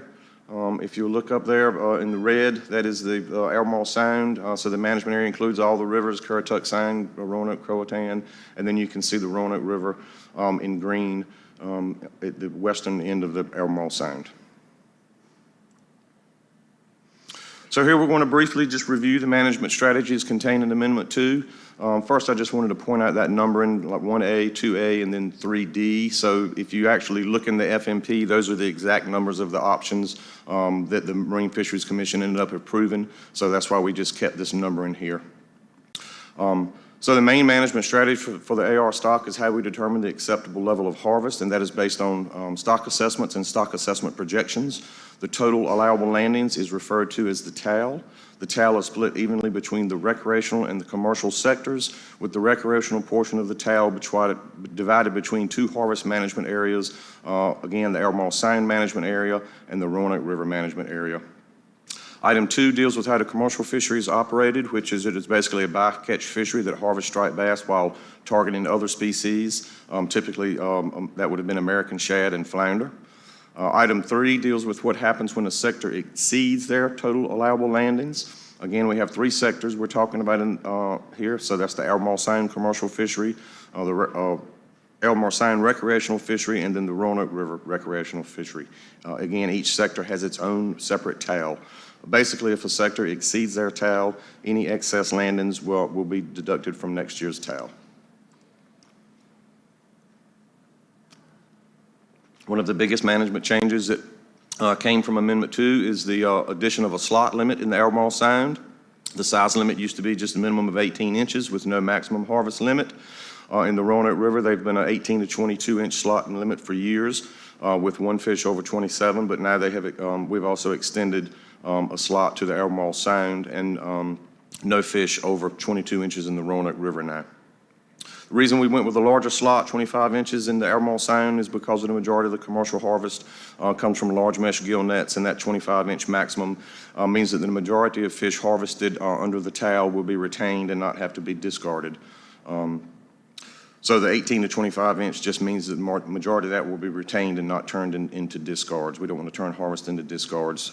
We really want to keep those, reduce the harvest of those larger females, which have many more eggs than smaller females. Striped bass can live to 32 years old at least, so reducing pressure on those fish greater than 25 inches should allow for some increased abundance of the larger females in the population over time. Also added some additional gear regulations designed to reduce hook and release mortality in the Roanoke River. That's seen with option 5E with the implementation of circle hook requirements using live bait on the Roanoke River up on the spawning grounds. And then lastly, adaptive management is to use our peer-reviewed stock assessments and updates to recalculate the biological reference points and or the total allowable landing. The current TAL at the time of adoption of Amendment 2 in November of 2023 remains in place until the new TAL was determined. Stock assessments will be updated at least once between benchmarks. Again, that stock assessment update was completed in January 2023 and presented to the MFC at its August 2023 business meeting. Increases or decreases in the TAL will be implemented through adaptive management. A harvest moratorium could be necessary if the stock assessment results calculate a TAL that is too low to effectively manage and the stock continues to experience spawning failures. So that's exactly what happened with the rationale for the harvest moratorium, and that is documented in the 2024 revision to Amendment 2. So now that we've gone over the management measures, we'll just briefly review the results very, very quickly, some of the highlights from that stock assessment that led to where we are now. And again, these were presented in more detail at the August 2023 meeting. So this is a graph from the 2023 stock assessment update. There's a lot going on in this graph, so I'm going to take a moment to review some of the components before we discuss the data trends on the graph. So at the top of the legend, at the top of the graph, we have the legend, which just really shows what data is being presented. So in this case, it's population abundance, which corresponds to that gray part of the graph. Also included in the legend are the estimates of fish and mortality, which is abbreviated with the letter F. That's shown in the black line with the black circles. And the last two parts of this legend is the fish and mortality threshold, which is a solid black line, and the fish and mortality target, which is the dashed black line. And we managing towards the target, and the threshold is something we do not want to exceed. So let's look at the axes on this graph. The horizontal axis at the bottom is always called the x-axis, and that just shows year on this graph. The vertical axis is called the y-axis. Not all graphs have two axes like this one, but often they will. In this case, the axis on the right corresponds to the population abundance in thousands of fish. And I want to point out the measurements for that. You'll notice that indicates the population abundance is in thousands of fish. So basically, just add 3 zeros to that. So, for example, 1,500, that's 1.5 million fish in abundance. So we do that just to reduce the graph, the size of the legend when it's in reports and stuff. So then the left axis displays the estimates of fish and mortality and the target and the threshold. And the last thing I'll add is just fish and mortality is one of our biological reference points. So now that we've looked at that, now we know what we're looking at, let's discuss the trends. So looking at the population abundance in the gray area, this is abundance of both males and females from all the ages in the population. In 1991, our population was fairly low, but increased rapidly in the early 90s due to the stock having some really great spawning success during that time period. We'll discuss that again when we look at some of the data sources that we use to monitor this stock. Starting in about 2001, however, overall population started to decline due to the stock experiencing more average and poor spawns and less really good spawns each year. Looking at fish and mortality estimates, they were below our targets and thresholds in the 90s, but as the population started to decline, fish and mortality started exceeding that target and threshold and has remained above there since. One last thing I'll point out are those little bars at each one of the point estimates for fish and mortality. So these are called our confidence intervals. We have an upper confidence interval and a lower confidence interval. That middle is what we call the point estimate. So basically the confidence interval is the mean of that parameter that is being estimated, plus and minus the variation associated with that. So basically it's a range around the measurement that conveys how precise the measurement is. So for example, in 2020, the point estimate was equal to about 1.02. The upper and lower confidence intervals respond to fish and mortality of 1.2 and 0.85, 0.85. So basically that just, we can say we have 95% confidence level that the true value of fish and mortality is somewhere between that 1.2 and 0.85 range. You'll also notice the confidence intervals get less precise in the most recent years of the model. That's because there's less information that comes from the surveys of relative abundance of age for the model to use to create that estimate. So when you go back a few years in the model, you will notice the confidence intervals around the point estimate get smaller. So this graph is set up very similar to the one we just reviewed. On the x-axis, we have year again. On the left axis, we have spawning stock biomass, SSB. So that is the weight of the mature female fish in the population. Also for striped bass, at age 3, about 50% of the females are mature, and at age 4, nearly 100% of the female striped bass are mature. So SSB is one of our other biological reference points that we manage to. The trend in SSB follows a similar trend as population abundance, with both peaking in the early 2000s with a relatively steady decline since. So on the right axis, we have recruitment of age 0 fish in thousands. So this is just the number of fish coming into the population each spring from the spawning. We see the same trend starting in the early 20s. Even when SSB was at really high levels, the number of age fish produced each year just started to decline. We saw more really poor spawns and just fewer of those bigger spawns. You can see some really poor recruitment years in 2002 through 2004 and 8 through 2010. You'll kind of see the effect that has on landings for the upcoming slides when we talk a little bit about the landings over the time series. So getting into the landings update portion of the presentation, again, we'll just review the total allowable landings since 1991.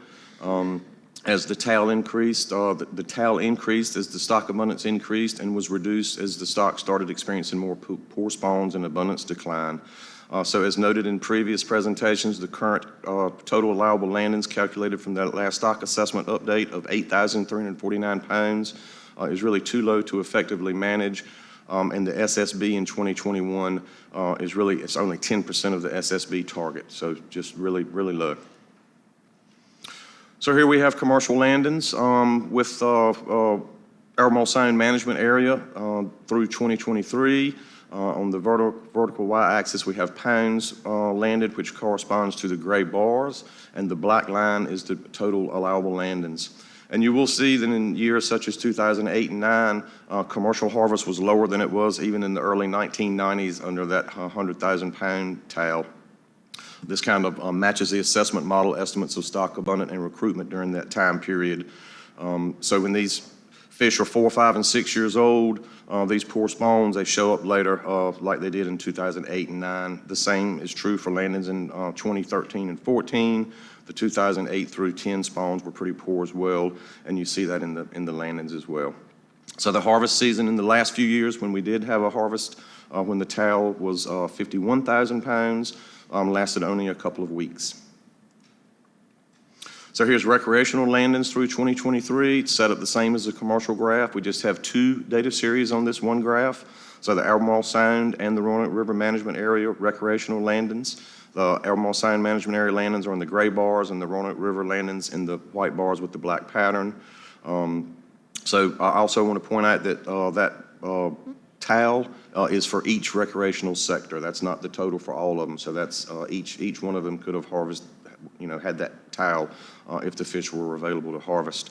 Again, we see the same sort of trend with our Mullet recreational harvest levels even lower than in the Roanoke River.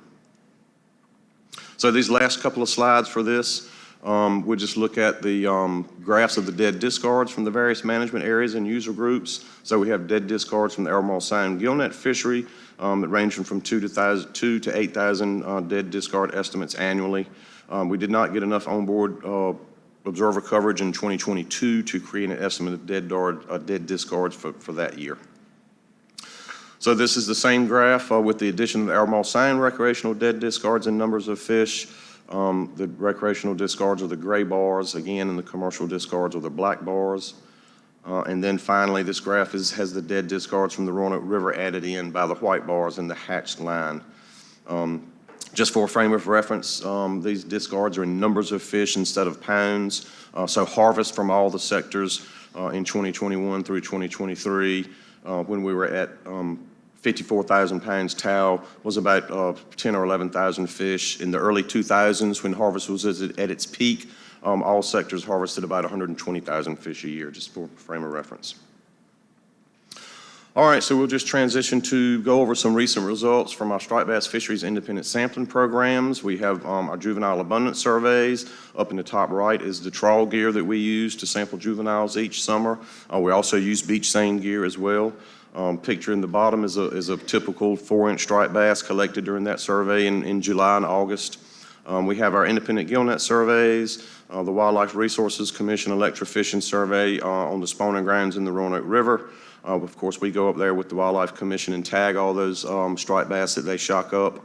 And just a picture on the bottom right of the otoliths, the fish ear bones. So that's when we age striped bass. We also use scales to age these fish. And I just wanted to remind everyone, again, especially to our newest commissioner, that the division releases its annual FMP update each year before the August MFC meeting. So at your next meeting, we will be going over that 2024 FMP update. And that's really the go-to place to get all the information you need on each stock this commission manages, the management strategy, landings update each year, and the updates on the surveys the division or other agencies may conduct for the different species contained in the FMP update. So looking at our juvenile survey stations for striped bass in the Albemarle Sound, there are additional stations up the Chowan River in the Lower Alligator and the Currituck. I just can't put them all on this one map.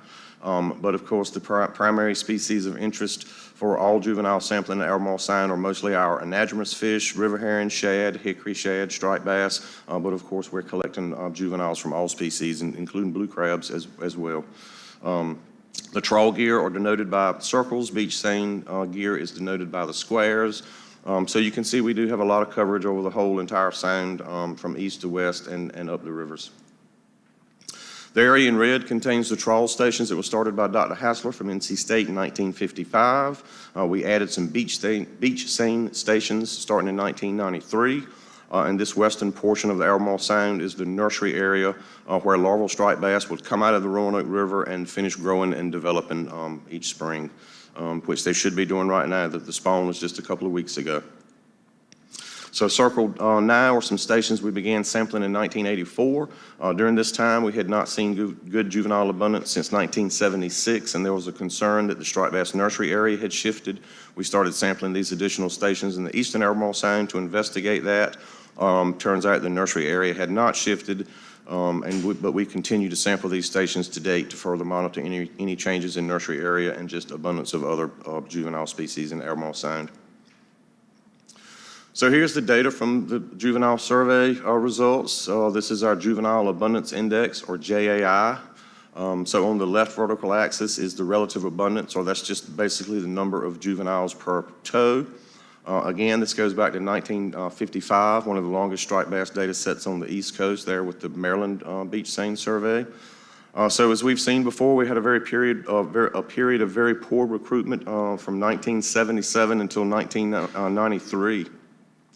Then from 93 to 2000, we just had that period of really great recruitment, super good spawns, and that led to the abundances that we saw in the late 90s and through the 2000s. Then starting in about 2001, though, we start seeing a few more poor years and more average years with very few large year classes. And then in 2017, you'll see with the red circle, recruitment has just really tanked since then. 2023 was also another very poor year, even though flows have really been right where they've needed to be for the last 4 or 5 years. So we'll start juvenile sampling again here in another week or two. So we've got our fingers crossed that we're going to see some good results for this year. So for the independent gillnet survey that we do, we have 8 zones that cover from the Chowan River to the Croatan Sound on both north and south sides of the sound, so we have pretty good coverage in here as well. The survey is divided into 2 seasonal components of a fall-winter portion. We sample all 8 zones starting in November and sample through February. We have 2 crews that sample each zone once a month, so we have 16 sampling days on the water each month for everybody all throughout the sound, and that's November through February. Then for the spring survey, we focus all sampling effort to Zone 2 in order to better sample the spawnings portion of the stock as they make their way to the Roanoke River. A lot of these striped bass don't reside in the Albemarle Sound during the winter. They'll be out in the ocean, so they're coming in the spring.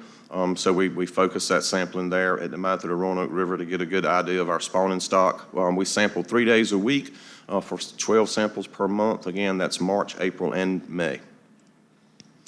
So this is a graph of the data we have here for the gillnet survey. Again, you can see kind of we have number of fish on the y-axis, and this is just for age 4 through 6. That's a pretty good indicator of what that's pretty much the majority of the ages that are harvested from the recreational and commercial sectors, roughly 4 to 6, 3 to 7. Again, you can see that kind of increase in the 2000s and then a gradual decrease. You can see a little bump up in 2020.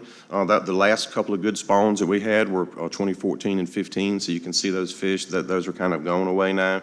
2023 is not up here, but that value is pretty low as well, as those fish have kind of moved through that age slot. So moving to the Wildlife Resources Commission, they also have striped bass survey that's been going on since 1991 on the, this is an electrofishing survey on the spawning grounds. You can see this area covers the historical spawning grounds from Gaston to Halifax. Most of the spawning occurs each year from Weldon to above Halifax. Sampling occurs once a week from April through May. Just for reference, Halifax is about 10 miles downstream of Weldon. That's the primary spawning grounds in that 10-mile area. And the mouth of the Roanoke River is 137 river miles from the spawning ground. So those striped bass eggs and larval fish have a ways to go before they reach that nursery area.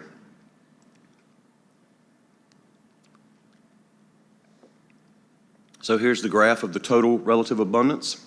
Again, this is all of the fish that are sampled in the spawning and stock survey. Again, the same trends we see in the stock assessment model results and all of our other adult indices of abundance, peaking in the 2000s and then declining. The 2023 value is the lowest in the time series. WRC collected just over 331 fish in 2023. In 2006, for instance, just to give you an idea of relative abundance, we caught over 5,000 fish in one of those big years. So that's the kind of number of fish we're talking about. We finished up the spawning area, or Wildlife Commission has finished up the spawning area survey this year, and 2024 preliminary numbers even lower than last year, it looks like. So here is the graph of age 9+ relative abundance. So again, those older females for striped bass, like many fish, the older they get, the more eggs they have. So we just really want to, see good numbers of 9+ fish in the population. Again, you can see that's gone down to very few numbers of fish per hour, 9+, similar to what they saw in the early 90s. All right, well, that's a lot of bad news. So I'm moving on to something maybe that's a bit more positive. So some of the things we're trying to do to help recover this striped bass stock, one of them is the stocking. So here's what a couple of hatchery trucks look like for the Wildlife Resources Commission on the top left, and the Edenton National Fish Hatchery on the top right. There in the bottom left is just a picture of some fertilized striped bass eggs, and here on the right is a picture of phase 1 fish ready for stocking. And those phase 1 fish, that's just relative to their size. They're about an inch or two, stocked in June and July. That's all that's referring to. So what we did in 2023, Wildlife Commission stocked 1.4 million fry in the lower Roanoke River. They had a goal of 500,000 fish, but grew out 668,000 roughly to stock in the Western Albemarle Sound in 2023. So in 2024, the hatcheries have already stocked excess fry that they did not need for their grow-out pond. That was just over 2.8 million fry between both hatcheries. And we have the same stocking goals as we did in 2023 for phase 1 fish and the phase 2 fish. And we're going to do the same thing again for 2025. So we'll also be tracking these stockings with genetic marking technology. So we'll just take fin clips, and then we will be able to see once we start sampling fish on the spawning grounds, and when these stocked fish get older, 1, 2, 3 years old, we'll be able to see what proportion of our stock is hatchery fish versus wild fish. I do want to point out some of the funding of this work was provided by the Marine Fisheries Commission through the Conservation Fund. We talked about that at our February meeting. The full commission approved the use of $40,000 to help with stocking efforts at the United States Fish and Wildlife Service National Fish Hatchery. That is there in Edenton again, Western Albemarle Sound. And I also want to point out the North Carolina Marine and Estuary Foundation also provided funding for hatchery grow out and genetic testing through 2025. So we're very appreciative to them too. So just wrapping up a couple more slides, we're looking at some of the things that may be causing these declines in poor recruitment that we're seeing each year, even though we've got good flow. So we're doing some larval fish and zooplankton sampling in 2023, finishing up as well in 2024. We've got about one more week of sampling to do. So these are just a picture of some of the zooplankton. These are the plankton communities, what the larval striped bass feed on until they get bigger. This is just a map of the area. That's just a Google image of the Western Albemarle Sound and the lower Roanoke River. So they are still larval stage when they're getting into the Western Albemarle Sound. So really what we're trying to address are a few questions. Is larval striped bass abundance adequate to produce a strong year class? And is the zooplankton abundance adequate to support growth of larval striped bass? And more importantly, is the peak in abundance of the zooplankton bloom occurring at the same time that the larval striped bass are in the Western Albemarle Sound? If those things don't happen together, the larval striped bass will starve to death. The Wildlife Resources Commission is also investigating some per and polyfluoroalkyl substances, PFASs. So these are organic chemicals possessing fluorinated carbon molecules, have been documented in coastal systems, and their interference with biological processes is becoming more widely known. So these chemicals do have the potential to interfere with early life stages of striped bass by being passed maternally via the ovaries and subsequently disrupting metabolic processes of those larval fish. The first step is to determine if these chemicals are being passed from the mother into her eggs. During the winter of 2023, the Wildlife Resources Commission presented the results of their sampling, and they've sent the ovaries off to another lab to get processed. But they presented their results to experts with applied ecology and environmental toxicology at North Carolina State University. And it looks like that the results suggest that maternal transfer of PFAS is likely occurring in all North Carolina coastal river striped bass. So they sampled females from all of the coastal rivers, not just the Roanoke River. Now the next step is to explore if these chemicals could be somehow limiting recruitment in some way. So that's the next step. And so now that we have discussed that recent data and recent research, let's just finish up with where we go from here in the next few years. As discussed already, the population abundance is extremely low. The TAL of 8,349 pounds is too low to effectively manage. Through adaptive management in Amendment 2, a harvest moratorium is in effect. The stock will continue to be monitored annually, and that is where we will see the first signs of improving stock conditions, and really in that juvenile abundance survey is where we're going to see our first indication if we get a good spawn one year.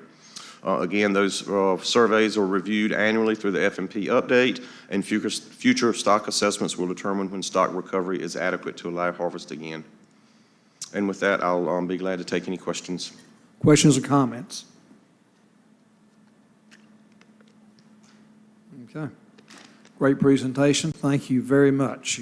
Thank you. Thank you, Commissioner. You got a job on your hands. Okay, 10-minute break. Be right back.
Okay, if everybody would grab your seats, we'll continue with the show.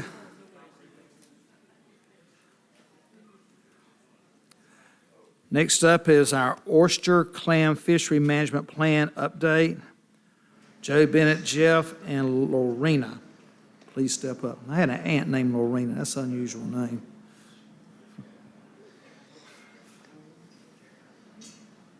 What? Are they still out there? I think he'll be here in just a minute. Okay. It's going to just be me and Joe. So. Okay, just you and Joe. That'll be fine.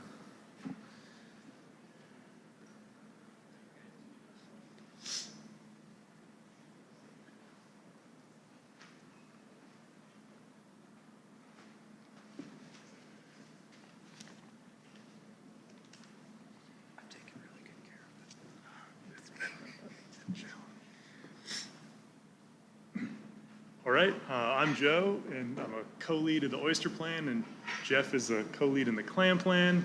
We have a quick update on the status and kind of an overview of the timeline for both the Oyster and Clam plans, as well as answer any questions that you may have.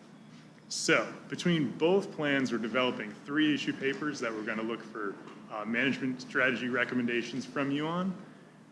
There's an individual mechanical harvest management issue paper for both the Oyster and the Clam Plan, and a recreational harvest issue paper for Shellfish that's going to apply to both plans.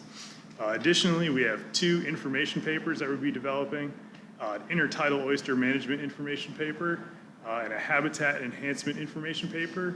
And that paper reviews the culture planting and sanctuary programs and how they can contribute to oyster management. So right now, we're finalizing the first drafts of these papers and both base plans. And the division management will be reviewing them in June. Once reviewed by management, they'll go out to the Oyster and Clam FMP Advisory Committee for the workshop that'll be held during the week of July 15th. The advisory committee, of the applicant pool that applied, 8 people were selected for appointment. And these range from commercial clam and oyster harvesters, including mechanical harvesters for both species, recreational harvesters, and scientists. Potential members have been notified, and once the committee's finalized, membership of that committee will be available on the website. So after considering any input from the Oyster and Clam FMP Advisory Committee workshop, and we make any changes or additions to the documents, they'll go back to DMF management for further review in September. And then both draft plans will come to you at the November commission meeting to be approved for public and standing advisory committee review. After public comment and advisory committee review, the papers will go back to the division management to review any public and advisory committee comments, and we can make any changes or tweaks as needed. And that'll happen in January. And then at the February commission meeting, the plans will come back to you for you to select your preferred management strategies. Once that happens, they'll go out to DEQ departmental and legislative review. And finally, 1 year from today, or from this meeting at least, they'll come back for final approval and adoption. And that's what we have. Questions or comments? Wonderful, thank you. Let's hear about clams. Yeah, don't have anything for clams? Okay. No, it's all the same. All right. Okay. I like that one. That was good and short. Okay, Spotted Seatrout Fishery Management Plan Amendment 1 update. Lucas and Melinda.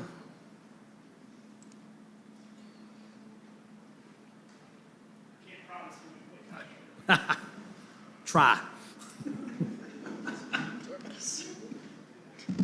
I heard Steve.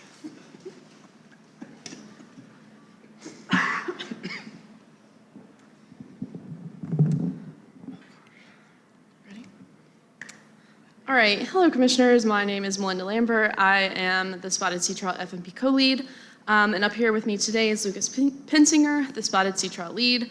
Today we are going to go over a summary of the Spotted Seatrout FMP Advisory Committee workshop held in April.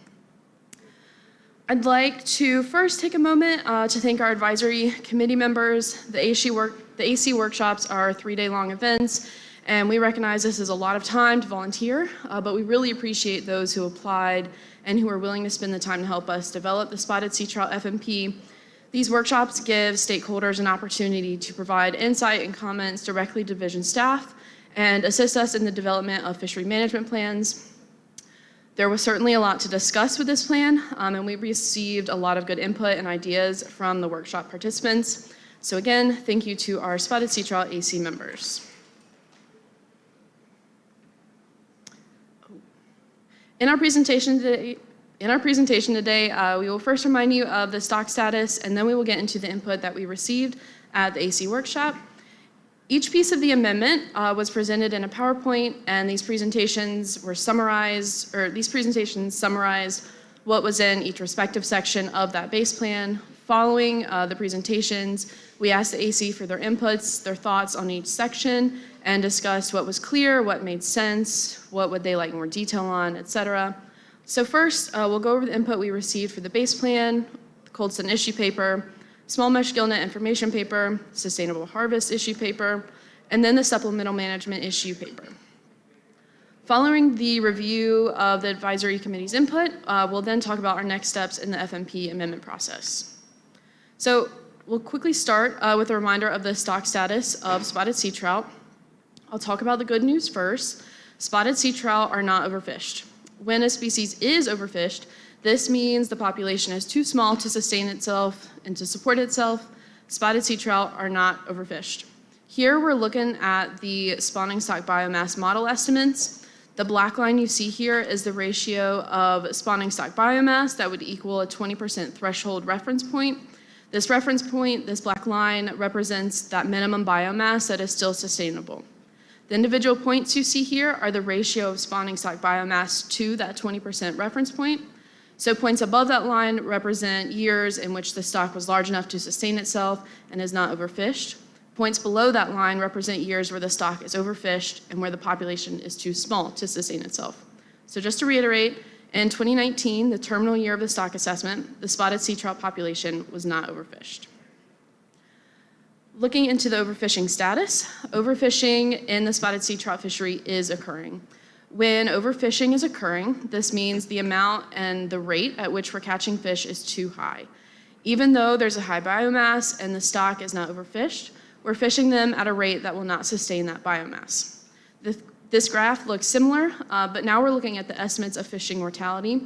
Again, that black line you see here is a ratio of F that would equal that 20% threshold reference point, and each point represents the ratio of estimated fishing mortality within each biological year to that 20% reference point. When points are above that line, that means overfishing is occurring and the rate of fishing is too high for the stock to sustain itself. When the points are below that line, overfishing is not occurring and overfishing is not occurring at a rate too high for that population to sustain itself. In 2019, terminal year of the stock assessment, overfishing is occurring in the spotted sea trout fishery. With that reminder, we'll get into the input that we received at the AC workshop. Starting with the base plan, we gave the committee members a presentation that summarized the stock assessment, or what a stock assessment is, and summarized the stock assessment and the statuses similar to what you just saw. There was discussion around the stock assessment, but there was no specific input or request for clarification or additional information to that section of Amendment 1. The committee then received presentations on spotted sea trout biology and life history. Again, there was some discussion, but no specific input or request for either of these sections. And then lastly, we presented to the committee members an overview and characterization of the recreational and commercial fisheries. There again was discussion, but no specific input or request in regard to that section. Moving on to the cold stun issue paper, committee members were presented information about cold stuns, the history of our cold stun protocols, and options moving forward that we could potentially implement that would protect spotted sea trout spawning stock biomass after a cold stun. I will take a moment to remind you that none of these options were decided upon, no decisions were made. This is simply input that we received from the committee. So we discussed the current cold stun closure period. To remind you, after a bad cold stun event, the director can issue a proclamation which will close the spotted sea trout fishery until June 15th. We asked for the committee's thoughts on extending that closure. We discussed options that would extend that closure to June 30th, which would close the fishery until the end of that first large peak in spawning activity. And we also discussed the option of extending that cold stun closure to mid-October, which would close the fishery until the end of the spawning season. There was support for the idea of extending that closure, but there was also some support for keeping it at June 15th. We also looked into the possibility of working adaptive management into the cold stun protocol. There was general agreement and support from committee members that there should be several tools available to the director in the event of a bad cold stun. These tools included extending that cold stun closure, adding a temporary bag or trip limit, or putting a temporary minimum size or slot limit in place. When it came to the use of these tools, there was a preference of which tools were used depending on the severity of that respective cold stun event. If we were to use adaptive management for cold stuns, there was a preference for a definitive end date. The committee requested we be very clear and list the date in the proclamation when the temporary measures would end. The committee preferred that if a cold stun closure were to extend later into the fall season, that there be a soft opening to prevent a derby effect when the fishery reopens. However, the committee preferred us to consider a temporary bag limit over a season closure so access to the fishery would not be lost. Overall, the committee was supportive of the use of adaptive management as long as whatever temporary cold stun management went into place was the same across both sectors. In addition to the management options we discussed, we heard some other ideas from the committee. The first of which was to consider incorporating technology like the use of drones or remote sensing into monitoring and evaluating cold stuns. And then we also heard from a PhD student who is currently working on a model that would estimate the severity of cold stuns using tag return data. The possibility of that and the feasibility of using that model is still to be determined, as it could be a couple more years until it's peer reviewed and finalized, but the committee was very interested in how we could potentially incorporate that into cold stun management. Next, we'll go over the input we received on the small mesh gillnet paper. At the 2021 business meeting, the MFC passed a motion not to initiate rulemaking on small mesh gillnets, but refer the issue through the FMP process for each species. And at that time, then address any issues or rules coming out of that species-specific FMP. Since any changes to the small mesh gillnets will likely be addressed in the sustainable harvest issue paper, this was just an information paper, so there were no management options for the committee to discuss. After discussing, going through the paper, the committee would really like us to characterize the discards in the run-around gillnet fishery and add that as a research recommendation in the amendment. Additionally, they asked us to investigate our data further to see if a commercial slot would be feasible and if there's a certain mesh size that would catch that potential slot-sized fish. With that, I will hand it over to Lucas to go over the input we received on the sustainable harvest and supplemental management issue papers. I was trying to avoid doing that. Clearly unsuccessfully. So thank you, Melinda. Next, we'll go over that input that we received about sustainable harvest. So this sustainable harvest issue paper deals with the management options to end overfishing. You all are probably sick of hearing me say it, but you might recall that we need harvest reductions of at least 19.9% and up to 53.9%. And that's to reduce fishing mortality below either the 20% threshold or the 30% target reference points. So we presented committee members information on individual management options, such as size limit changes, recreational bag limit and commercial trip limit changes, and seasonal harvest closures. And we also presented information on combination management options, which are just when you combine together multiple of those individual options.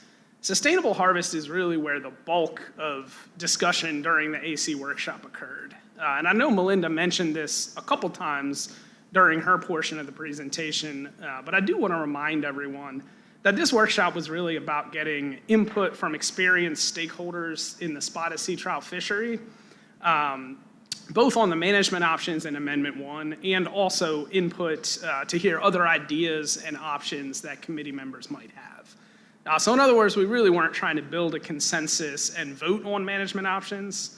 And what we're talking about here today is just the summary of that input. So I'll start with the general sustainable harvest input we received. We heard from committee members that folks from both sectors would prefer the division to prioritize access to the fishery when considering the necessary reductions. They liked a size limit increase more than seasonal closures, and that was regardless of whether or not that size limit increase was part of a slot limit. And folks thought it made sense to consider different management measures between the commercial and recreational sectors as necessary. So we also received input on some what we call non-quantifiable issues. So those are issues where we either can't calculate a benefit to the spotted sea trout stock, or it's somewhat unclear whether there would be a benefit or not. In that realm, there was some discussion about closed areas, which included discussion of making permanent the gillnet closures at the ferry lines in the Neuse and Pamlico rivers, and those closures are currently being addressed in the striped bass fishery management plan. And then there was also discussion about closing small areas to all fishing, which included recreational catch and release fishing, and then interest in soliciting additional funding to hire more Marine Patrol officers. So when it came to raising the minimum size limit, committee members preferred raising that minimum size to get a reduction, regardless of whether that size limit was a part of regardless of whether a slot limit was implemented or not.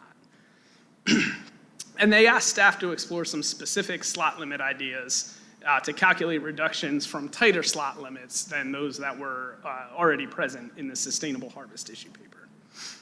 For recreational bag and commercial trip limits, members preferred no changes to the recreational bag limit and would rather see sustainable harvest achieved through other management options if possible. There was also some discussion on setting a commercial catch cap. So currently there is no commercial catch cap, but a specific catch cap well below current harvest and a specific catch cap roughly at current harvest levels were both discussed or suggested. Regarding seasonal closures, the committee generally preferred the shortest seasonal closure possible, and the staff were asked to look specifically at the reductions that would come from commercial harvest closures during the winter season and during the spawning season. The input we received from the for-hire industry indicated a preference for winter closures over closures during the other times of the year. And there was a general desire for the division to consider the number of trips that were impacted by any potential season closures. So the advisory committee also gave input on combinations of management options in order to achieve those necessary reductions. And then they asked to see some tweaks to the combination scenarios that were already in that sustainable harvest issue paper. Recreational combinations discussed included a season closure paired with an increase to the size limit. And again, that's regardless of whether that increase was part of a slot limit. Also included a seasonal bag limit paired with a size limit increase.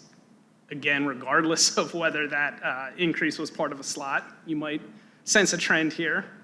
And also including other management options with those two as necessary to reach the desired reduction. And then a bag limit increase paired with a size limit increase. And you probably don't need to hear me say, regardless of whether that increase was part of a slot limit. So specifically, there was support for a recreational slot limit of 16 to 20 inches with an allowance for one fish over 24 inches, paired with a commercial closure from either January through March or February through April. The final topic in sustainable harvest was adaptive management. So the adaptive management framework within the original spotted sea trout fishery management plan really only allows for a harvest closure in the event of a cold stun. And that framework could use an update. As you probably know, adaptive management allows the division the flexibility to react to changes in the stock in between reviews of the fishery management plan. The committee generally supported incorporating that flexibility into Amendment 1. Input included discussions about monitoring the population through some of the data and indices that the division already tracks in our annual fishery management plan update, and then using adaptive management if management measures implemented in Amendment 1 aren't meeting objectives. Specifically, there was discussion about using adaptive management as needed to either adjust or initiate a closure period or seasonally reducing the recreational bag limit. Broadly, there was a desire for adaptive management to apply across both sectors of the fishery. And then there was also discussion about streamlining the approach to adaptive management, and that conversation really centered around decreasing the time between when we might identify that there's an issue and then implementing management adjustments to address that issue. And finally, there was some discussion about considering the adaptive management available in other fishery management plans, and when adaptive management is needed, trying to synchronize that use across multiple management plans. So the last issue paper that we presented to the advisory committee was the supplemental management issue paper, and it covers those management ideas that we can't really quantify. So in other words, these are those management options we think would benefit the spotted sea trout stock, but we really can't say exactly how big or small that benefit might be. I'll start with vessel limits, mostly because that's a pretty easy one. There was not really any support voiced at the workshop for implementing a vessel limit in this fishery.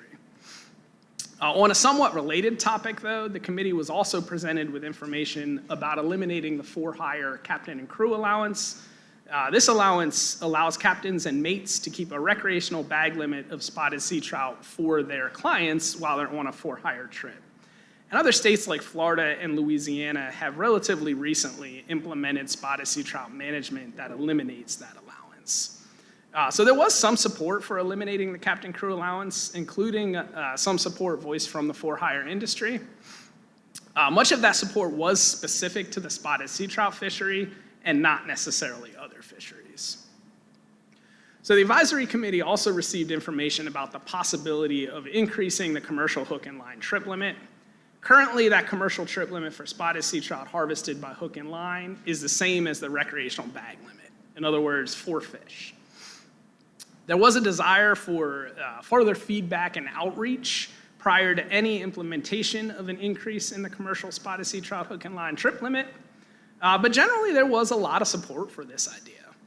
Although most of that support did depend on limiting entry into the hook and line fishery through some sort of requirement for things like historic spotted sea trout landings or historic income generated from the fishery. And some of that support for an increased hook and line trip limit was with gill nets as an allowable gear, and some of that support was only if gill nets were not an allowable gear in the fishery. And then there was also some discussion about commercial license reform.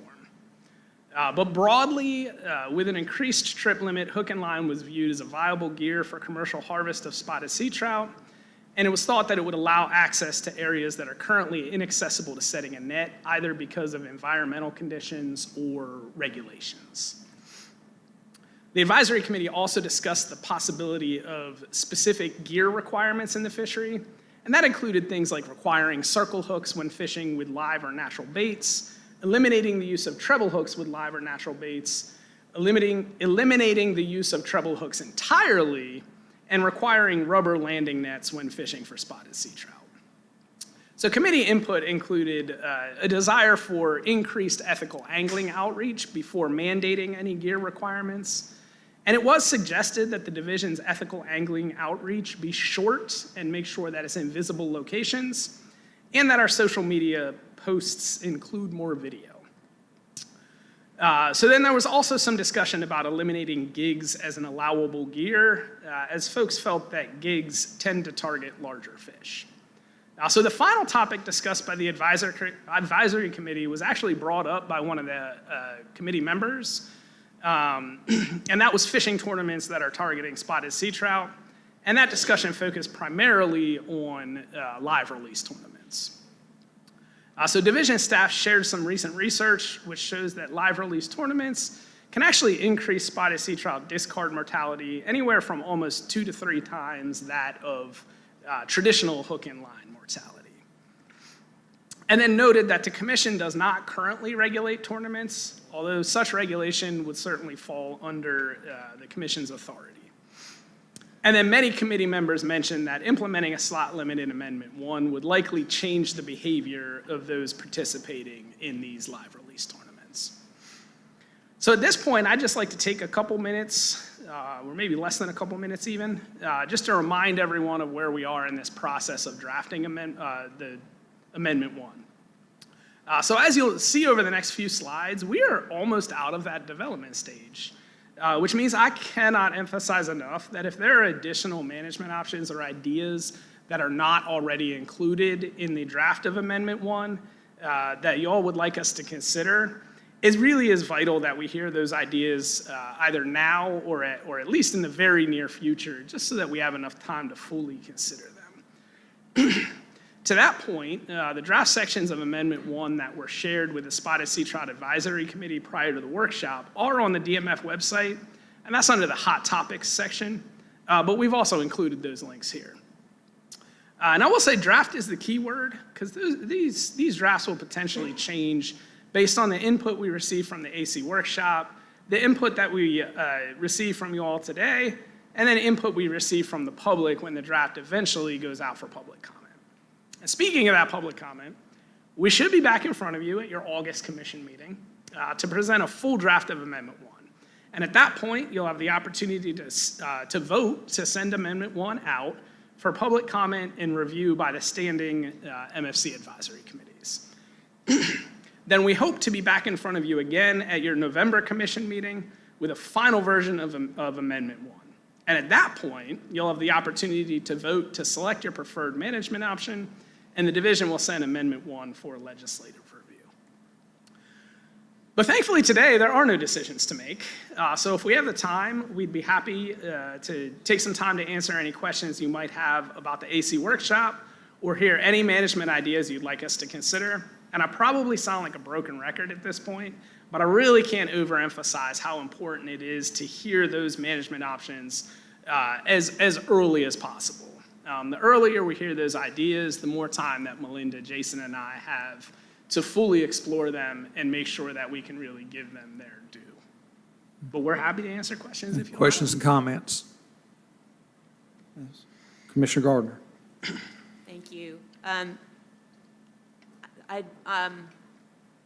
had the opportunity to look at the potential options and what online, and then I tried to download it and I couldn't, and then I had a hard time finding it. But what concerns me that what I'm hearing about today is the desire to up the minimum size. And from what I understand, when we went through this a few years ago, 14 inches creates a spawning female that has spawned at least once. And for my part of the world, a 14-inch fish at certain times can be pretty difficult to find, let alone potentially a 16-inch fish. And I'm wondering if that will be addressed later on. I know, I think we talked a little bit about that, but that would be a big concern for the northern Outer Banks and possibly other fisheries. I'm not sure how the southern part of the state would react to that size limit also. And I had some other questions, but that was my biggest concern. I'm really excited to see that other tools such as hook type, rubber nets, and things like that are also being considered in this. And thank you for taking the time. Anybody else? Commissioner Roller. Thank you, Chairman. Regarding reductions, was the AC mostly, what sort of target were they looking at? Did they have any kind of idea where they wanted to be, like kind of right at the minimum, or? So that option, that was the 16 to 20, 1/24, and the either January to February or what was it? January to March or February to April. Commercial closure came in right around 30%. Okay, so that's what across the board. So that's what they were looking at, was about a 30% reduction. As most of the options that they were discussing, it came in around that. Right Okay, around. and hence Little that's above, little hence that's why the analysis was for the slightly higher size limit, was to get to that sort of reduction, correct? So.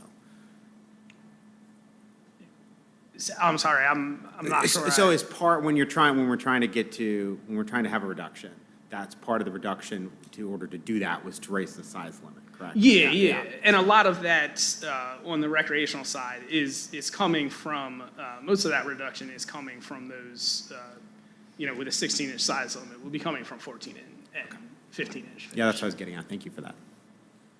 Anybody else?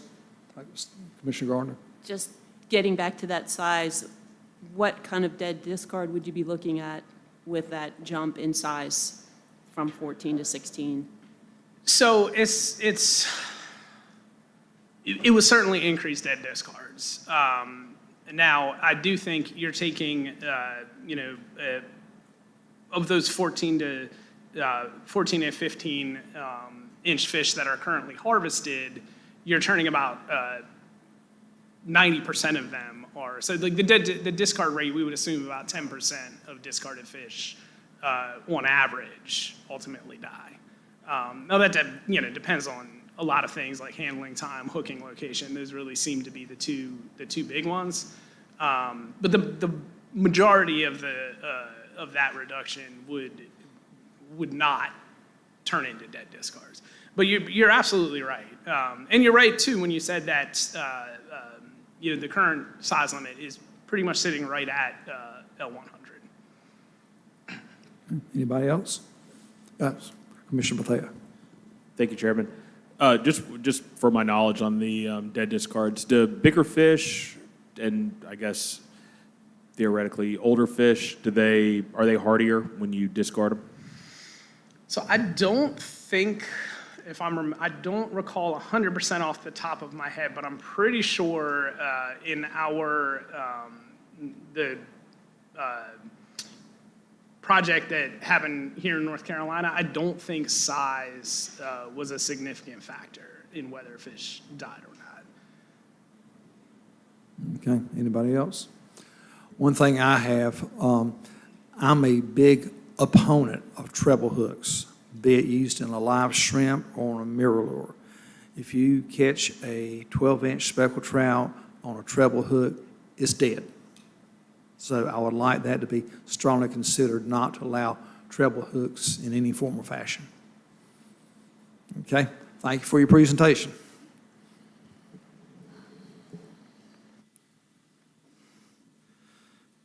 Okay, next up is an update from our 2024 Southern Flounder Symposium.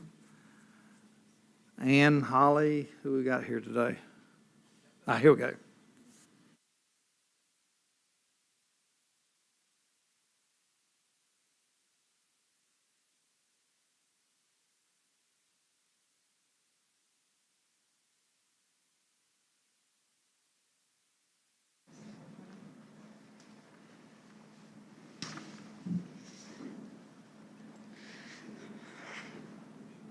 Hot mic, okay. Good afternoon, Mr. Chairman and Commissioners. My name is Holly White, and with me is Ann Markwith, and we are the Southern Flounder co-leads. We're going to talk to you about the Flounder Symposium that was held on March 20th in New Bern, and just while we talk, there's going to be a cool slideshow going on, something to look at. So I'm just going to give you a quick update on the North Carolina Southern Flounder Symposium. Again, occurred March 20th in New Bern. The goals of the symposium were to allow stakeholders to engage with each other, as well as researchers and NCDMF staff, on topics related to southern flounder, and to provide stakeholders the opportunity to both learn about and contribute to ongoing research.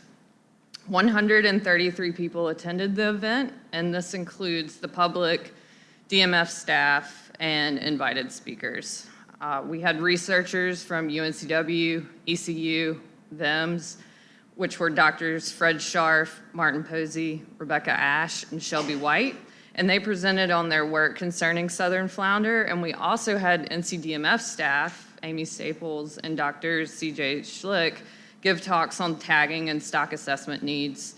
And we also, and to sum up the day, we had an amazing keynote speaker, John Carmichael, from the South Atlantic Fishery Management Council, who took all the talks from the day and tied them and all the components together.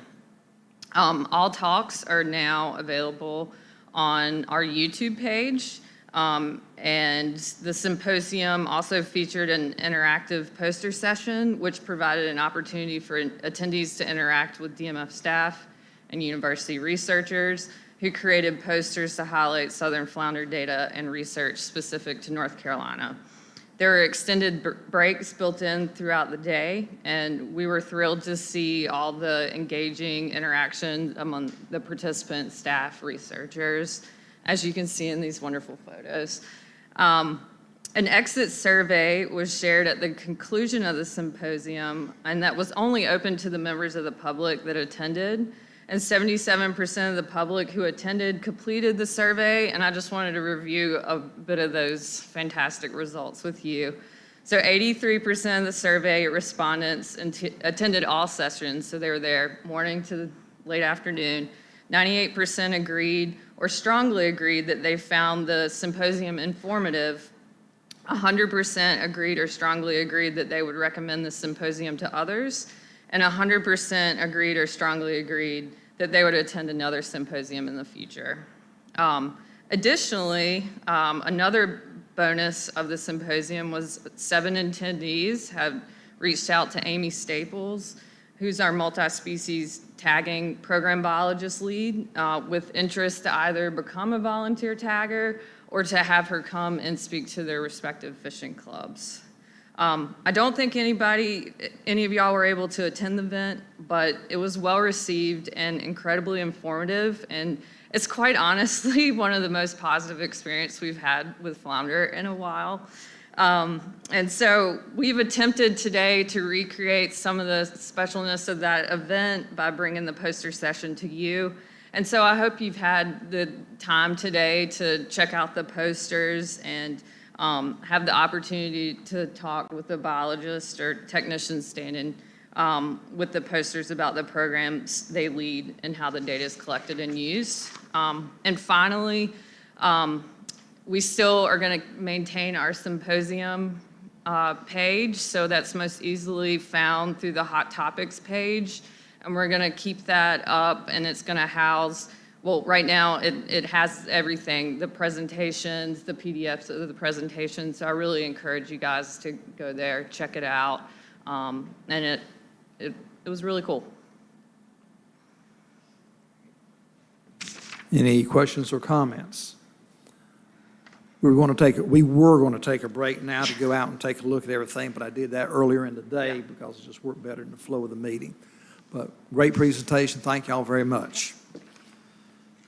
All right. The Shrimp Fishery Management Plan Amendment 2 Implementation Item Update. Director.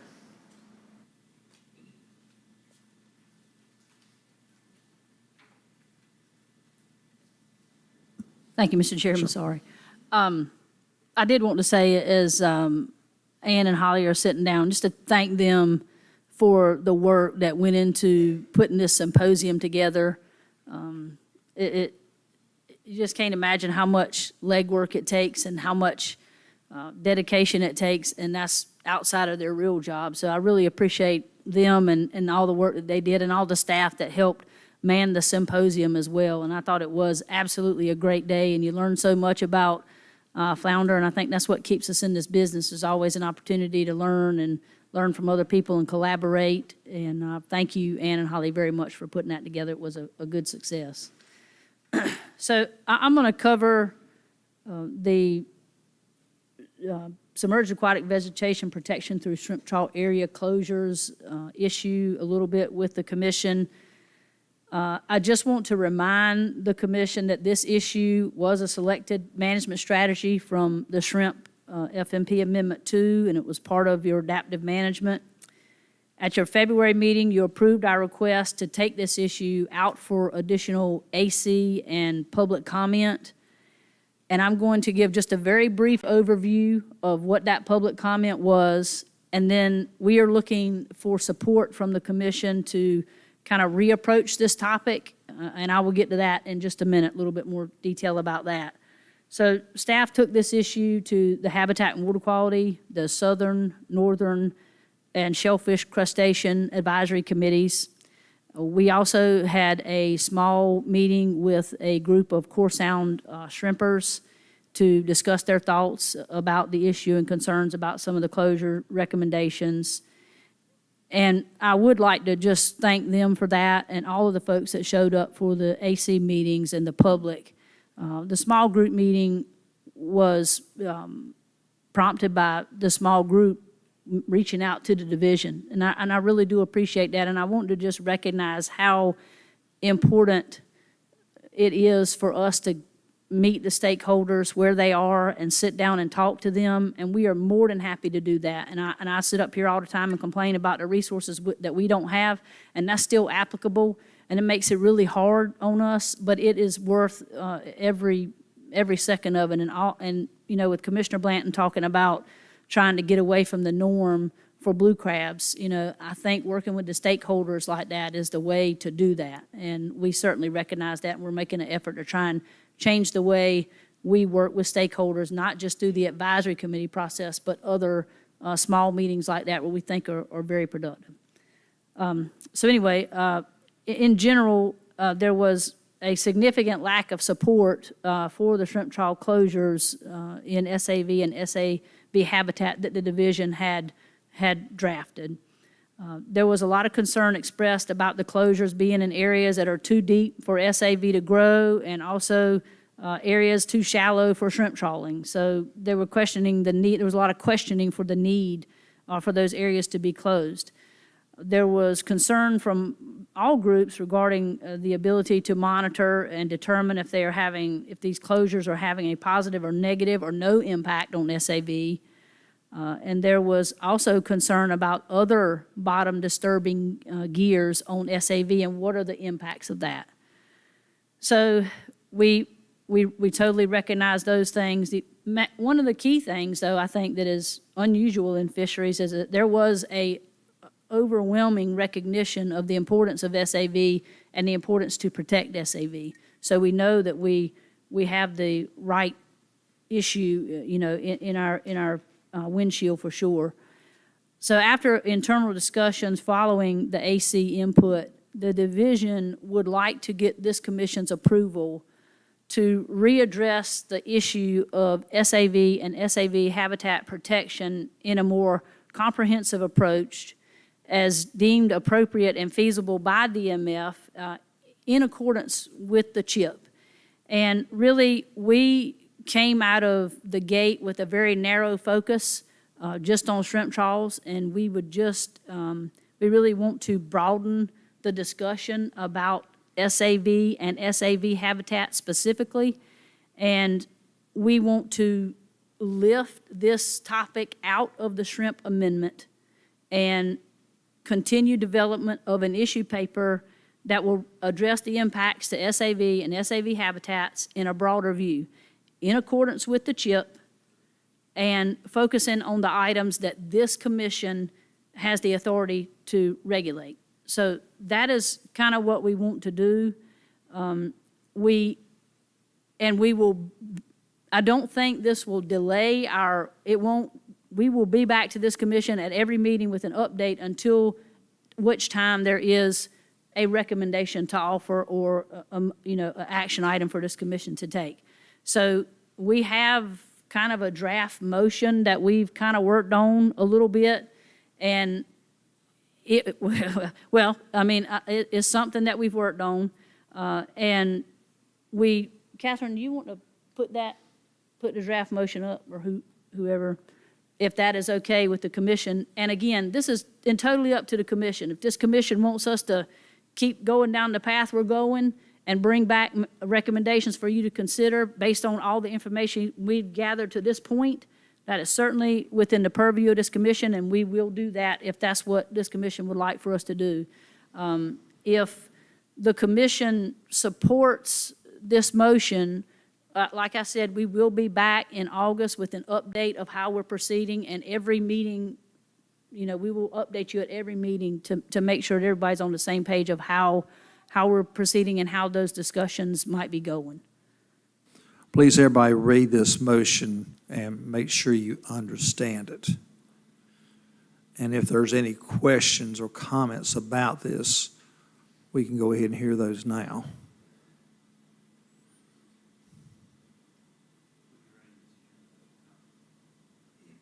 Do what? Okay, I'll let you, okay. Everybody good with the language, verbiage? Okay, Commissioner Rader. Thank you, Chairman. I think it's a couple of observations watching the process. Number one is, and to address some issues that I still think are lingering with the public, just to make sure that we are clear before we act here. Number one is I think it is incumbent on us, imperative in fact, to provide robust protection for core seagrass habitat. And by that I mean, as your technical advisors have suggested, where seagrass is today and where it should be tomorrow, as we fight to protect what we have and bring back what we need, taking into account all of the forcers that restrict that. That's essential. I think number two, it's imperative that this commission lead the way, despite the fact that the other commissions have purview over some of those threats, those forcing functions. I'll give you an example of how that works when it works among these commissions.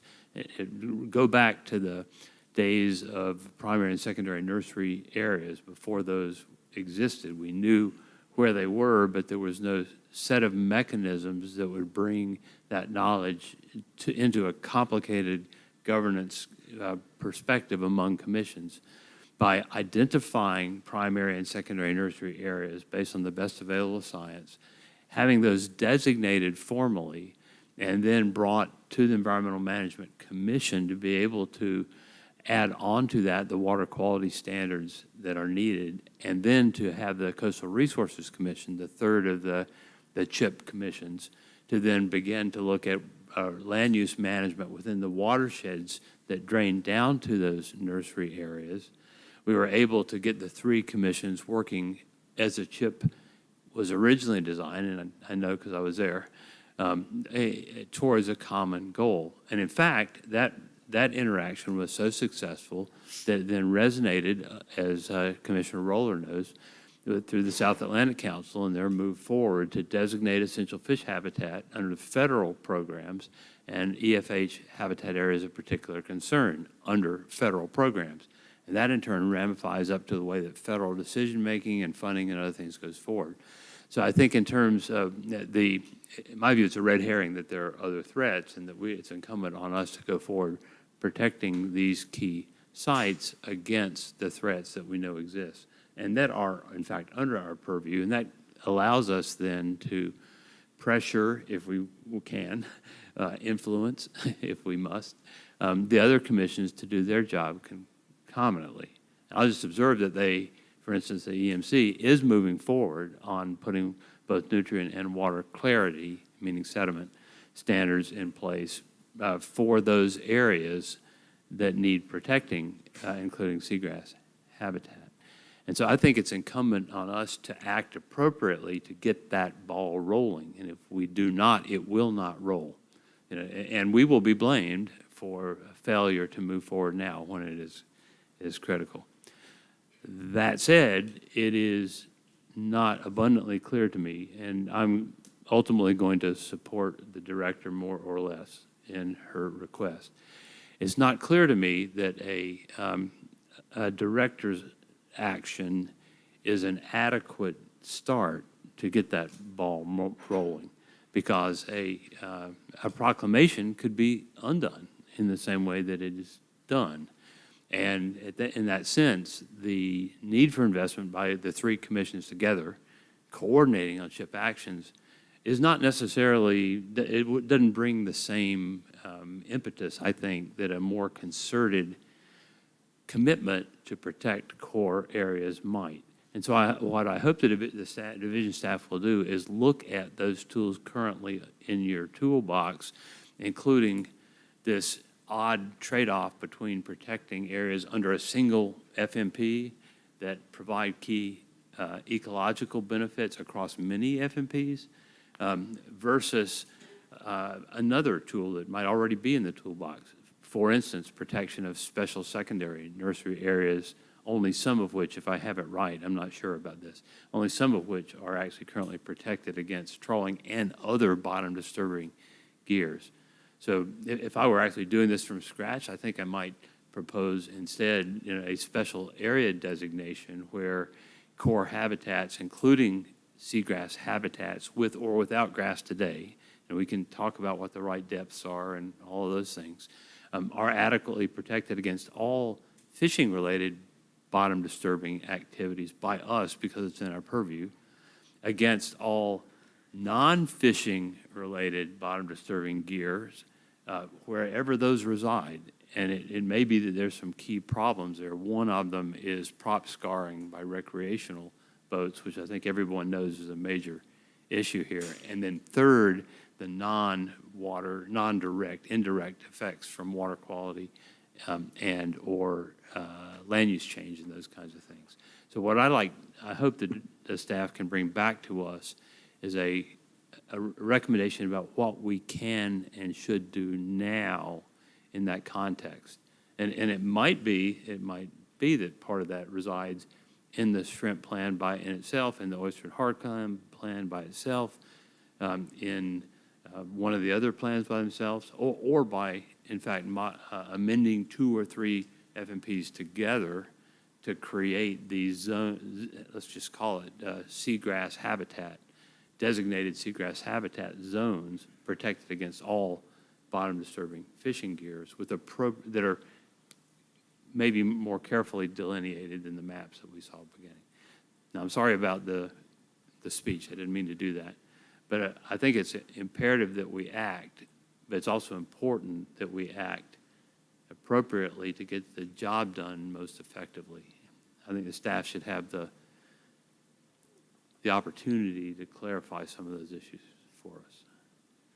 Sorry if that's too much, but I feel pretty strongly about this. Thank you for your comments. Any other?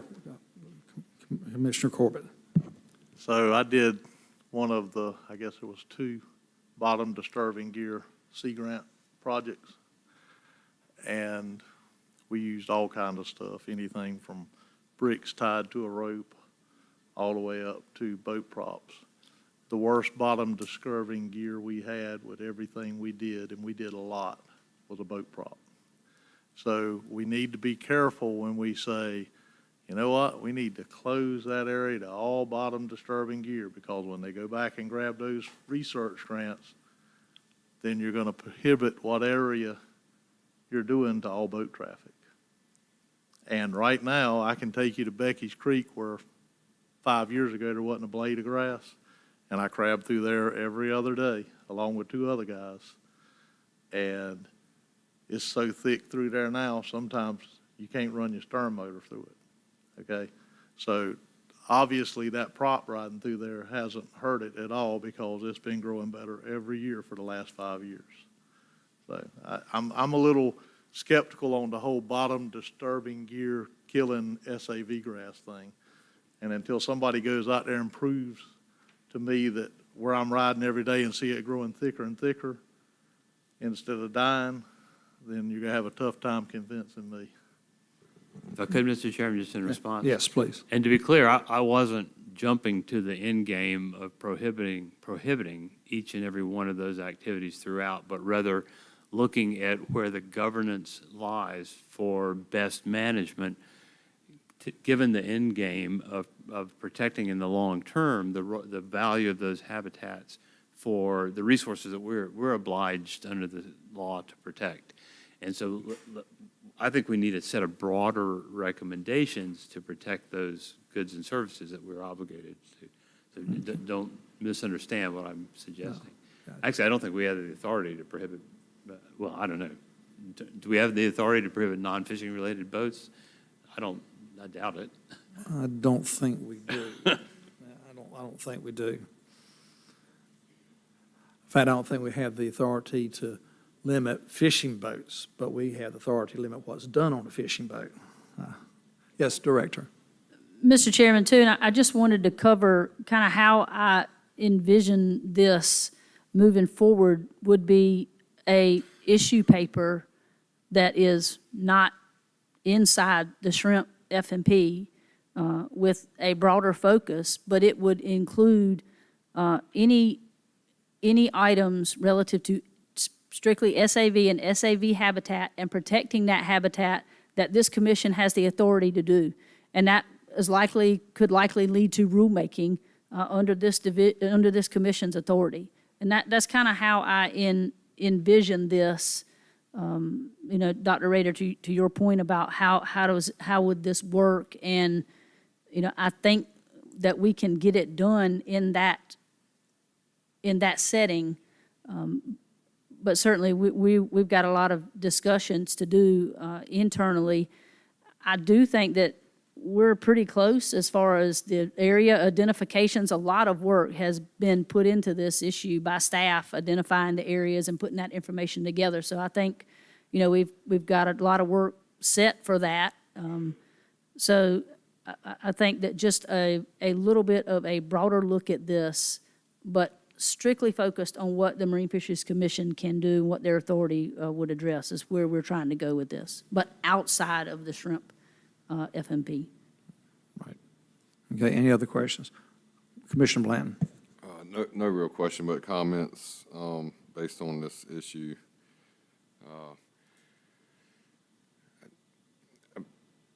For one, I beg the question, does North Carolina recognize SAV as an official resource? I mean, is it like, offered in protection by law? There's a deeper dive that needs to be taken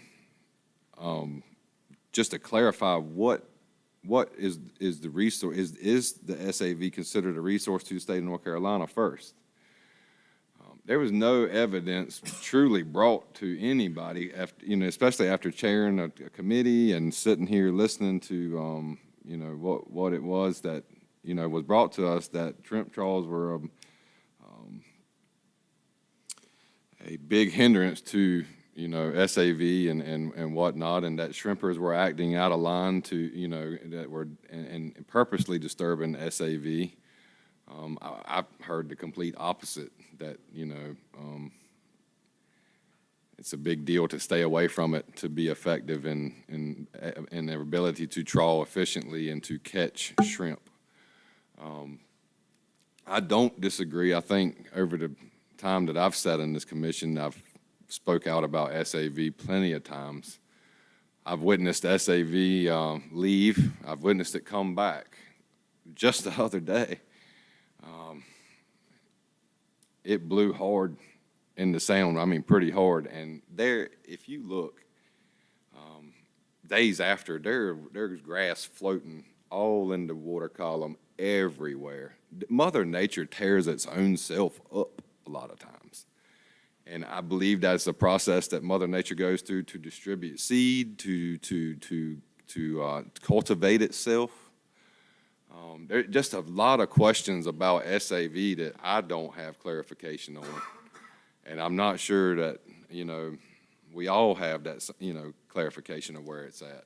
So, I can't support any closures based on the shrimp trawl. I can support investigating more further about where we're at with SAV and what we can do to help it out beyond just one specific user and how it interacts with SAV. So I can be supportive of this as long as it comes out of the shrimp FMP, and that issue is sort of not so much, I would say, closed, but it's sort of put to bed. And if there's any empirical evidence brought forward beyond now that shrimp trawls are having some big devastating effect, sure, please bring it forward, and we definitely need to hear it. But I just kind of wanted to make those comments of where my thoughts were about this, and that I'm all for protecting SAV as much as possible. But how do we do that is my question, based on an all-encompassing look at it, and who affects it the most, who affects it the least, and if it's affected, how does it, like Sammy offered, does it renew itself, and how quick? And so there's a lot of studying, a lot of things, a lot of questions that I could just sit here and ask that I'm just not clear about, and I'm not sure that we're ready to make some definitive decision to remove a user group from the ability to work based on a broad swath of where we have seen SAV, where it may have existed, where it could exist. And so with that, that's kind of where I'm at with it. Thank you, Mr. Chair. Okay, thank you. Any other questions or comments? Yes, Commissioner Rader. So to answer the question, I would say yes, that the state of North Carolina has made that determination. It's official in the CHIP, endorsed by all 3 commissions, which has official standing. In fact, as one of 5 priorities established in the 2021 most recent version of the CHIP, a commitment to find and address all of the key threats that are known to seagrass. And so I'm intend to go along with this. In fact, I'll probably make this motion in a second, with the understanding that where we're headed towards is clearly delineating where seagrass habitat exists as a first step down this pathway ourselves of identifying damaging activities under our purview and acting on those to the extent that we agree on what those are. We'll cross that bridge when we get there. And to help inform our fellow commissions on the actions that they need to do to be able to do that, to achieve that same goal.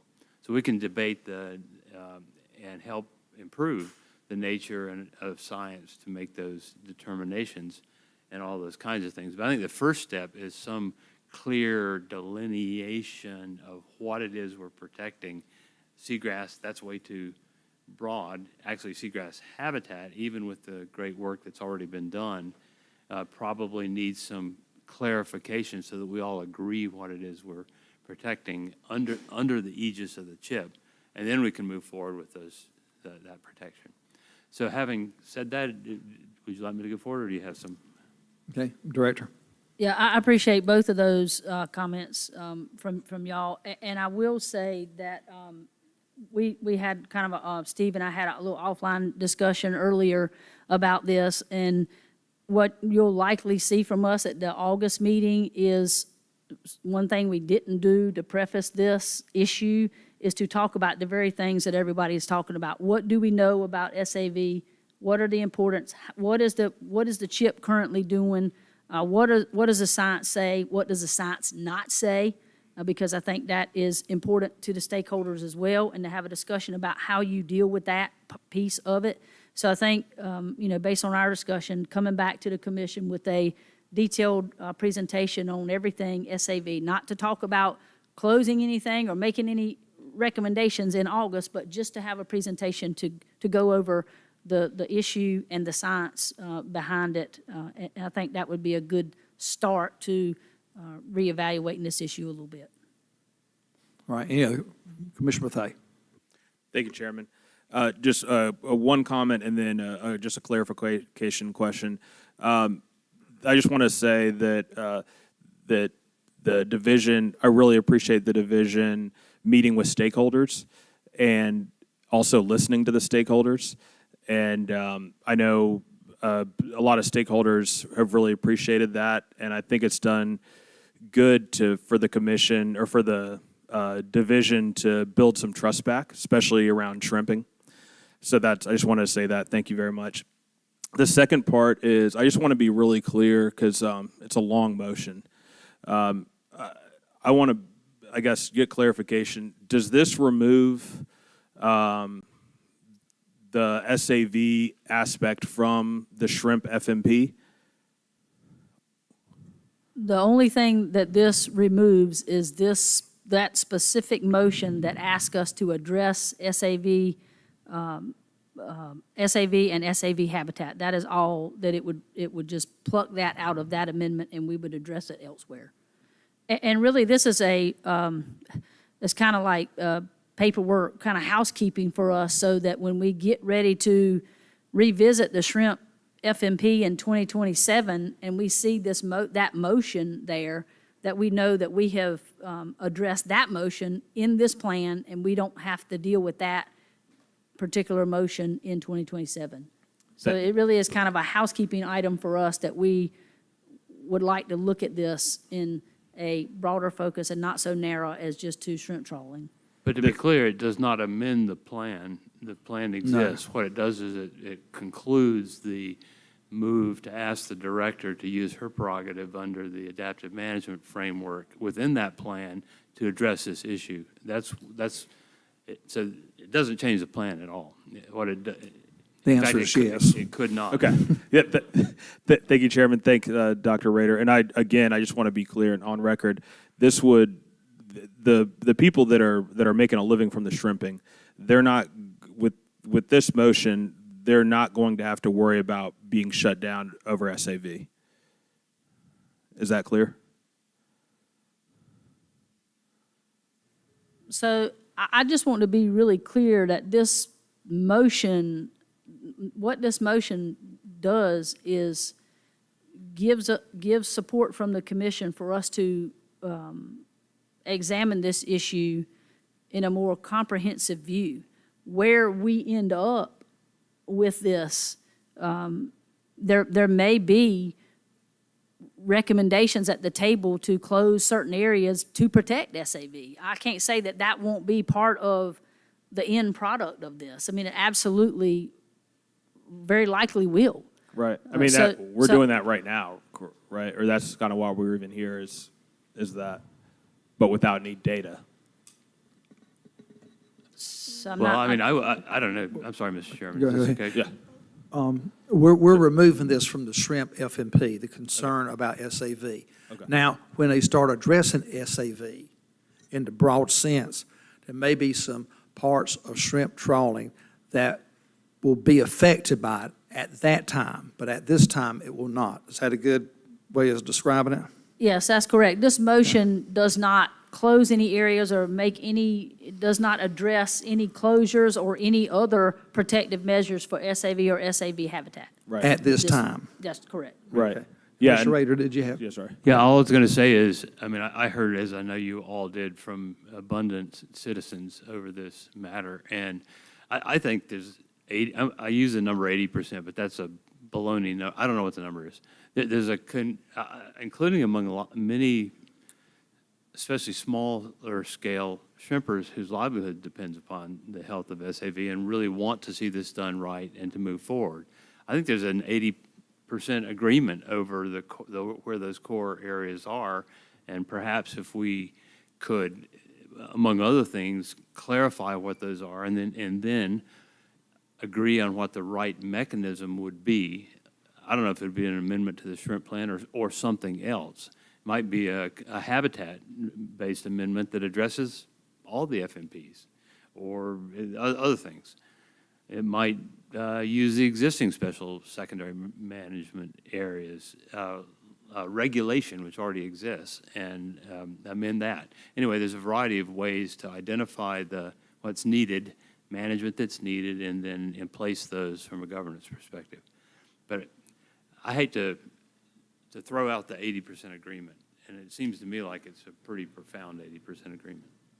Okay. Any other questions or comments? Thank you so much. And I see it highlighted now. Thank you, Catherine. Right. I didn't move, so if... Okay, I hadn't asked for a motion yet. Okay. Okay, but stand right by there. Since there's no other questions or comments, Chair would entertain a motion to adopt this motion. Commissioner Rader, I'll make the motion proposed by staff as we've discussed. Okay, is there a second? Second, Commissioner Gardner. Okay, roll call vote. Jesse? Commissioner Bethea? Aye. Commissioner Blanton? Commissioner Corbett? Commissioner Gardner? Commissioner Hopgood? Commissioner Huggins? Commissioner Rader? Aye. Commissioner Roller? Aye. And Chairman Bizzle. Aye. Motion passes unanimously. Okay, that brings us to the end of our fun and games for today. I'll see you, what now? Excuse me, Commissioner Roller. If I can have your blessing, I'd like to bring a fisheries issue before Go the ahead, commission. yes. Okay, thank you. So I'm going to provide some rationale on this, but I'd like to bring something for discussion. I've received a lot of phone calls over the last month. I've received a lot of emails the last couple weeks asking me to look at this. We've received several public comments. Over the last year plus, several times in Issues for Commissioners, I've raised my concern about Atlantic bonito and changing fishing behavior among recreational fishermen and that desire to look at bag limits on this species. And I can provide some rationale on that. So a couple things are going on, and I'll be happy to provide some background if people aren't familiar with this fishery. We've seen kind of a convergence of a couple things. First of all, a lot of fisheries being closed recreationally, as well as some new technology opening up that's really changed how fishermen are pursuing this fish in southeastern North Carolina. If you're not aware of the spot lock trolling motor, which is a way to anchor using an electric motor, and just to be clear, I have them on both my boats, use them all the time, love them, but they make us very, very efficient, right? And a few years ago, people started realizing with this fishery that you can spot lock over the wrecks where you catch Atlantic bonito and live chum with menhaden. And instead of people having small catches, over the last few years, we've seen them grow and grow and grow. And this year in particular, it seemed like the top blew off of this fishery. I'm not talking about catches of 20 or 30. We're seeing 50, 60, 70, 100 fish being killed per day, 5 to 8 pound tunas that really have a very short shelf life. And it started to become really concerning to a lot of us in this community that we're doing substantial harm to a kind of unique fishery. Now, if you're not familiar with Atlantic bonito, they're not an omnipresent fish like false albacore. They're only caught in a few places on the eastern seaboard, specifically southeastern North Carolina from Cape Fear up to Cape Lookout, and they're caught typically in passing north of us. You'll see, young ears caught throughout the coast. You'll see conditions align where a bunch will be caught for a few days out of Oregon Inlet or off of Virginia or off of New Jersey, but late summer they'll appear off of Block Island to Narragansett, Martha's Vineyard, where's the other place where they're caught in substantial numbers. But it's a unique fishery here because they show up for 4 to 8 weeks. And traditionally speaking, people would go out, you'd catch them early in the morning, trolling traditional methods, casting lures. But now, with the ways in which to spot lock over these wrecks and live chum, I have never seen a fish become so vulnerable to a new tactic. It's now an all-day fishery. You can catch them to your last bait. You can chum them up to your transom, and I'm watching people fill their boats to the gunnel with them. It is astonishing and terrifying all at the same time. But unlike other tunas, like I said, they're only caught in a few places, and there's not a lot of life history available on these fish. There's been some extensive studies on Atlantic bonito in the Mediterranean where they're fairly common that shows there's like 10 genetic subpopulations within the Mediterranean, which leaves some concern that, as this fishery exists, there may, they may not be like a bi-ocean stock. They may just be little populations of them. I would like to see if there's any interest in pursuing a bag limit on these species. There isn't really much of a commercial fishery to speak of, under 20,000 pounds typically in North Carolina, but without any sort of stock assessment, I'm really concerned that we're gonna do substantial harm to a unique fishery just based off of new technology. I'm happy to answer any questions, but it's wild what's going on currently. And one thing I'll preface, I don't believe it's because there's a lot more of them. I believe it's because there's a new tactic. I mean, it's nowhere near what it was 20 years ago. And I'm not going to say it's bad. There's clearly a decent abundance of them, but they're still being caught in the same spots, just in a much, much different way. So, I'm just curious if anybody has any discussion or any concerns or anything like that. I don't want to surprise anybody with an off-agenda item, but this is something I've been trying to bring up for a while. I know you have. So. I forgot you twice today, so I'm sorry about that. I would second Okay. Commissioner Roller. Well, he hadn't made a motion Well, yet. no, I'm just saying in his comments. I'm Okay. not saying he's making Gotcha. a motion. Gotcha. Because I agree that the recreational angler needs to be more accountable and responsible in their tactics. And quite frankly, I think it's disgusting to see social media posts of people posting 50, 60, 80, 100 fish that more than likely are going to be wasted and discarded, not for consumption or use. And so I would agree and be a proponent for bag limit and potentially, equipment tactics as well for that fishery. And I'll third that since I know what your second was about. I've seen it. It's been disgusting. It really has, in my opinion. It's wasteful, and I don't like it. Commissioner Roller. So, if they're one of my favorite fish to eat. They have a very, very short shelf life, unlike a lot of other tunas that get mushy very quickly. Their meat is white, like, say, or white or pink, like an albacore tuna or a wahoo. But they don't freeze, they don't preserve. That's hence why there hasn't been much of a commercial market, is my understanding, because their shelf life is so short. Same thing with the Pacific bonito, which is a very similar species. We have sort of a roadmap of which we could look at this. This was championed by a former commissioner, Andrew Beckwith, when we went to look at doing management for sheep's head, where we didn't have a lot of good life history information, but we knew we had an expanding fishery. We created a very basic rule, and we could use that same language, which basically just gives proclamation authority to look at size and bag limits and whatnot. And if there is support for this or rationale, I would be happy to make a motion to go forward with that. So. Okay. Is there a generalized feeling that we should look into this a little bit? Commissioner Rader. I guess with the experience we have had recently on false albacore, I'd be interested in developing issues related to the scale at which management and governance actually best occurs and what our role might be in that.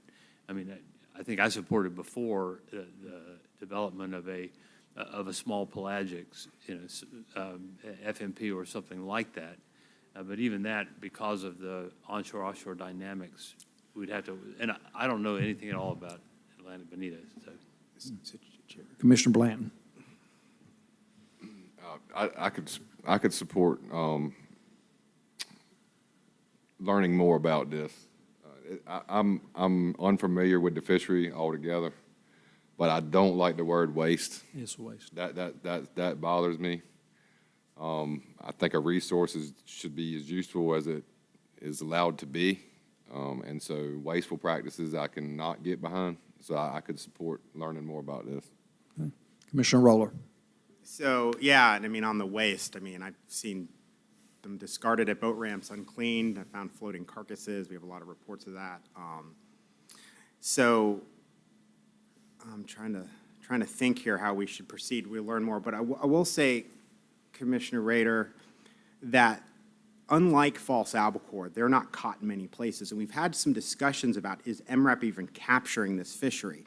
Because we know where MREP doesn't work well, which is for ACLs, right, in short seasons. And bonito is kind of a pulse fishery here in North Carolina. It's a short time period. And if you look at coast-wide MREP numbers, they're really small, much smaller than we're seeing on social media and much smaller than we're seeing even anecdotally in the other places where they're caught, like off Narragansett and off of Martha's Vineyard in particular.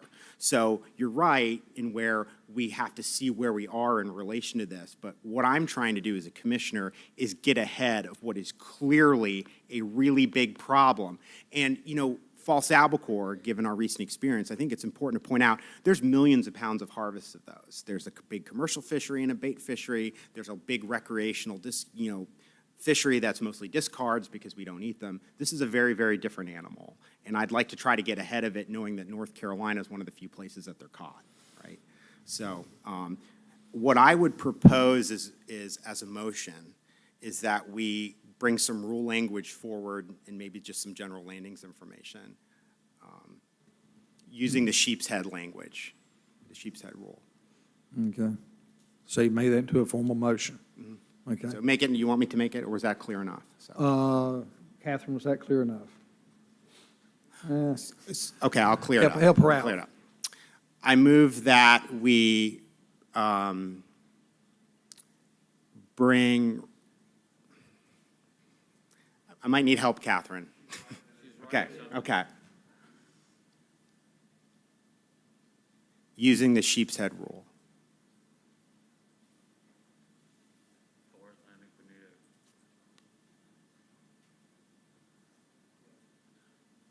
For Atlantic bonitos. Sarda.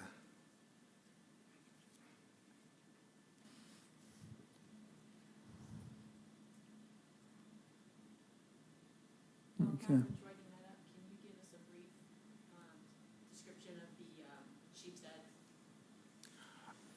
So, yeah, I mean, just the language is really simple. You can look it up. It just gives the Director Proclamation authority to put bag and trip and limits. And it's very different than false albacore. This is a fish that people eat, right?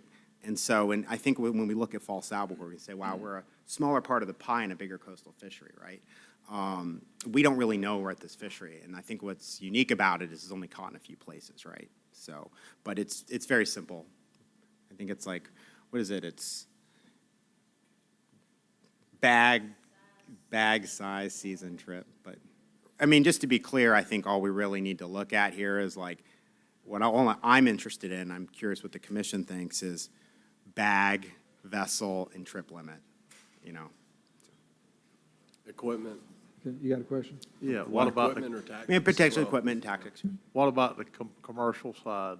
I mean, are you just looking for something on the recreational side, or? I mean, that's what a probably trip need to limit look at is, right? commercial- So. probably, yeah, look at commercial landings or something. Yeah, like I mean, that. there's basic commercial. From what I've seen in my research, it's mostly just a small hook and line fishery. It's typically about 12,000 to 15,000 pounds. So. Okay, so that's your motion as you made it. Yes. Is there a second? Second. Second, Commissioner Hopgood. Any further discussion? Roll call vote, please. Commissioner Bethea? Aye. Commissioner Blanton? Commissioner Corbett? Yeah. Commissioner Gardner? Commissioner Hopgood? Commissioner Huggins? Commissioner Rader? Aye. Commissioner Roller? Aye. And Chairman Bizzle.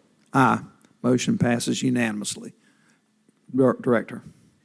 Thank you, Mr. Chair. And just a quick comment that I'll be talking to staff about putting this together. We're more than happy to do it. It may not be in August, but we'll get to it as soon as we can. Sure. I don't think it needs to get in place until about this time next year anyway, because it's a short season. I think this is the first time we've had every motion passed unanimously. Let's hope we do that tomorrow, too. I will see you all back here at 9 o'clock in the morning.